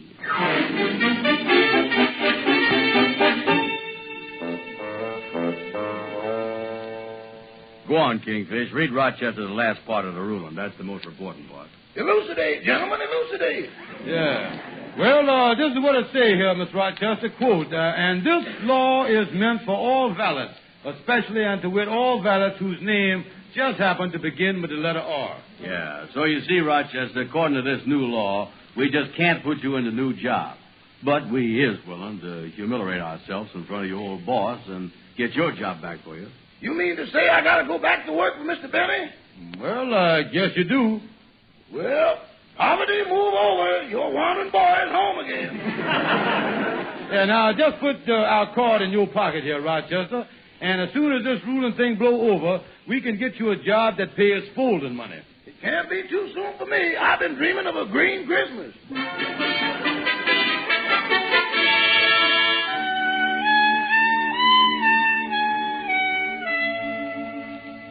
Rochester. Oh, Rochester. Yes, boss. I'm faced with a financial uncertain Christmas. A Christmas like I've always Rochester, will you please stop that squawking? Do all those things I told you to. Because if you don't, as soon as a certain ruling is changed, I've got a card in my wallet of an employment agency that can get me a high-class ballot. Just like that. And I'm just waiting for another ruling to take a card of an employment agency out of my pocket that will trump your card.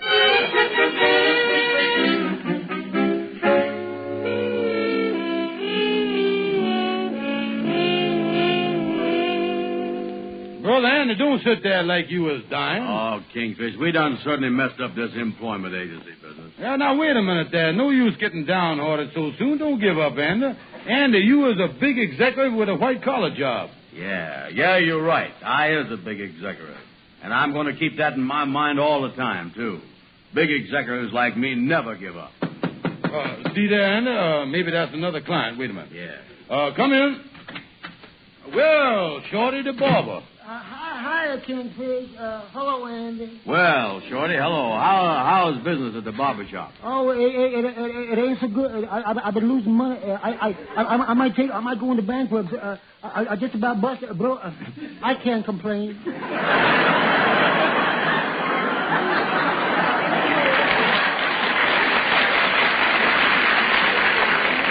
Yeah, well, that's fine, Shorty. Long as business is so good with you, maybe us executives can hire you some extra help. Yeah, well, that's what I come in for. You see, I need a shoe shine boy. Oh, yeah, well, here, I'll get an application blank right here. Now, Shorty, how much do you pay the shoe shine boy? Oh, it's the best paying job in the world. He can save a lot of. He'll get rich quick. Well, he can make more than not enough to live on. No, yeah, I see. Yeah, but on top of the $10 I pay, the shoe shine boy, he might make another $10 in tips. $10 in tips, huh? Mm. Shorty, I is glad that you come to big white-collar executives like us. We has got just demand for you. We is? Yeah. So long, Kingfish. I'm taking that job myself.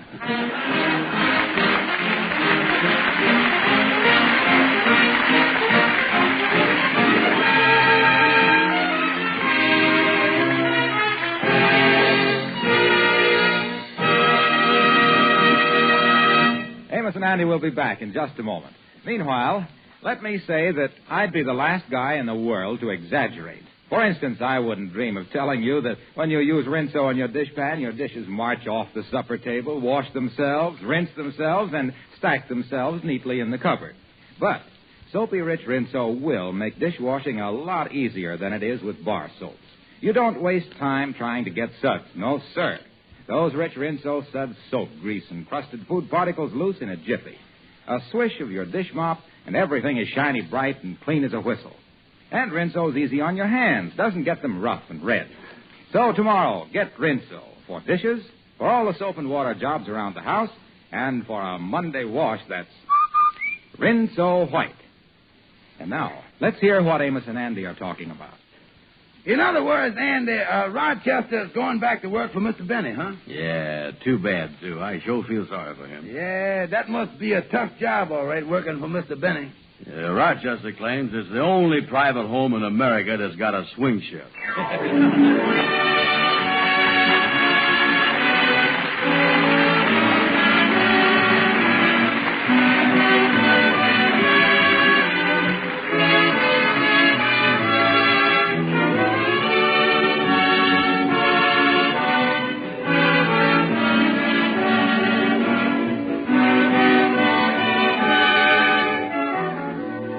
Be sure to be with us again next Friday evening at this same time when the makers of Rinso will again present the Amos and Andy Show. Our thanks to Jack Benny and Rochester for being with us tonight.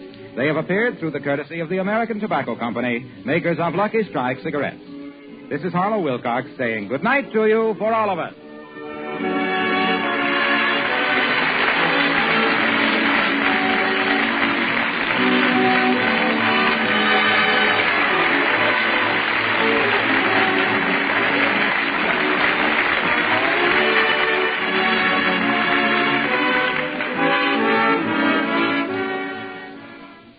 Why is Lifebuoy America's favorite bath soap? I'll tell you two big reasons. Lifebuoy in your daily bath gives all-over protection from BO. Yes, from head to toe, it stops BO. And Lifebuoy gives protection that lasts and lasts. So play safe. Make sure Lifebuoy's in your soap dish. It's the only soap especially made to stop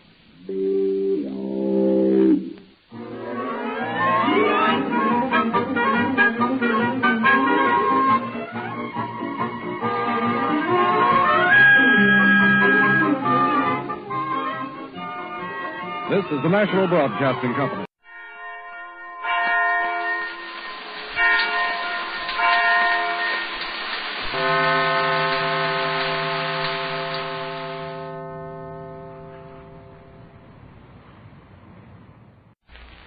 Ladies, this season's two-piece play suits are bolder, briefer, exposing more skin. You'll want to be a bare-skin beauty, beautiful all over.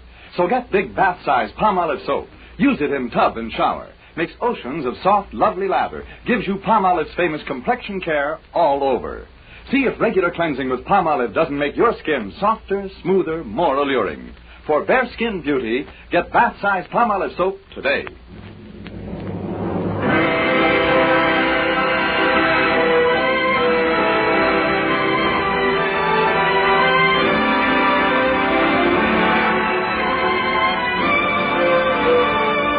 Ladies and gentlemen, Dennis Day.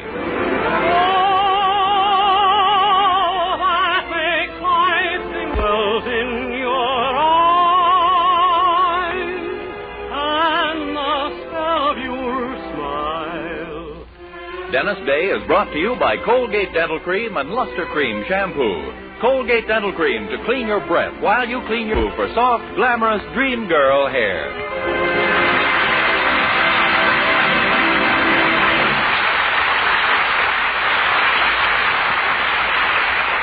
The Dennis Day Show with Barbara Eiler, B. Benedera, Dink Trout, Charles Dant in the orchestra, and yours truly, Vern Smith, is written by Frank Galen and stars our popular young singer in A Day in the Life of Dennis Day.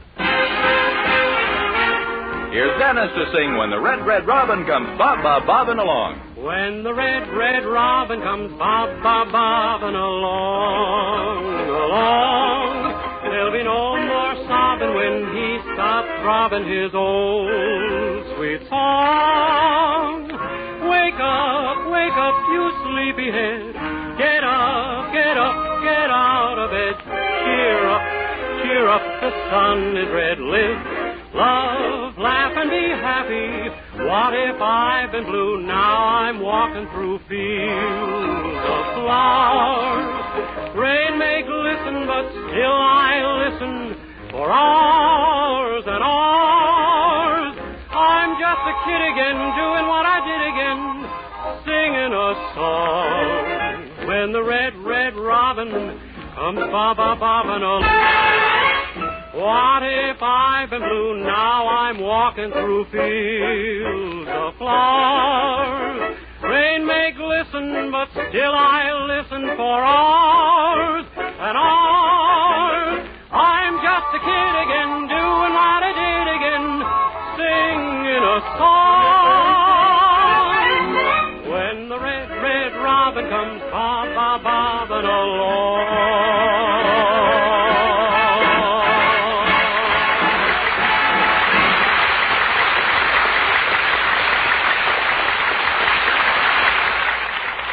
Colgate Dental Cream cleans your breath while it cleans your teeth. No other toothpaste does a better job of cleaning teeth than Colgate Dental Cream. For Colgate Dental Cream has a safe polishing agent that cleans your teeth both gently and thoroughly, brings out their natural sparkle and beauty. You can actually see and feel the difference. And scientific tests prove that Colgate Dental Cream cleans your breath while it cleans your teeth. Yes, actual scientific tests prove conclusively that in 7 out of 10 cases, Colgate instantly stops unpleasing breath that originates in the mouth. Colgate Dental Cream is famous for its wonderful wake-up flavor, too. Nationwide tests of leading toothpastes prove that Colgate's is preferred for flavor over every other brand tested. Yes, preferred over every other brand tested. And no wonder. For Colgate Dental Cream is the result of constant effort to produce the finest toothpaste in the world for flavor, for sweetening breath. So see if you don't agree with the millions who have made Colgate Dental Cream America's favorite toothpaste. Try Colgate Dental Cream to bring out the natural sparkle and beauty of your teeth. For a wake-up flavor you'll thoroughly enjoy. And always use Colgate Dental Cream after you eat and before every date to clean your breath while you clean your teeth.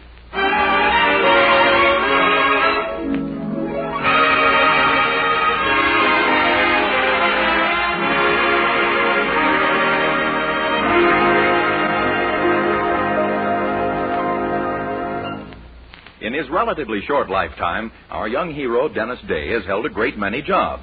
And up till now, no employer has ever accused him of helping business. But things may have changed, for yesterday, Dennis became a clerk in the Weaverville District Telegraph Office. And those who know him say this will not help one business, but two, the post office and the telephone company. Our young hero, however, is determined to make good. In fact, to become the greatest telegraph clerk in history.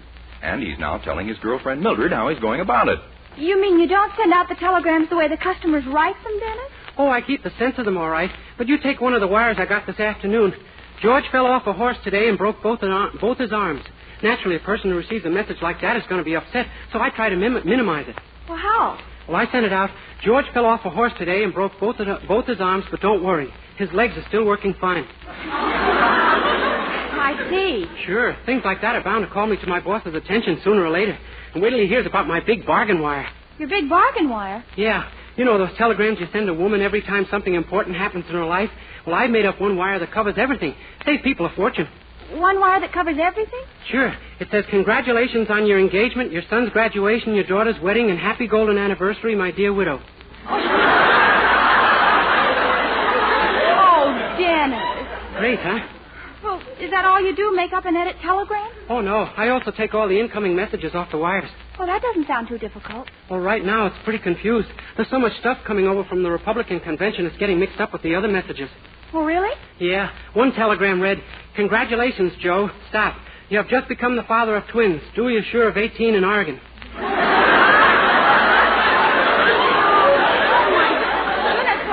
Up. I hope you straightened it out. Oh, sure. I sent Dewey a telegram that he'd had twins in Oregon, that's all. What?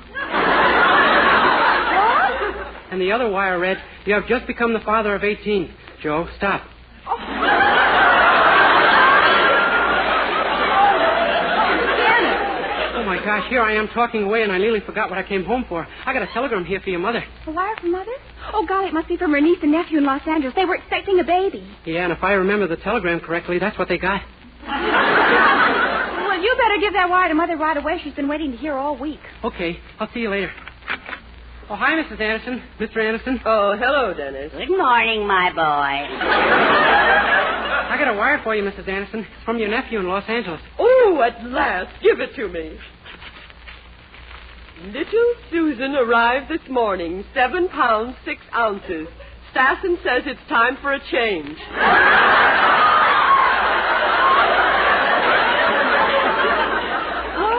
Oh, it's that darn convention news sneaking in again. It's just a mistake, Mrs. Anderson. Oh.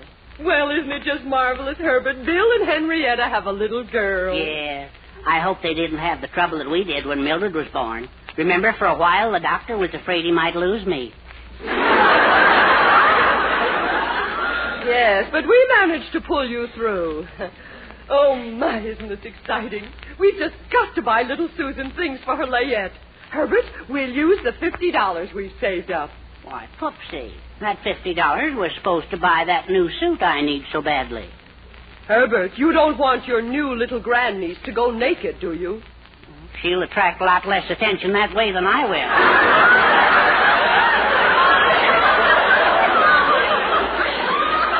Nonsense. Hand me my purse. Dennis, do you think you can run an errand for me and for once in your life get it straight? Why not? It baffles you, too, huh? All I want you to do is this. Take the time and go down and with a $50 bill to 314 10th Street. 314 10th Street? Yes. It's a new baby shop that's just opened. I'll phone them and order everything and tell them you'll be in with the money. Okay. The address again is 314 10th Street. And it's for Susan Quincy's layette. Can you remember that? Oh, Mrs. Anderson, you know me. This once surprised me. Come along, Herbert. Huh. Always making cracks about me. Thinks I'm some kind of a dope. Thinks I can't remember a simple name like Susan Quincy and a simple address like 310 14th Street. I'll show her someday.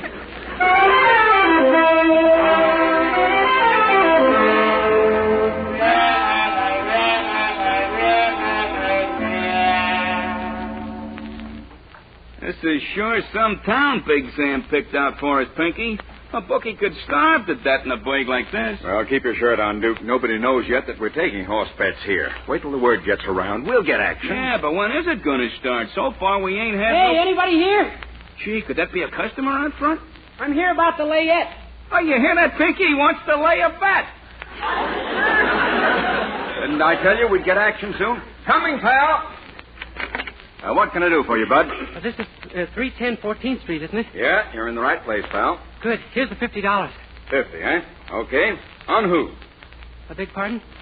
What's the name of the entry? Oh, Susan Quincy. Susan Quincy. Oh, yeah, here it is in the form, only it's just listed as Susie Q.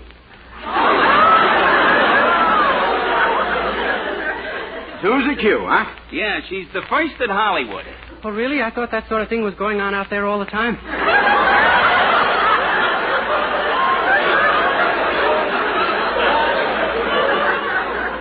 Well, how do you want her, pal? Huh? Well, do you want her to show? Oh, no, that's why I gave you the $50. Then you wanted to go on the front end. I wanted to go on both of them. She might get in a draft or something. In other words, you wanted to cross. Sure, cross around everywhere. Personally, I don't think she's got a chance, kid, not with the kind of handicap she's faced with today. Oh, you know her parents? Well, no. She's got pretty good bloodlines. Oh, the best. Her father spent 4 years in Harvard, and her mother came from Wellesley. Harvard and Wellesley, never heard of. Must be trotting tracks.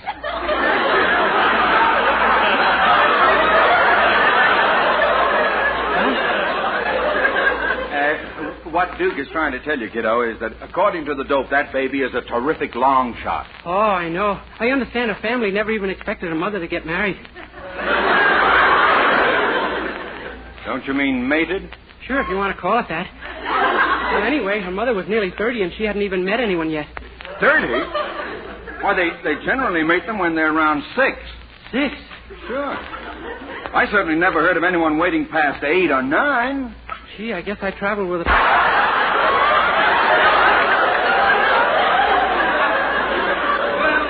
There ain't no use discussing it any further. Your dough is up, and you got yourself a deal. Swell. I'll drop back in on my way home from work and pick up the bundle. Pretty sure of yourself, huh? If you ask me, you'll find this Susie Q pulled up in the stretch. Oh, that's ridiculous. Who ever heard of anyone wearing one of those at her age?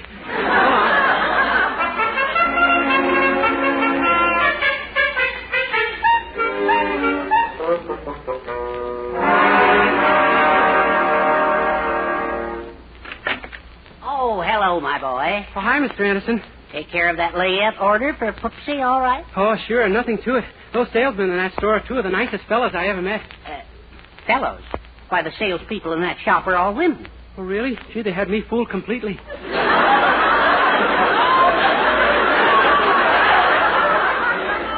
Dennis, what address did you go to? 310 14th Street, just like Mrs. Anderson said. 310 14th Street? Why, she said 314 10th Street. You mean I made a mistake? Well, what'll I do? Well, as I see it, you've got a choice between a head start and a headstone. Boy. What kind of a store was it? Can you describe it? Well, there were just these two men in the back sitting at a desk. One of them was reading a newspaper called The Racing Form, and he was... Oh, my soul and body, Dennis. You gave that money to a couple of bookmakers. Oh, my gosh, and it'll be at least 6 years before little Susan learns to read.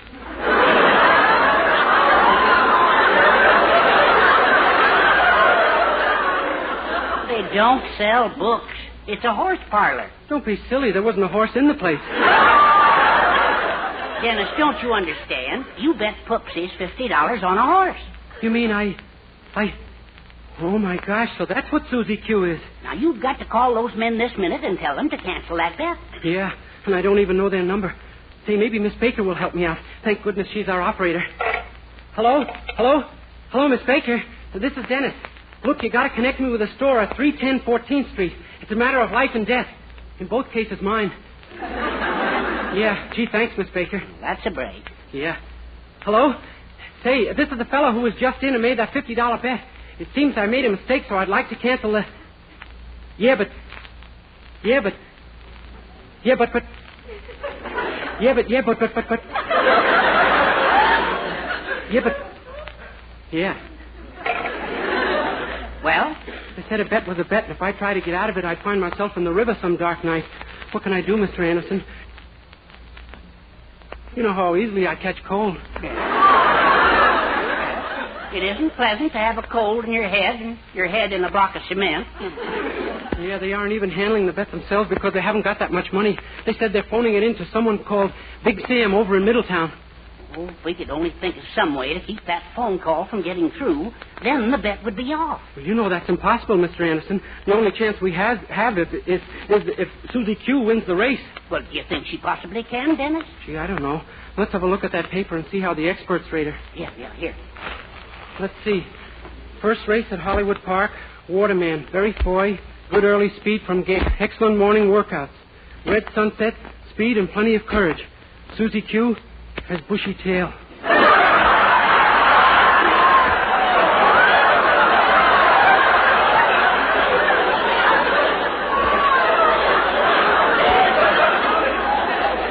Oh, no. Yeah, and as I just said, our only chance is to keep that phone call from going through.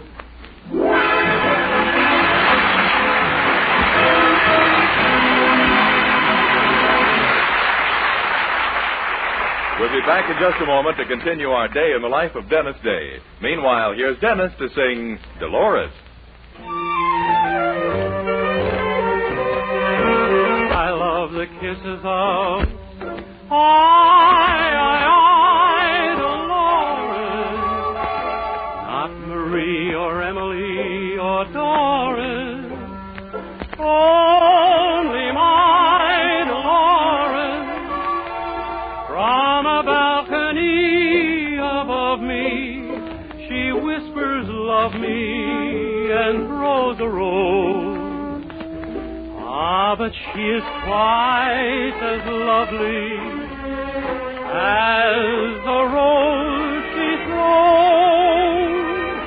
I would die to be with my Dolores. Dolores. I was made to serenade Dolores. Chorus after chorus. Just imagine eyes like moonrise, a voice like music, and lips like wine. What a break if I could make Dolores mine.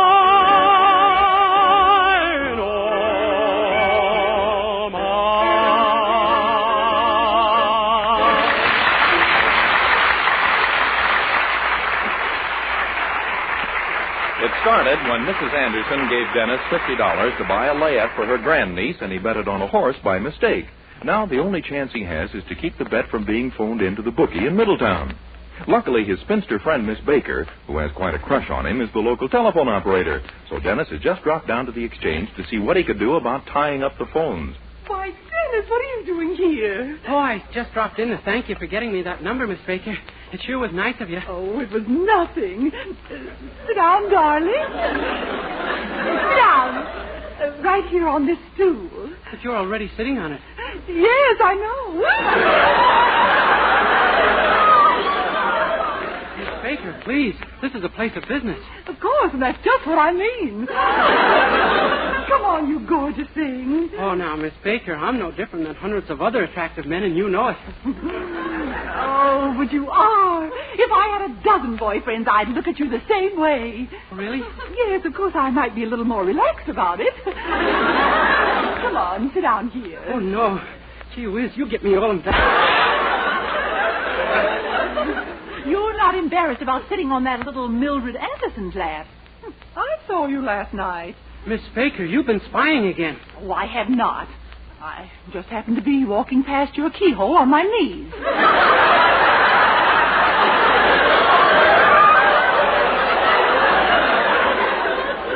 Oh, that explains those holes in the doormat. Well, I can't help it if I'm a little jealous. You've never taken me out even once since we met. Well, would you like a date with me tonight? Tonight? Oh, Dennis, do you mean it? Sure. Why don't you run over to the beauty parlor and get yourself all fixed up? I'll run your switchboard for you. Oh, you mean right now? Oh, why wait? If you want to look attractive, you better start pretty early. Oh,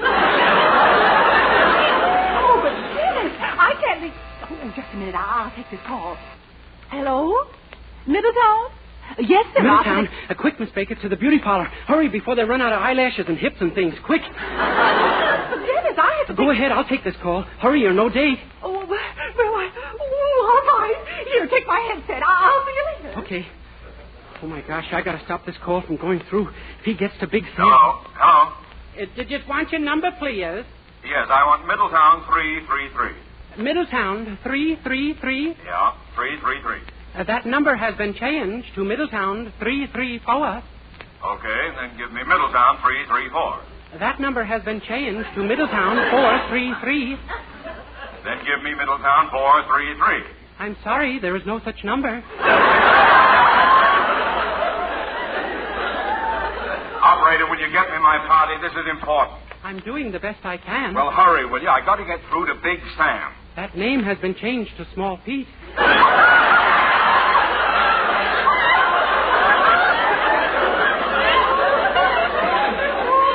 has not. I want Middletown 333. Do you understand? Yes, sir. I'm connecting you with Pulaski 333. I don't want Pulaski. I want Middletown. Middletown. That name has been changed to Cincinnati. I want Middletown 333. Can't you get that through your head? Yes, sir. I'm ringing Hoboken, Nyan. You've got the wrong number. Oh, I'm sorry. I'll hang up. I mean, I got the wrong number. Okay, then you hang up. Please, operator. I want Middletown 333. Please. I will connect you. Thank heaven. Here is your party. Hello, Big Sam? I'm sorry, your 3 minutes are up. What? Kindly deposit $87 for 3 more minutes. Never mind. I'm going down to the telegraph office and send a wire. Goodbye. Oh, my gosh, the telegraph office. Where's my hat?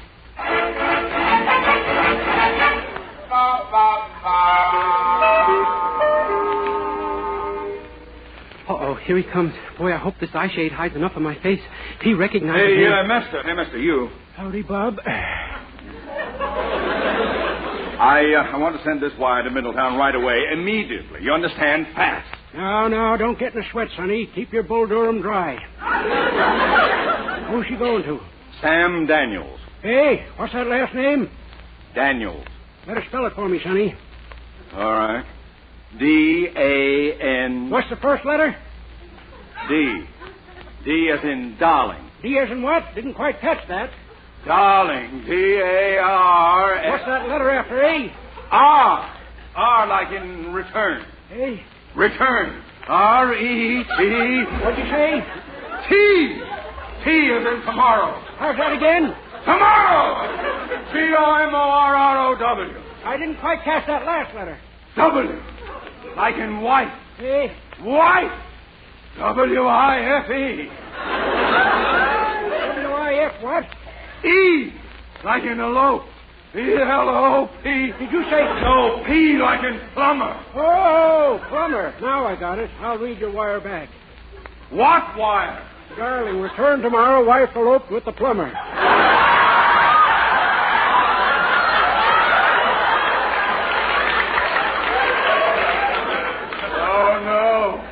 No! Want to send it a straight wire or a night letter, sonny? I don't want to send it at all. I'm taking the next train out of here and talk to the man myself. Goodbye! Oh, my gosh, the train. Well, what am I waiting for? I know Earl Welch, the station agent, pretty well. Where's my hat?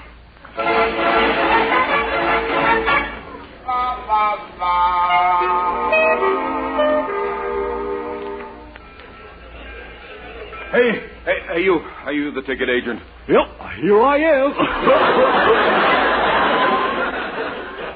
Give me a ticket to Middletown, quick. I want a ticket to Middletown.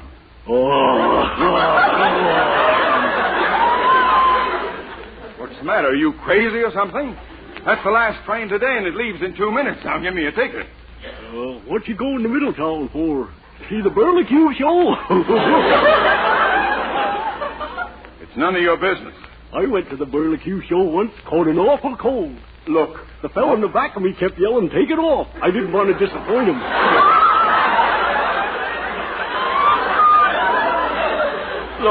Look. I want a ticket to Middletown. Oh, yes, so you do. You want the green ticket or the red ticket? How do I know? Does it matter? Nope, they're both the same. Then give me a green ticket. A green ticket with a blue suit?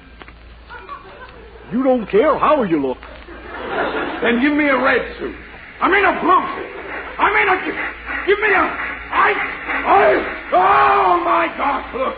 The train's pulling out. Yep, they will do that, you know. Oh. You fool, now I can't get to Middletown. Do you realize you just cost me $50 I'm going to have to give back? You don't say. Well, ain't that too bad? That's the fairest thing I ever heard.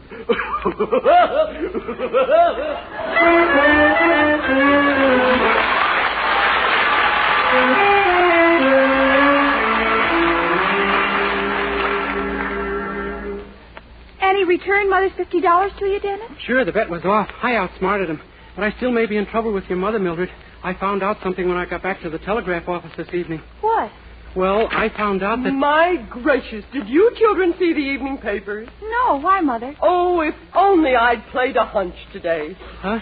Well, what do you mean? Well, this morning Susan Quincy was born, and this afternoon a horse named Susie Q won at Hollywood Park and paid over 200 to 1. Mildred, if you want to shoot me, I'll be glad to write a suicide note. Oh, my golly, is that what you meant you found out at the telegraph office? No, I didn't know about that. But I found out that I delivered the wrong telegram to your mother this morning. What? Yeah, the wire I gave you was supposed to go to Mrs. Wilkins down the street. It was her sister that had the baby, only in Chicago, not Los Angeles. But then what did my wire say? I'd rather not read it to you. Dennis Day, I want to know what was in that wire. Well, it says, just got a sure thing tip on a horse. If you have any spare cash, take it all and bet it on Susie Q in the first race at Hollywood. Sign your nephew, Bill.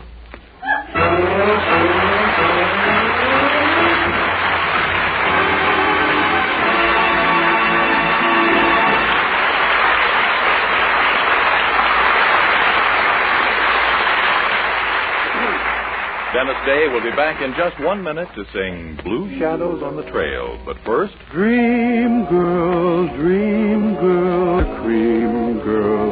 hair that gleams and luster cream shampoo. Yes, for soft, glamorous dream girl hair, try Luster Convenient tubes or jars, whichever you prefer. Luster Cream, the new three-way loveliness. Fragrantly clean, glistening with sheen, soft, easy to manage. Not a soap, not a liquid, but an utterly new, rich lathering cream shampoo. A blend of secret ingredients plus lanolin. 4-ounce jar, $1. 4 jars, 49.25 cents. Be a dream girl, a lovely dream girl, beautiful luster cream girl. You owe your crowning glory to a luster cream shampoo. Well, as Jack Benny would say, we're a little late, folks. Good night.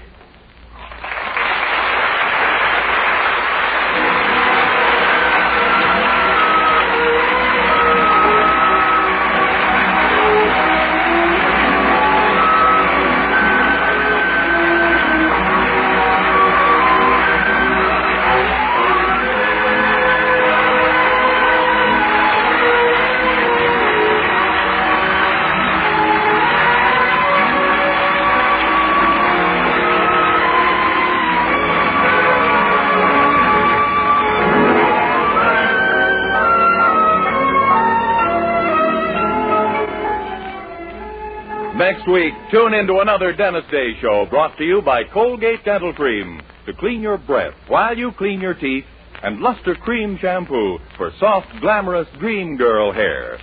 This is Vern Smith speaking. Good night.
hallowed halls of ivy, every voice will bid farewell, and shimmer off in twilight like the old vesper bell. Aloha, ladies and gentlemen. It is a great pleasure to have in our studios a man whose name I'm sure many of you know.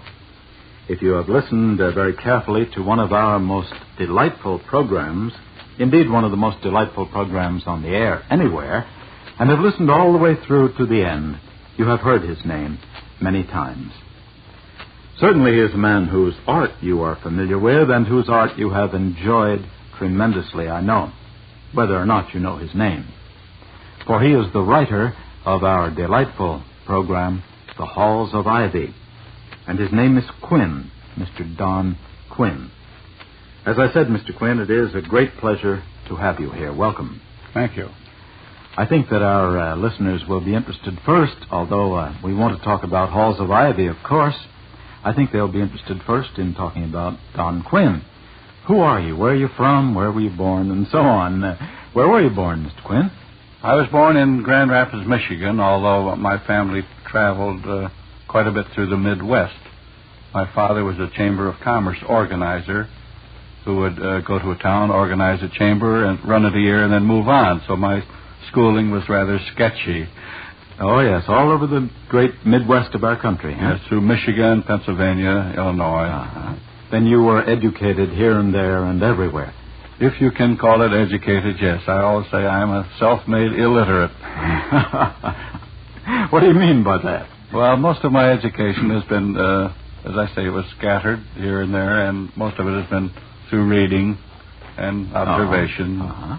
One would think that you must be an extremely highly educated man. I mean, from the standpoint of formal education, however, since you write this program, Halls of Ivy, which is quite an erudite script sometimes, I think. Thank you. I'm glad to have this illusion is being perpetuated. But it's quite fraudulent in the fact that my formal education has been neglected. However, my wife is a journalist from Northwestern. And practically a Phi Beta Kappa, although she denies it. And she is my reference point for most of the college work. Oh, indeed. I'm very much interested in that. I was going to ask you if you had any family. Now you have told us of your wife, and she is helpful, eh? She's very helpful and a great critic. Good. What is it, the famous old phrase out of a play of years ago, best friend and severest critic, eh? Yes. Any other family, Mr. Quinn? Yes, I have 2 children, a girl 16, Nancy, and a boy, Johnny, 10. Oh, are they here with you? Nancy is with us. Oh, Nancy is, huh? I hope she and all of you are enjoying your Hawaiian visit. My daughter's practically in tears at the thought of going home Thursday. Well, we're sorry to see her and all of you go. We hope that you'll be inspired to come back. It's been a delightful visit, and we hope to make this an annual tour. How long have you stayed this time? Between boats, 10 days. Oh, have you been here before? Yes, we were here in the summer of 1941. Oh, and this is your first opportunity to get back again? Yes, the first time, but it won't be the last. We're going to try to make this more frequent. Fine, I'm delighted to hear that. Do you have any hobbies, Mr. Quinn? I have so many hobbies I don't have time for my work. Oh. I get in my car and drive in the mountains, which is my principal hobby. I paint, I pistol shoot, skeet shooting, chess, reading, theater, any number of things. You have a well-rounded and full life, eh? I have a lot of fun. As a matter of fact, I imagine they all help you in your work, too. They all contribute, if only in the matter of relaxation and rest. Yes. Capable writer should be a versatile fellow of many interests and so on. Well, radio writing is a highly competitive business, and it's a great strain during the broadcasting season. And when vacation time comes along, it's highly welcome. Yes. And anything you can do to relax is all to the good, and there is nothing like a trip to Hawaii in this direction. That's so true. How did you come to get into radio writing, by the way? You know, in this business, very often the question is, from what profession do you come? How did you get into radio? How about with you, Mr. Quinn? I came from the ranks of commercial cartooning. Indeed. Which in 1929 and 30 laid, as Variety says, a big egg. I had been giving jokes to a radio comedian around Chicago named Jim Jordan. Oh, yes. Who is now Fibber McGee. Yes. And they asked me if I would write a show for them called Smack Out, which was a rural community country store skit. And I wrote this for 4 years, a country store rural thing, without ever having been off the city streets.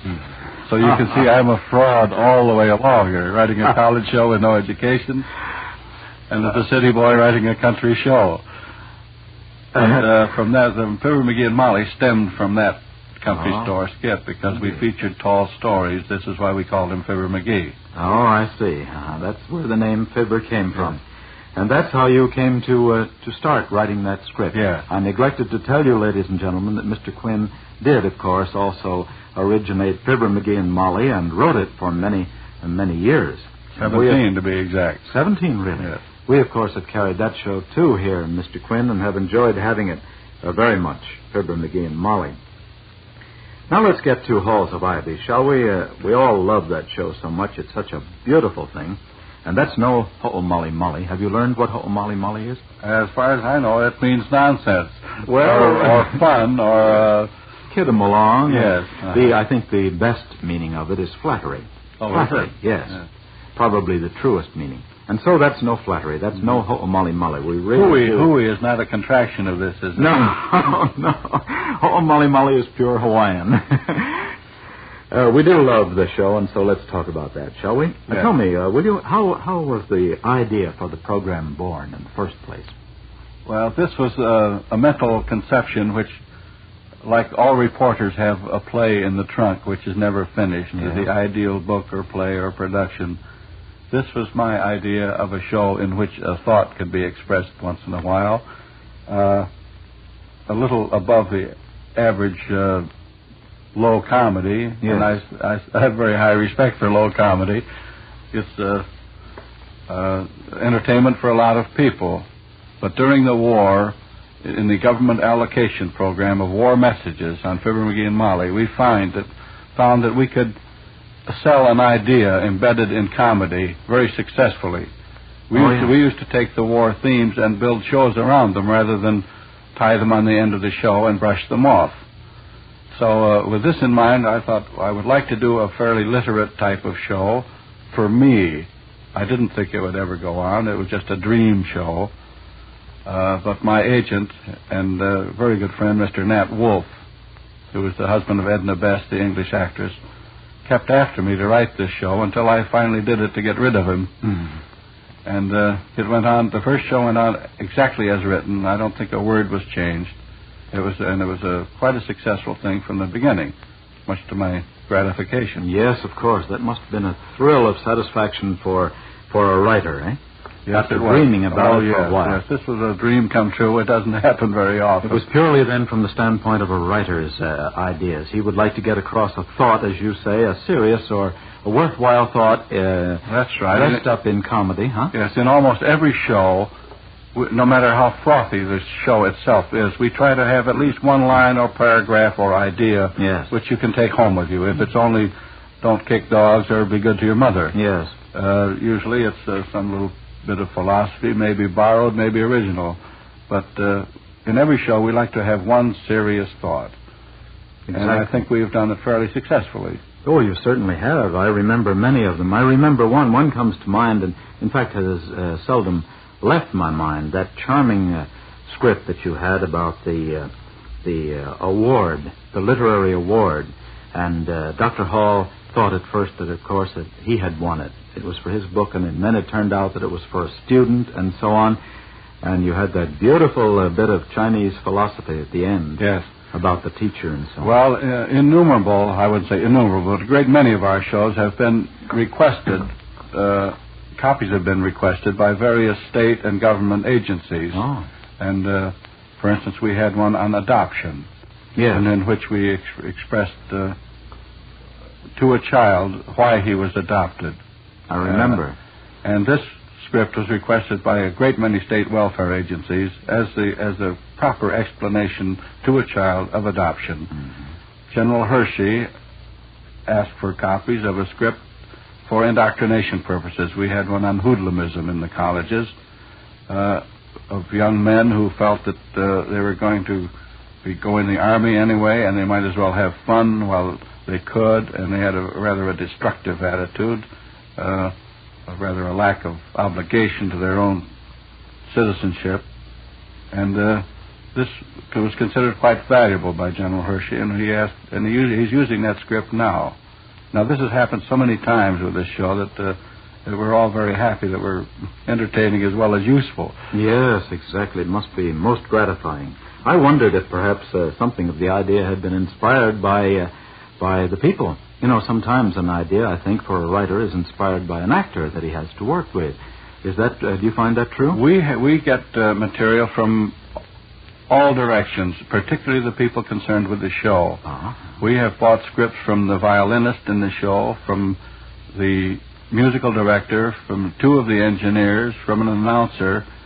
A lot of people around the show offer ideas. Now, we hesitate to accept an idea from outside, from people we do not know. Yeah. As a matter of fact, we return them unread.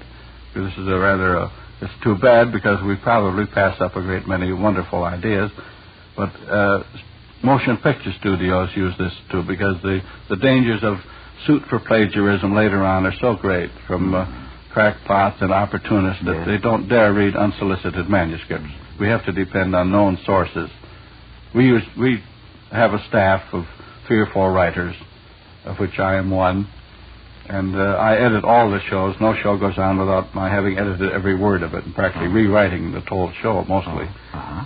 But it's a very small stable, as we say, of writers, and most of our shows stem from those. From your own? Yes, I see. The ideas come from everywhere and by osmosis. Yes, I suppose you perhaps have an actor play a part, and the way he handles a given scene or a given development probably will give you an idea for something that you can use in a later script. Is that not so? This happens all the time in radio. Something happens, and you realize that you've found a quality or a piece of business which is valuable, and then you use it again. And this is why a great many radio actors and types have been developed.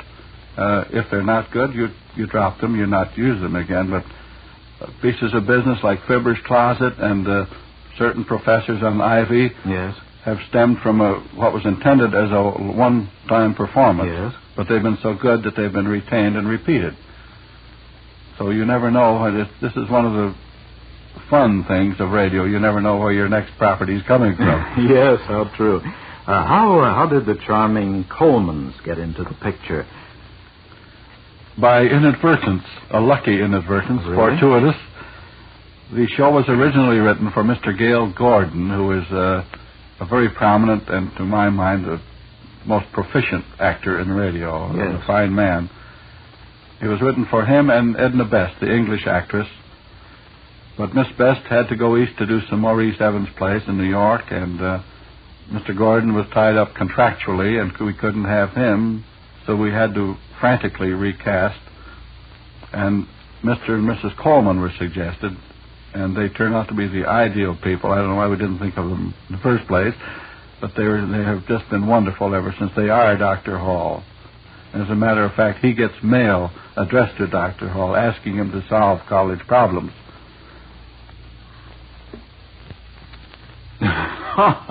That's marvelous. Imagine. That certainly must be gratifying to him, eh? Practically all our mail is gratifying. It's a very pleasant, very literate type of fan mail. Oh, yes. And I have a great joy in answering it. I have a lot of fun even answering the crackpot letters, of which every show gets a few. Sure, I suppose. For instance, do you recall anything that might be interesting or amusing? Yes, I do. We happen to be on for a beer sponsor. Yes. And some fanatic type in California said that we were undermining the youth of the nation and selling them into alcoholic slavery and other such nonsense. Yeah. And as the privilege of answering a personal letter was mine, I answered this and told her that Christ's first miracle was turning water into wine, and I hoped one of his later ones would be turning bigots into human beings. Oh, marvelous. There's a line for a writer if I ever heard one. It must be a great pleasure for you to work with the Colemans, isn't it? It is pure delight because they're very charming, literate, gracious people. And we couldn't be fonder of them than we are. And they're very conscientious. They do a wonderful job. And Mr. Coleman is somewhat of a literary authority himself, which saves me a great deal of work. I could refer to him instead of Bartlett's quotation. Oh, indeed. I was going to ask you if they ever made any suggestions, do they? They have both written scripts. Ronnie has written 2 scripts, and Benita has written 1. And they're very sharp critics.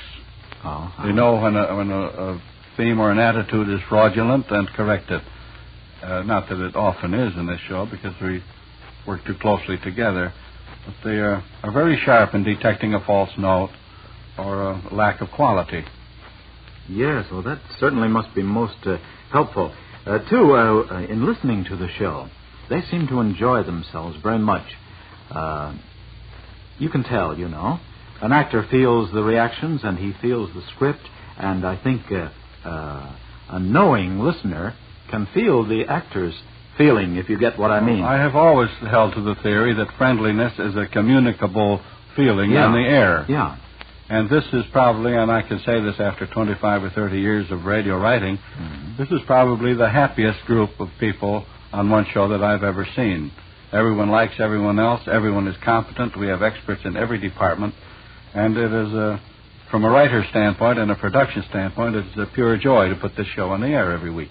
I imagine. It certainly sounds as though everybody's having a fine time, and certainly sounds as though the visual audience is having a fine time. They all love it. They all want to come back week after week, but we like new people in there every week to give them all a chance to see it. Of course.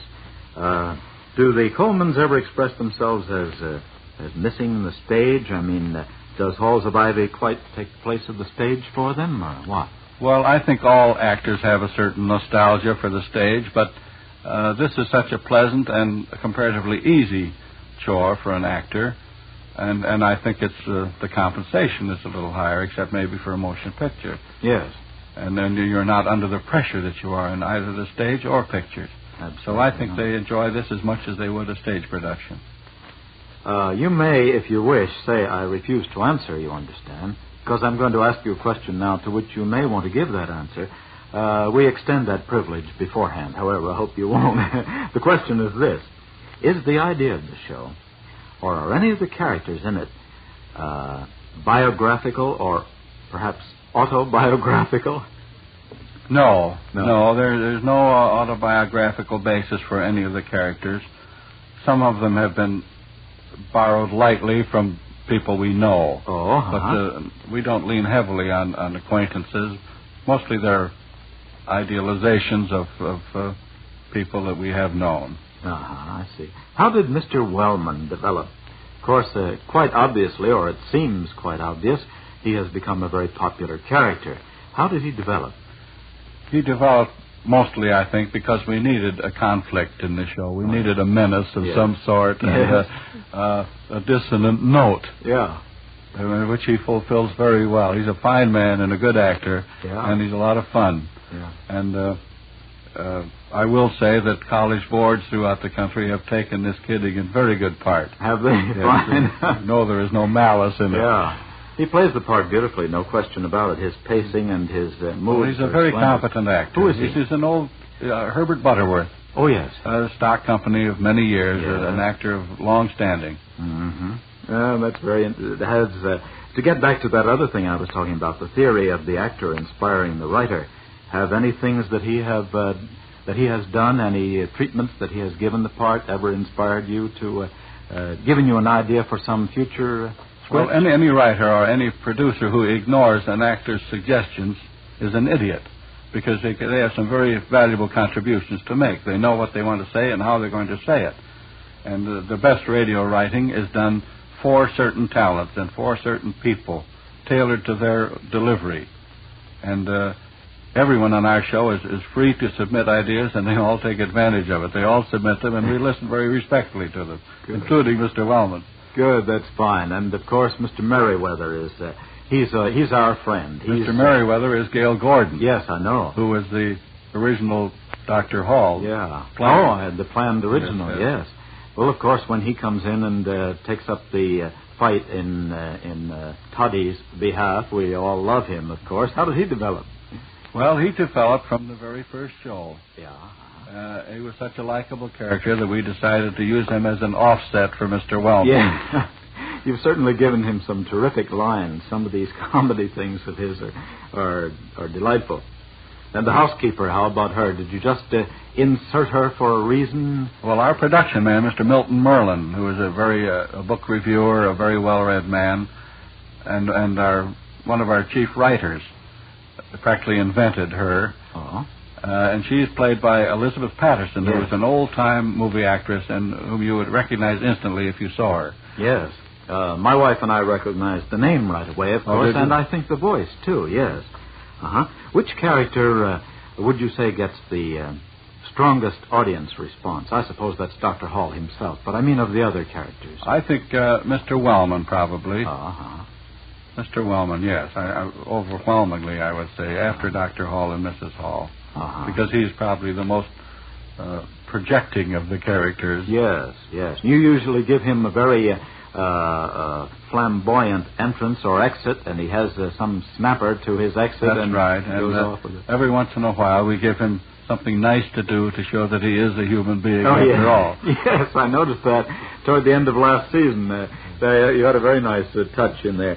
Don, do you work with the production itself? I mean, do you attend the rehearsals yourself and so on? I work very closely with the production. Yeah. I see the script all the way through, editing every word, inserting a great deal of my own work. Mm-hmm. Then I attend every rehearsal and every broadcast.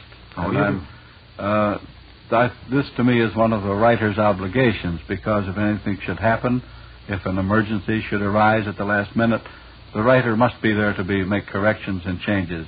If an actor has an accident on the way to the studio, this leaves a very embarrassing gap in the script. Oh, yes. So I think it's part of a writer's duty to follow through the actual broadcast. Oh, I see, yes. Then you must know very well my old friend Arthur Bryan. Arthur Bryan's a very dear old friend of mine and a very competent actor. Yes, he is. I've worked with Arthur for 15 years. Oh, really? I had the pleasure of working with him 20 years ago. Well, he's never done a bad job that I know of. No. He's always in there pitching. Nice guy, too. Yes, he is. When do you expect Halls of Ivy to return to the air this season? I think in October. Uh-huh. We're still negotiating contracts. Mm-hmm. Tell me something about your own personal, shall I say, not problems, because you have a very happy situation here, and quite obviously from our conversation, it goes along smoothly and happily, and you're pleased with the whole thing, as who could blame you? It's the smoothest and most pleasant operation I've ever been connected with in radio. Yeah? Isn't that swell? That's fine. I think it shows it, too. I really do. But to get back to what I was going to say, the problems of radio writers themselves. After all, some are lucky and some are not. Some are successful and some are not. As we say in show business, some get the breaks and some do not. What about that? What's your view on that? Are you a member of the Writers Guild, for instance? I am practically a charters member of the Radio Writers Guild, a charter member, and I have been on the council for almost 10 years. Oh, really? And if I may, you said that this was, I didn't have to answer a question. Well, you don't have to listen to this answer either. But there was a recent blast in the newspaper by, I think, Senator McCarran, charging that the Radio Writers Guild was red-dominated. Yes, I was going to ask you about that. Well, I think it is pure hogwash. Senator McCarran is a politician, and all politicians will do almost anything for a vote or a headline or to perpetuate themselves in office, and I think this charge is pure nonsense. I've known these writers for many, many years, almost a great many of them personally, and neither in council meetings or membership meetings has politics ever arisen. Oh, really? This is one of the two taboo subjects. The other is the quality of radio shows, because other authors, your friends, are present. We don't discuss each other's shows. Oh, yes. And you do not discuss politics? We do not discuss politics, except where legislation is pending concerning the welfare and status of writers in general. Oh, yes. This is the only thing the Guild is interested in, is the status of writers and their welfare. And the fact that there are probably, as in all organizations where you have 600 or 700 members, there are probably a few communists. But they certainly do not dominate the Guild. They have, as a matter of fact, I don't think I know any. And I know a lot of these men personally. Mm-hmm. And in the first place, the chances of a subversive attitude or line or script reaching the air are highly remote. In the first place, not many writers are communists because they are independent thinkers, and the Communist Party does not welcome independent thinkers. These are individuals. And they are granted that they're all shades of political opinions, and a great many of them are liberals. This does not make them communists in my mind, because I'm a liberal myself.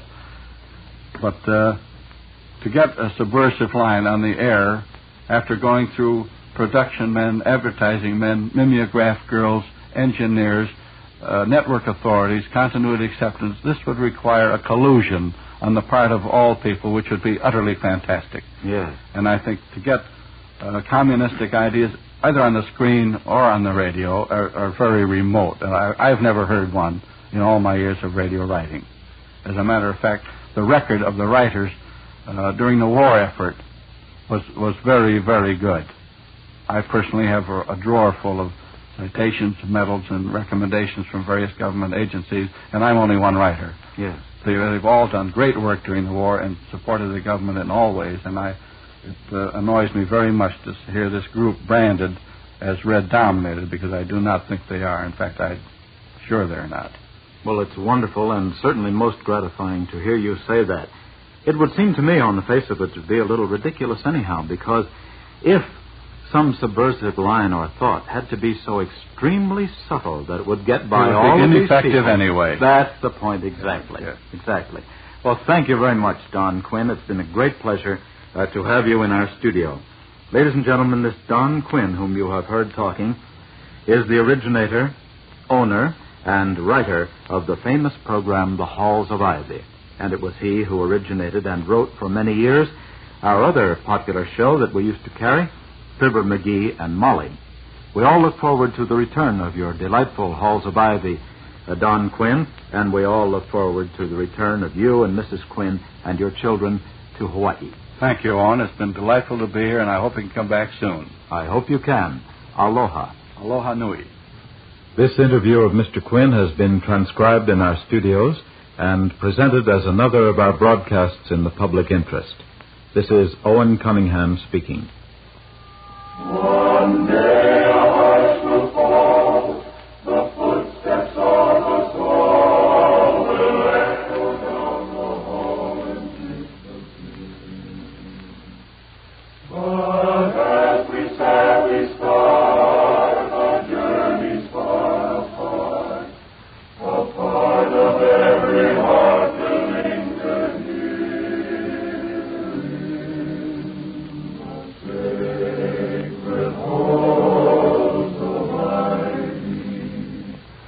where we've lived and learned to know that through the years we'll see you in the sweet afterglow. This is NBC in Hawaii.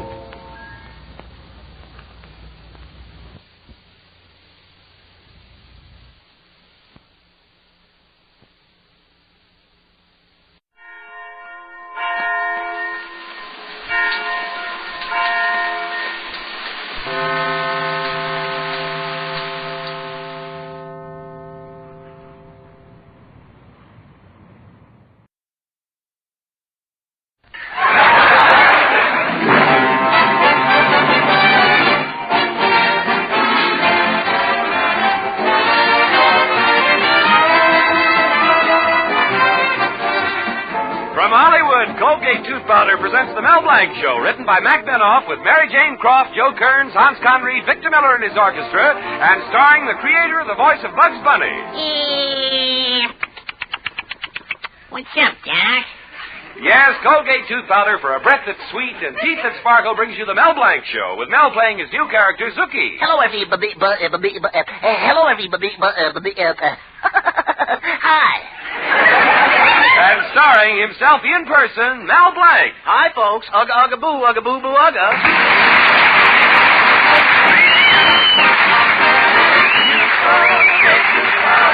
Keep smiling just right. Use it each morning and use it each night. It cleans your teeth, makes breath so sweet. Use Colgate tooth powder. Want teeth that sparkle and dazzle, a breath that's fresh and sweet? Then try Colgate tooth powder, for the new all-purpose Colgate tooth powder cleans your teeth and sweetens your breath. Yes, this new all-purpose tooth powder produces an amazingly rich active foam that's marvelously effective. Every time you brush your teeth with this new all-purpose Colgate tooth powder, your whole mouth feels clean, sweet, fresh. Your teeth regain their natural sparkle. It's been proved in 7 cases out of 10 that Colgate tooth powder instantly stops unpleasing breath. And as for cleaning, you can depend on Colgate tooth powder revealing the natural brilliance of your teeth. Yes, Colgate tooth powder, the new all-purpose tooth powder, does everything you can expect or ask of a dentifrice. Try Colgate tooth powder today for teeth that sparkle and a breath that's sweet. Use Colgate tooth powder. Well, here it is, the month of June. For those who are single, it's the month for marriage. For those who are married and know better, it's the month for vacation. Anyway, in Mel Blanc's little town, everyone is looking through travel folders, and we hear Shirley Davis saying to her boyfriend, Gee, the places in this travel folder are beautiful, Roy. Shirley, I'll go right down to the travel agency and arrange a trip for us. And Mary Sandrich is saying to her boyfriend, Tom, Gee, the places in this travel folder are beautiful, Tom. Mary, I'll go right down to the travel agency and arrange a trip for us. And in Mel Blanc's Fix-It shop, Betty Colby says to her boyfriend, Mel Blanc, Gee, Mel, the places in this travel folder are beautiful. Betty, I'll go right down to the travel agency and get you some more folders.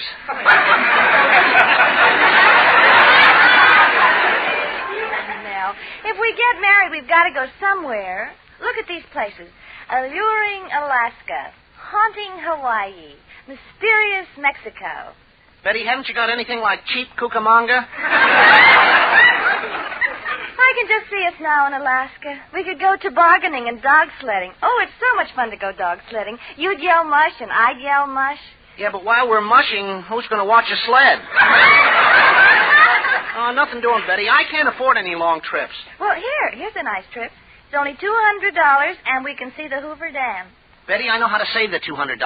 How? Let's stay home and look at my Hoover vacuum cleaner. Oh, here's a wonderful place, Sun Valley. And the weather there is very unusual, you know. Sun and snow. Girl can put on a bathing suit and go skiing. Oh, gosh, that's nothing.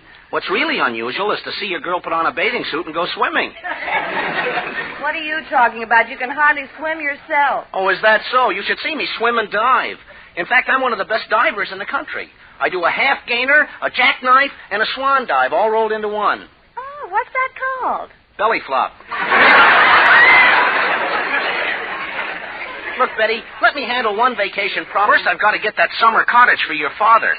Well, speaking of... Hello, Betty. Hello, Father. Hello, Mel. Hello, Mr. Colby.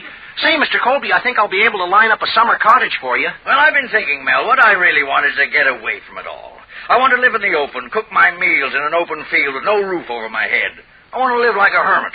Mr. Colby, you don't want to live like a hermit. You want to live like a veteran. Besides, you should be grateful for anything I can get you. If you think it's easy to rent something, just look at the ads in this paper. Let me see. Hotel Pineview, concrete swimming pool for the private use of the guests. Rates $10 a day. For guests wishing to sleep in the hotel, $20 a day. You see what I mean? And that's a good one. Listen to this. Dream house. The living room is a dream, the dining room is a dream, and the bedroom is a dream. What's the price? A nightmare. Well, Mel, maybe I should be grateful to you for getting me this cottage. That is, if you can get it. Oh, leave it to me, Mr. Colby. Now, let's get in my car and go down and talk to the old sea captain who owns a cottage.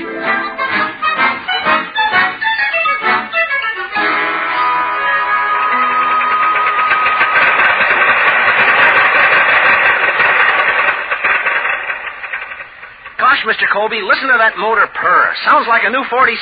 Yeah, new 47 concrete mixer. What kind of a car is this anyway? Why, it's 2 feet higher in the front than in the back. Well, it's a racer, Mr. Colby. It likes to start from a crouching position. Mel, why don't you get yourself a new car instead of this old jalopy? Jalopy? Why, this car happens to be a town and country. Town and country? Yeah, this is the only town in the country that'll give it a license. That's typical of what you drive. In fact, I'm a little worried about this trip. I always feel nervous with an idiot behind the wheel. Well, don't worry, Mr. Colby. You won't have to do any driving at all. Hey, look at that car coming towards us. It's fantastic. It has a California license plate. Well, what's so fantastic about that? He's driving on the right side of the road. He's driving on the right side of the road. Who said that? Oh, Mel, boy. Now, don't worry, Mr. Colby. I'll get it started right away.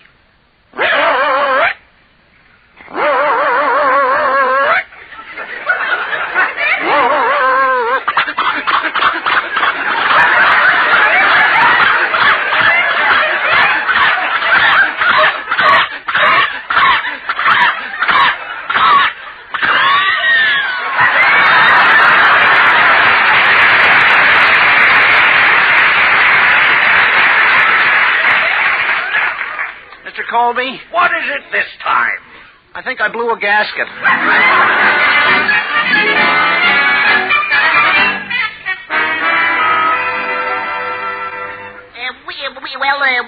What happened, Mel? Well, the car's in the garage, and they're fixing it now. I phoned the sea captain, and Mr. Colby and I are going to meet him at 5 o'clock. Now, be sure to be back here in time to mind the fix-it shop, Zuki. Oh, okay, Mel. Say, here comes that bragging Beau Brummel, Hartley Benson. I'm getting out of here.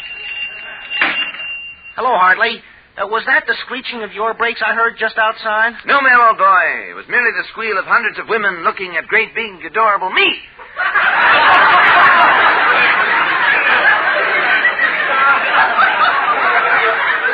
All through life, I've been disappointed. I can't kiss myself because I'm not double-jointed.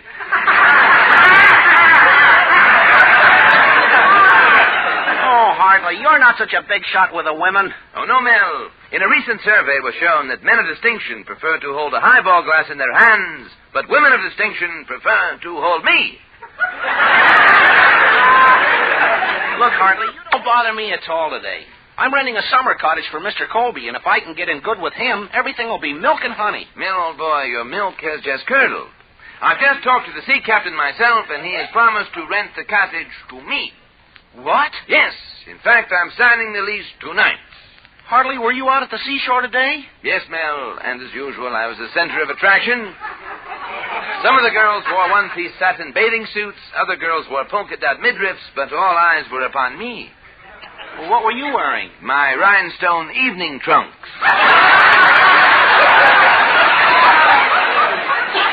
I covered myself with suntan lotion, but got an awful sunburn anyway. Well, that's odd. No, it isn't, Mel. My body is so beautiful, the sun fought its way through.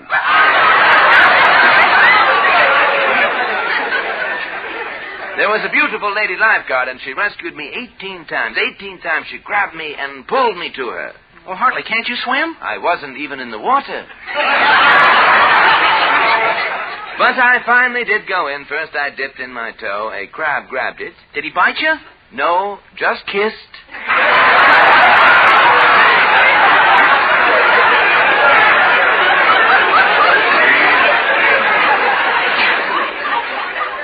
Gosh, Hartley, you must think you've got the most beautiful body in the world.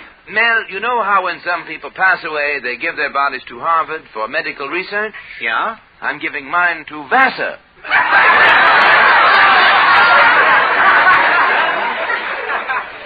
Oh, Hartley, you're not so hot with the women. Oh, no. Mel, once I was traveling through the country. It was a very warm day, so I jumped into a little stream for a swim. Do you know what that place is called today? What? Hot Springs, Arkansas. As a matter of fact, Mel, now that the magazines are coming out with their beach editions, they may put my picture in Look or run it in Life. Well, if they put your picture in Look, it'll have to run for its life. Oh, Mel, you make me see red. So I must leave before Congress investigates me. And as for the cottage, you and Mr. Colby can come down and see me sometime.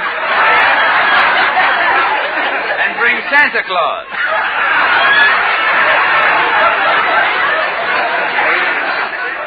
Meanwhile, remember this. I'm as lovely as can be. I'm so sweet, perfume smells me. So long, Mel. Nice seeing me.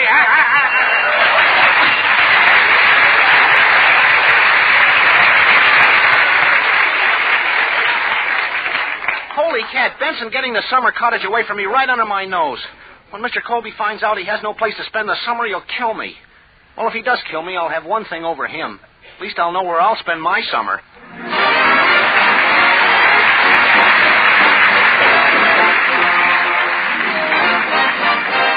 Use Colgate tooth powder, keep smiling just right. Use it each morning and use it each night.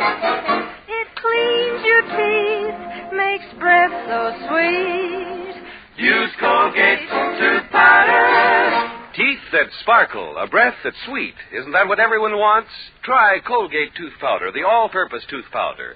Instantly, it makes rich, active foam that dances around your mouth. Makes your breath sweeter. Yes, indeed. In 7 cases out of 10, it's been proved that Colgate tooth powder instantly stops unpleasing breath that originates in the mouth. And oh, what a wonderful cleansing result you get from Colgate tooth powder. It leaves your teeth with that pearly smooth feeling, reveals their natural brilliance. So for teeth that sparkle and a breath that's sweet, try Colgate tooth powder, the all-purpose tooth powder. Use Colgate tooth powder. Now let's listen to Victor Miller and his orchestra as they play Across the Alley from the Alamo.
Good impression on Mr. Colby by renting a summer cottage for him from an old sea captain, but Hartley Benson beat him to it and is signing a lease for the rental of the same cottage tonight. Now we find Mel in his fix-it shop, worrying as usual. Hello, Mel Blanc's Fix-It Shop. You bend it, we mend it. Yes? Oh, the garage. You fixed my car? Well, what was wrong with it? Uh-huh. Uh-huh. Uh-huh. Mm-hmm. Uh-huh. Uh-huh. Uh-huh. Uh-huh. Out of gas, huh? Well, I'll be over to pick it up. Goodbye. A lot of good it does me to have the car now. What can I do to beat Hartley Benson out with the old sea captain? Oh, here comes my lodge president, Mr. Cushing. He always has some ideas. Maybe he can help me now. Greetings, mighty potentate. Hello, Mel. Mighty potentate. How's your little geranium? Mel, if you mean my wife, she's gone to pot. Last night she got up in the middle of the night and said, John, I can't breathe. It's too hot. If it gets any hotter, I'll die. Well, what'd you do? Threw another log on the fire. Well, when I first married that woman, she had a figure like an hourglass. Now? Her sand has shifted.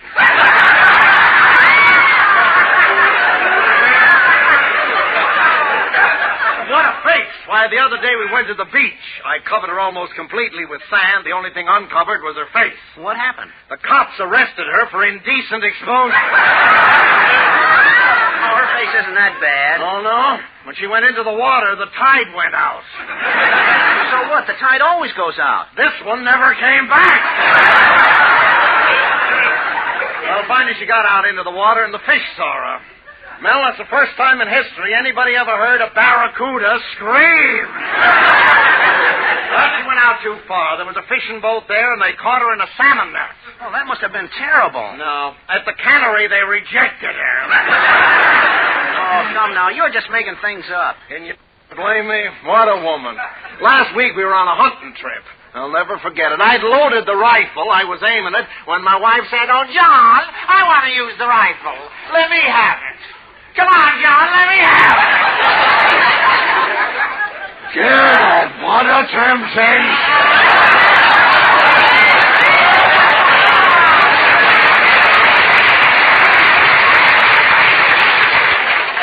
I don't know why I'm telling you all this. It's just that I don't know what to talk. I wish I could help you, mighty potentate, but I can't. As a matter of fact, I'm deep in my own troubles.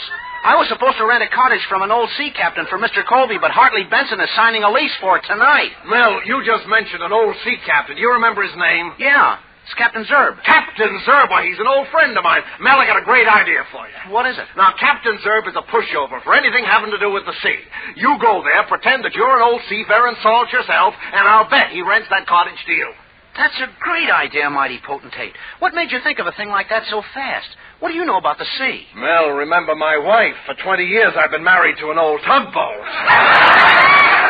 Mel, I hope my idea helps you out. I gotta be going now.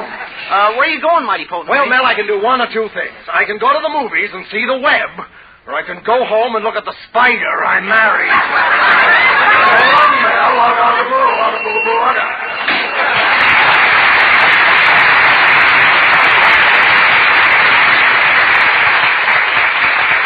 I can always depend on the mighty potentate to help me. Gosh, it's getting late. I better rush down to Mr. Colby and tell him the idea.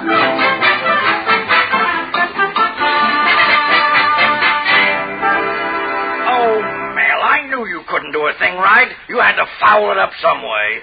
Imagine Hartley Benson getting the cottage instead of me. But, Mr. Colby, if I tell Captain Zerb I'm an old sea captain, well, he'll surely rent it to me, and you can move in. You, an old sea captain? Oh, what do you know about the sea? Plenty. Listen to this.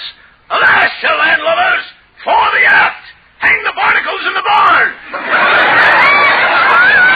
Ice my woodwork, ice my woodwork. Ice my woodwork? What's that? That's a high-class way of saying shiver my timbers. Oh. Come on, Mr. Colby, we got no time to lose. Now, remember, you go in first, then I'll come in later.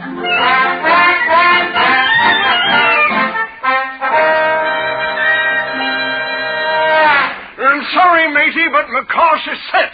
I told Benson that cottage was his'n. Blow me down, everything'll change my mind. I'm sorry to hear that, Captain Zerb. If I'd rented the cottage, I was going to let an old sea captain live in it. You see, he has no place to stay. No port to drop anchor in? No. Well, of course, that may change my mind. Where be this old sea dong? Why, I told him to meet me here. Where? There's a salty-looking lubber coming up the steps now. He's ringing my doorbell. Yes, that must be the Admiral now. I'll open the door. Well, come in, Admiral Blanc. Meet Captain Zerb. Well, my compliments, Admiral Blanc. Mr. Colby here tells me that you'll be an old sea dog. Is that right? Sure is. Just listen to this. Well, now,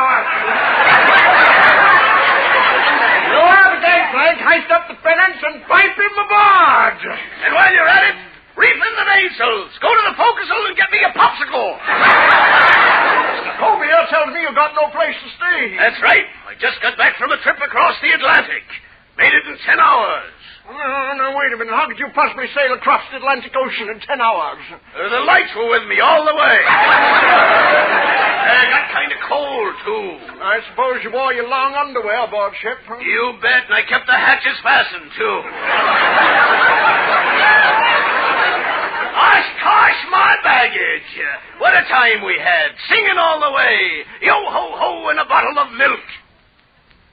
Milk? You mean rum? No, milk. This was a cattle boat. Reminds me of the time I first went to sea.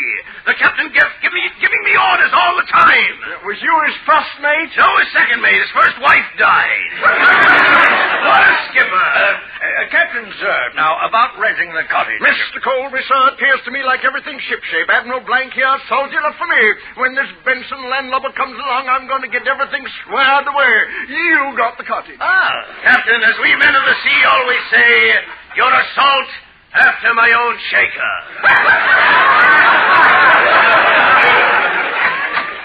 Captain Zerb, I've come to sign the lease. Just think how fortunate your cottage will be to be lived in by great big adorable me. Benson, great big adorable, you're going to have to find another anchorage. I just told Admiral Blanc he can have the cottage. Admiral Blanc? I think I'll be going now. So long, Mr. Benny. Just a minute, Captain. This man is an imposter. You mean he's never been to sea? The only time Blanc has ever been to sea is when he took the ferry boat to Hoboken. When I shiver my timbers, blow me down, man, the lifeboats, and heavens to Betsy, I've been Hortons.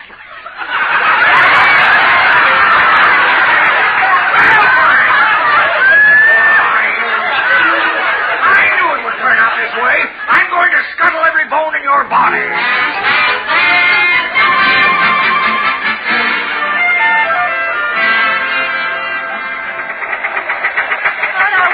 Father Mel, he'll get over it. Just think, here we are, the two of us alone in your car. Yeah. Betty, you're so wonderful to me, always helping. The minute we got into the car, I had a flat tire, and what did you do? I fixed it. Yeah. Well, how do you like the way the old buggy runs now, Betty? Oh, it's very smooth, Mel. It's just as if the wheels aren't even touching the ground. Yeah. Holy cat! What's the matter? The wheels are touching the ground. I forgot to take the jack out from under the car.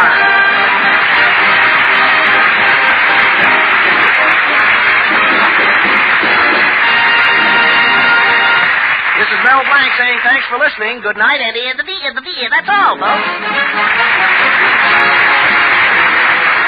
This is Bud Easton reminding you that Colgate Tooth Powder for a breath that's sweet and teeth that sparkle brings you the Mel Blanc Show every Tuesday night at this time. Be sure to join us again next Tuesday night for more fun with Mel and the people you'll meet in Mel Blanc's Fix-It Shop. Say hello to Halo Shampoo for naturally bright and beautiful hair. Remember, even finest soaps and soap shampoos hide the natural luster of your hair with dulling soap film. But Halo Shampoo contains no soap, therefore leaves no dulling soap film. Even in hardest water, Halo makes oceans of rich, fragrant lather, quickly banishes loose dandruff and dirt. Halo needs no lemon or vinegar rinse. Say hello to Halo and goodbye to dulling soap film. Get Halo Shampoo at any cosmetic counter. Remember,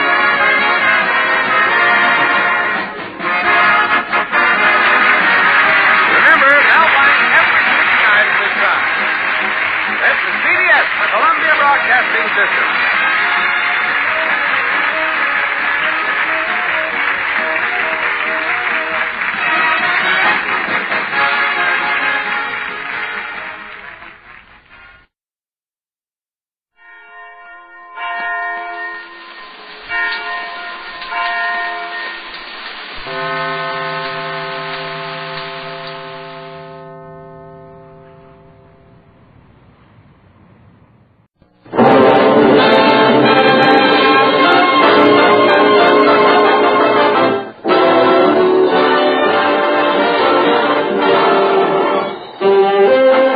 makers of Bluebonnet Margarine and Tender Leaf Tea present The Fred Allen Show with Fred's guest, Mr. James Mason, Portland Hoffa, Minerva Pius, Peter Donald, Parker Fenley, the DeMarcos, Al Goodman, his orchestra, and Kenny Delmar.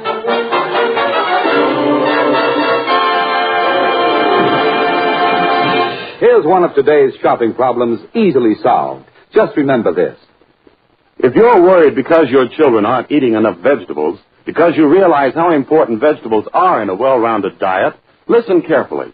You can now give your children the goodness of 8 different vegetables in a delicious drink they'll love. Just give them V8 vegetable juices. V8 is one of the most enticing drinks that's ever been concocted. And here's the important thing. Every tempting sip of V8 contains the goodness from 8 different vegetables. Tomatoes and beets of the red variety, lettuce, spinach, watercress, parsley, and celery of the leafy green variety, carrots of the yellow variety. Thus, when you serve V8, your children get both the goodness and variety of 8 different vegetables. Get V8 vegetable juices tomorrow. Give it to your children for lunch, dinner, between meals. They'll love V8, and it's really good for them.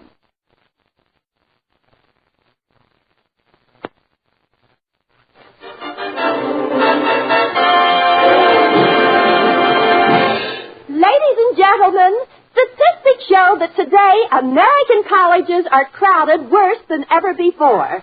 Tonight we present a man who never went to college, and he still has no class. He's Fred Allen. Thank you.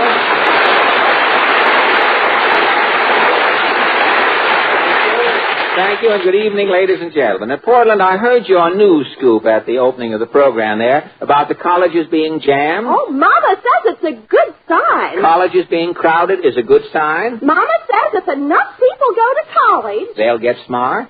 everybody'll know what Philip Morris smokers know. You really? You mean in just 4 years you could acquire that? Say, I wonder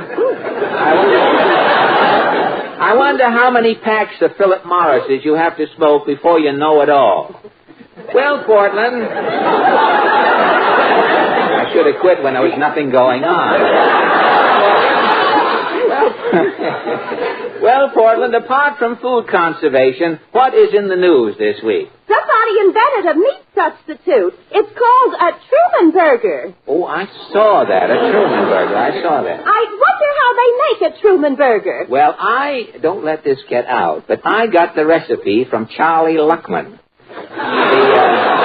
This is the recipe for the Truman Burger. The president puts 2 slices of bread on the piano, and then he plays 1 meatball. It's funny. Today's food is so important. What's funny? Well, they used to throw it at actors. Well, that's what chased Jack Benny out of vaudeville, you know. Food? When they started to can it. Speaking of Jack reminds me, did you hear Jack Parr this week? You mean the mad thing? Uh-huh. He said you were so old, Boy Scouts had to help you across the street.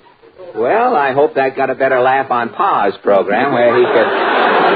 He said you were mad at the younger generation. Well, Brother Pa may be a member of the younger generation, Portland, but he's telling the older generation's jokes. But enough about the male Joan Davis. This is getting to sound, you know, the East may fight the West before this. This is getting to sound as though the program was coming from another network, which it may any minute, the way it looks. I think I had better start for Allen's Alley. What is your question tonight? Well, this week, as you may have read, the Better Business Bureau is completing its 25th year of service. Thousands of cases of fraud in real estate, stocks, and other get-rich-quick schemes have been prosecuted. And so our question tonight is, have you ever been swindled by a disciple of sharp practice? Shall we go? As the man said when his wife grabbed his money at the racetrack, you bet.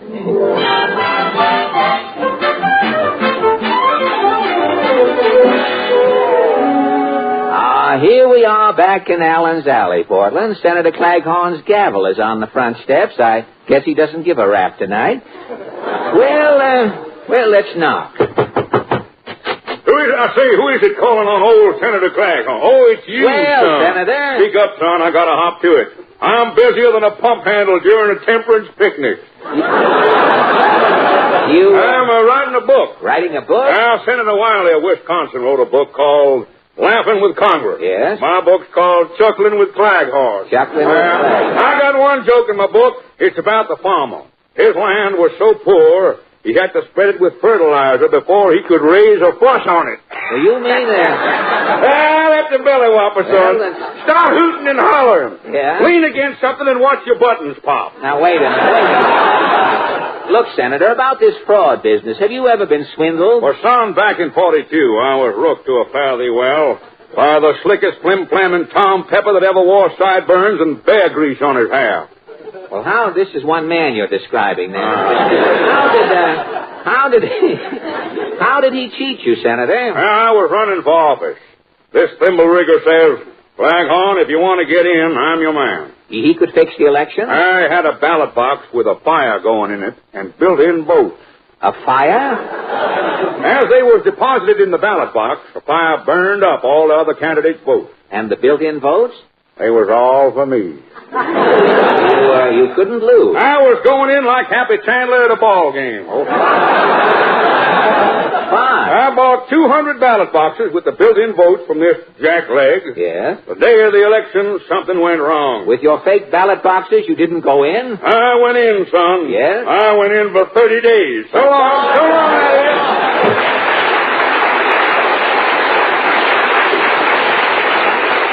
Well, that probably explains the senator's pallor. Well, I wonder if Mr. Moody's still up.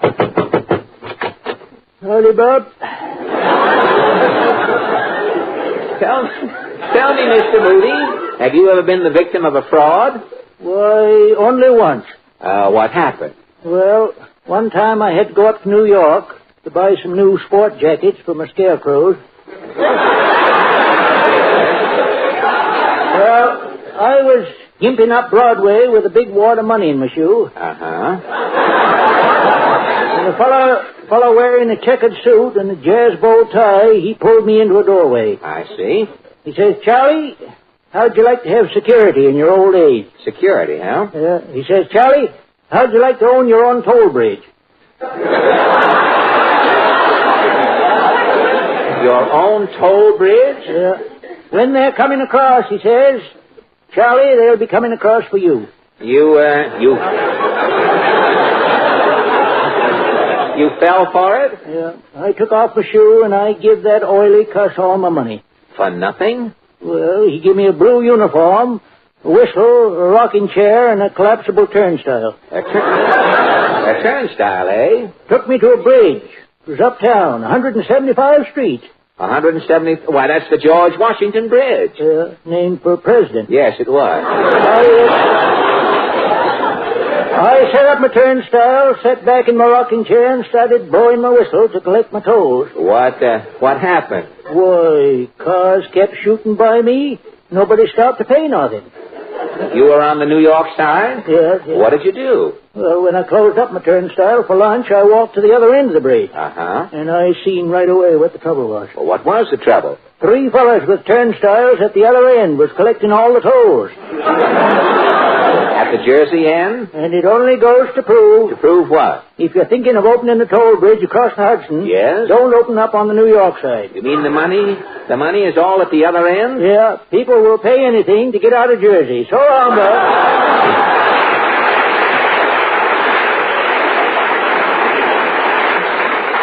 Well, Titus has something there, and he's sure welcome to it. Well, let's try this next door. Howdy, kiddo. Mrs. Nussbaum, have you ever been involved in a swindle? Only once. Uh-huh. Like a greenhorn, I'm getting hoodwinked. Well, how? I'm seeing advertised a contest. Uh-huh. Write a jingle, win a cash prize. Oh, do you write music? Do you? Mostly a ballad. Oh, what are some of your ballads? It shouldn't be nothing fancy. Just a little grass shack on the Lancey. I see. I am sending you best wishes with this little dish of knishes. Very good. And then I wrote... Then you wrote?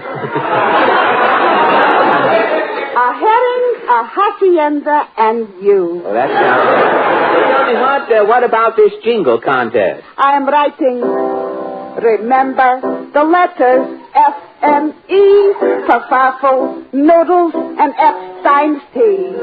Lindy's restaurant saves all three. Farfel, Noodles, and Epstein's tea.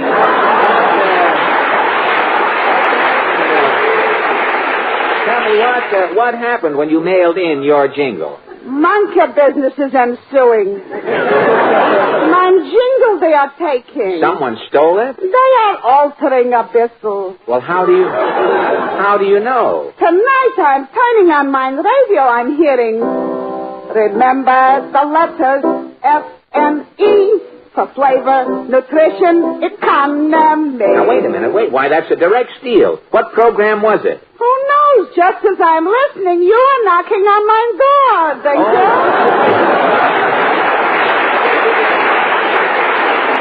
Well, that brings us to the little shanty at the end of the alley. How do you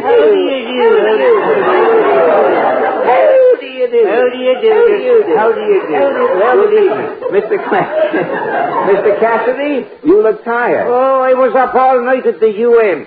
I talked with Wyszynski for 8 hours. What could you possibly talk to Wyszynski about? Oh, we had one thing in common. One thing? I couldn't understand Wyszynski, and Wyszynski couldn't understand me. Well, tell me, Ajax, have you ever been the victim of a hoax or a swindle? Oh, no, not personally, me boy, but a friend of mine was homogenized through the mail. Homogenized? The milk of human kindness was soured in his veins. Who was this friend? Dr. Prentice McGee, the famous surgeon. Oh, I've heard of him. What happened? Well, a nefarious operator of a bucket shop in Brockville Center. Yes? He sold Dr. McGee sight unseen a Texas oil well. Well, where did the swindle come in? Well, the minute Dr. McGee bought the oil well, he started receiving urgent telegrams collect from Texas. Important messages? Oh, the first one said, send $2,000. Derek fell down. The next? Send $3,000. Drill is bent. And then? Looks like a gusher. Send $5,000. Need barrels. Well, after the doctor sent all this money for his well, what happened? With the suddenness of a crescendo, the telegram stopped. Oh, gosh. Oh, the doctor called in the FBI. Yes? The well was non-existent. So the doctor lost $10,000 in the phony well. Oh, sure, it served him right. How come? The doctor should take care of the sick and let the well alone. Goodbye. Jack to do, we turn to greet the 5 DeMarco sisters, ably abetted by Maestro Al Goodman. The DeMarco sing Kate. Girl?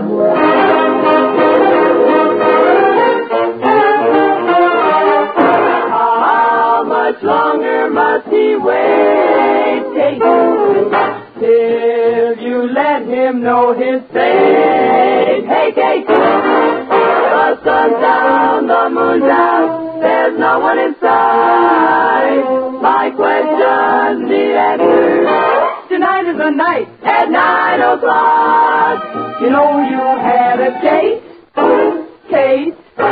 He's been here since 8:30, Kate. He came a little bit early, just couldn't wait. Has he come too early, too late?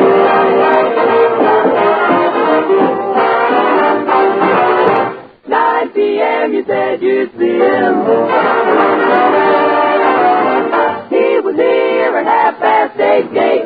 He came a little bit early, 'cause he couldn't wait. So, Kate, Kate, Kate, be a good Kate, let your late Kate break. Kate, was he a little bit early, too late?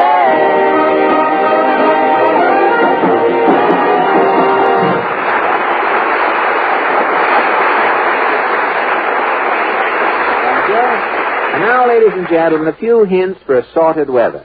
Rain or shine the year round, the all-purpose, always appropriate beverage is delicious Tenderleaf tea.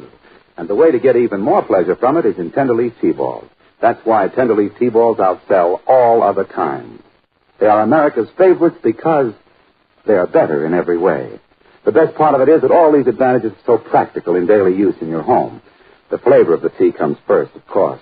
And that's famous for flavor Tenderleaf brand tea. Richer, more fragrant, more delicious. The crisp, clean, white individual packets are tasteless filter paper. That gives you convenience, efficiency, ease in serving, and flawless, crystal clear tea in your cup, filtered as it's made. Keep a supply of these better tea balls on hand for every occasion, for family meals, for guests, and especially for those dark blue days when you need quick comfort in a hurry. One Tenderleaf tea ball in your cup, boiling water, and there you are. Yes, for every good reason, ask for Tenderleaf brand tea ball.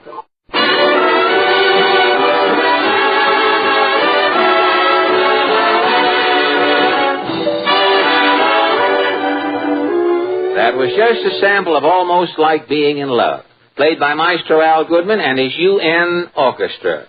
UN meaning Union Nudniks. Say, Portland. Yes? Will you keep things going until they get the horses set up on the Manhattan merry-go-round? Where's my beret and my bamboo cane? Are you going out? Yes, I have to run over to see James Mason. I've written a movie for Mr. Mason. You know, it may be his first American picture. How did you ever get James Mason to go into your picture? Well, if you won't let this get out, I'll tell you. Last Tuesday, I finished writing my scenario, and I started over to the Mason apartment.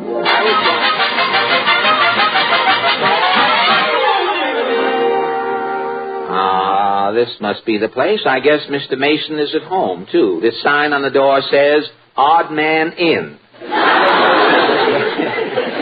Well, I'll knock, see what happens.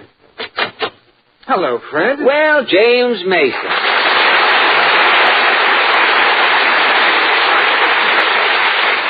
James, I haven't seen you since you were on my program last June. What have you been up to? Well, I spent a very nice summer out on the island. On the island? Long Island? Coney Island.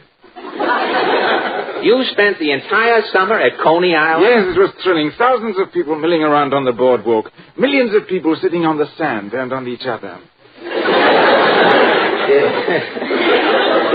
Did you go into the water? They have water there? Oh, yes. I must tell my wife. She will be surprised. Oh, yes. Some Sundays at Coney Island, it's so crowded the tide can't even come in. The tide has to go over to Far Rockaway and come in twice. But tell me, what else have you been doing? I attended the World Series. An Englishman at the World Series? Did you like it? Yeah, I've never had such music in all my life. Music? Yes, Guy Lombardo's orchestra. Excellent. And the way that Lucy Monroe sang your national anthem, it brought me to my feet. It did really? What happened after Lucy finished singing? Oh, a lot of chaps in bloomers started running around. There was no more music, so I went home. Well, tell me, while you were in the park, did you try one of our American hot dogs at the park? No. To me, a hot dog on a roll looks like an Indian's finger lying in steaks.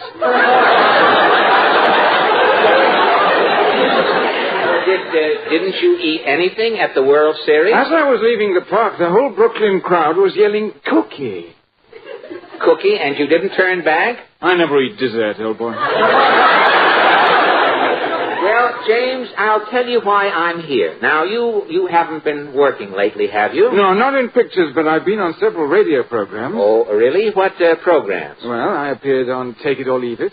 Well, how did you make out? Just as I was about to try for the $64... Yes? Some chap in the audience shouted, "You'll regret it." You tried for the $64? Yes. And what happened? That chap in the audience was correct.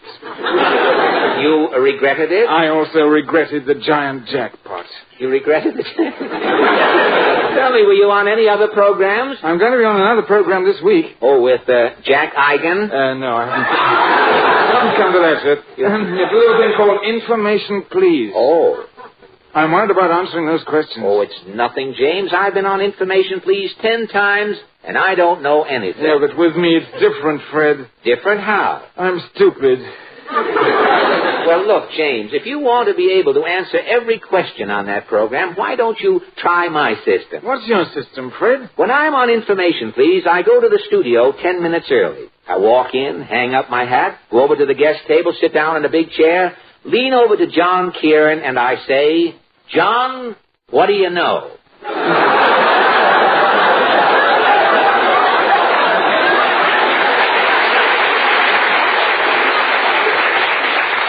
Well, by the time John Kieran gets through telling you what he knows, you can't miss a thing on that program. Thanks, Fred. I'll try that. Well, now let's get down to business, James. I have written a picture for you. Now, I'm only good in certain types of stories, Fred. Well, I sense that, James, and my picture is definitely for you. It will be bigger than I Married a Zombie. What's the story about, Fred? Well, the picture opens with a fanfare. J. Arthur Allen Pictures Limited presents James Mason in The Perfect Crime. I am Norbert Nottingham, known to Scotland Yard as Nobby the Nark. Sitting here in Old Bailey waiting to be hanged, I cursed the fate that sealed my doom. I had planned the perfect crime. Something went wrong. What?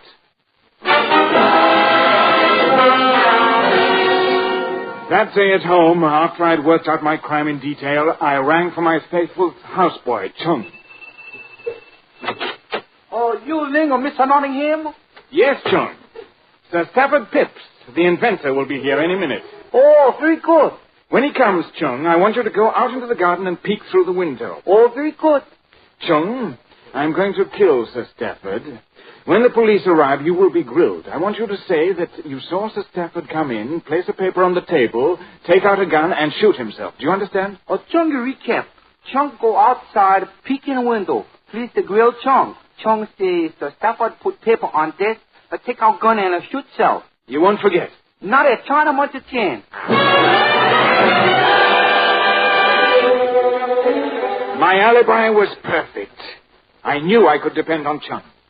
There was that little affair at Limehouse he'd rather I didn't mention.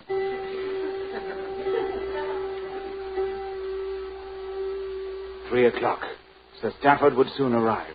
He was bringing the plans of an invention that would make me the richest man in the world. Someone was at the door. It was Sir Stafford. I'll open the door, Mr. Nottingham. Cat! I thought it was the maid's day off. It was too late to turn back. I had to commit the perfect crime. And now sing Sir Stafford Pipps.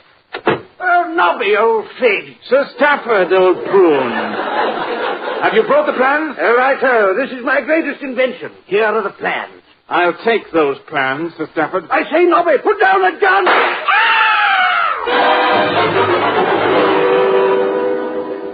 The perfect crime had been committed. The plans were mine. Quickly wiping off my fingerprints, I placed the gun in Sir Stafford's hand. The maid opened the door. Mr. Nottingham, I heard a shot. I know. Blimey, it's Sir Stafford. It's suicide. You better call the police. Righto. I chuckled as I heard the maid on the telephone. Operator, help! Police, suicide! I laughed as I heard the police on my radio. Summoning all vehicles. Summoning all vehicles. Calling Detective One Long Pan. Suicide at Nottingham residence. Calling One Long Pan.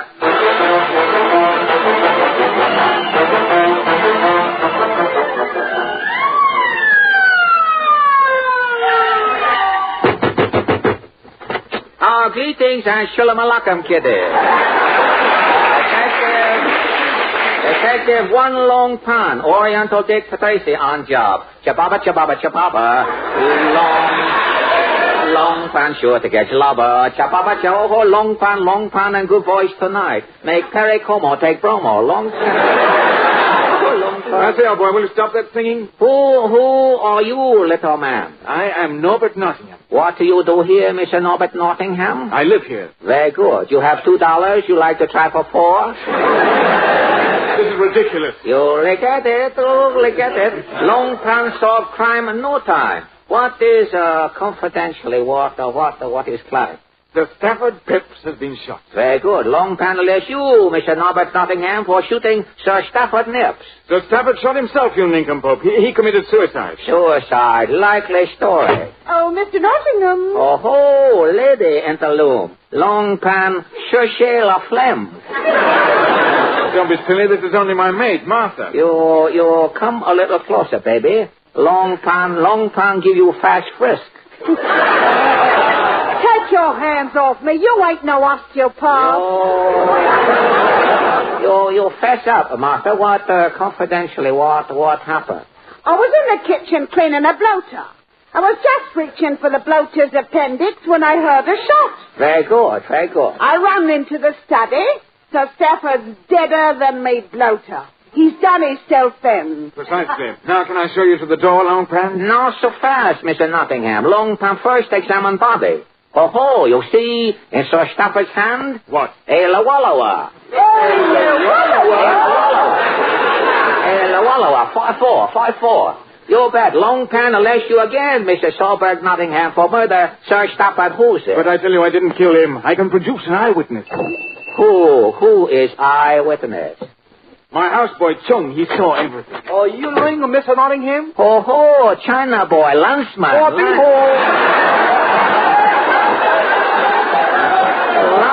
Landsman. Ding Ho. Ding Ho. Cui mong me phu Ding Tong. Hui Fong Ling Long, Mugu Gai Kan. Mugu Gai Kan, Ding Ho Pu. Hula Ma. I told you I had a perfect alibi, Longpan. Longpan not entirely convinced. Story sound like bloater, practically fishy. What did Chung say? Chung say you sent him out to tend the garden. That's right. I have 2 meat-eating plants. I told Chung to put napkins on the plants before he served their lamb chops. Very good. Chung, you in garden? What you see in garden? Chung peek through window or Sir Stafford come in a study. Sir Stafford, very good. Oh, Sir Stafford put paper on desk. Very good. Oh, Sir Stafford pull out gun and committed suicide. There's my alibi, Longpan. Holy smoke. Chung, you see plenty through window. Oh, you bet. Oh, Chung, some kiddo, Peking Tom. Chung, Longpan make had live. Long-time funny bunny should be on radio. Get the big hooper. Big hooper. Okay. Break it up. Pipe down, boy.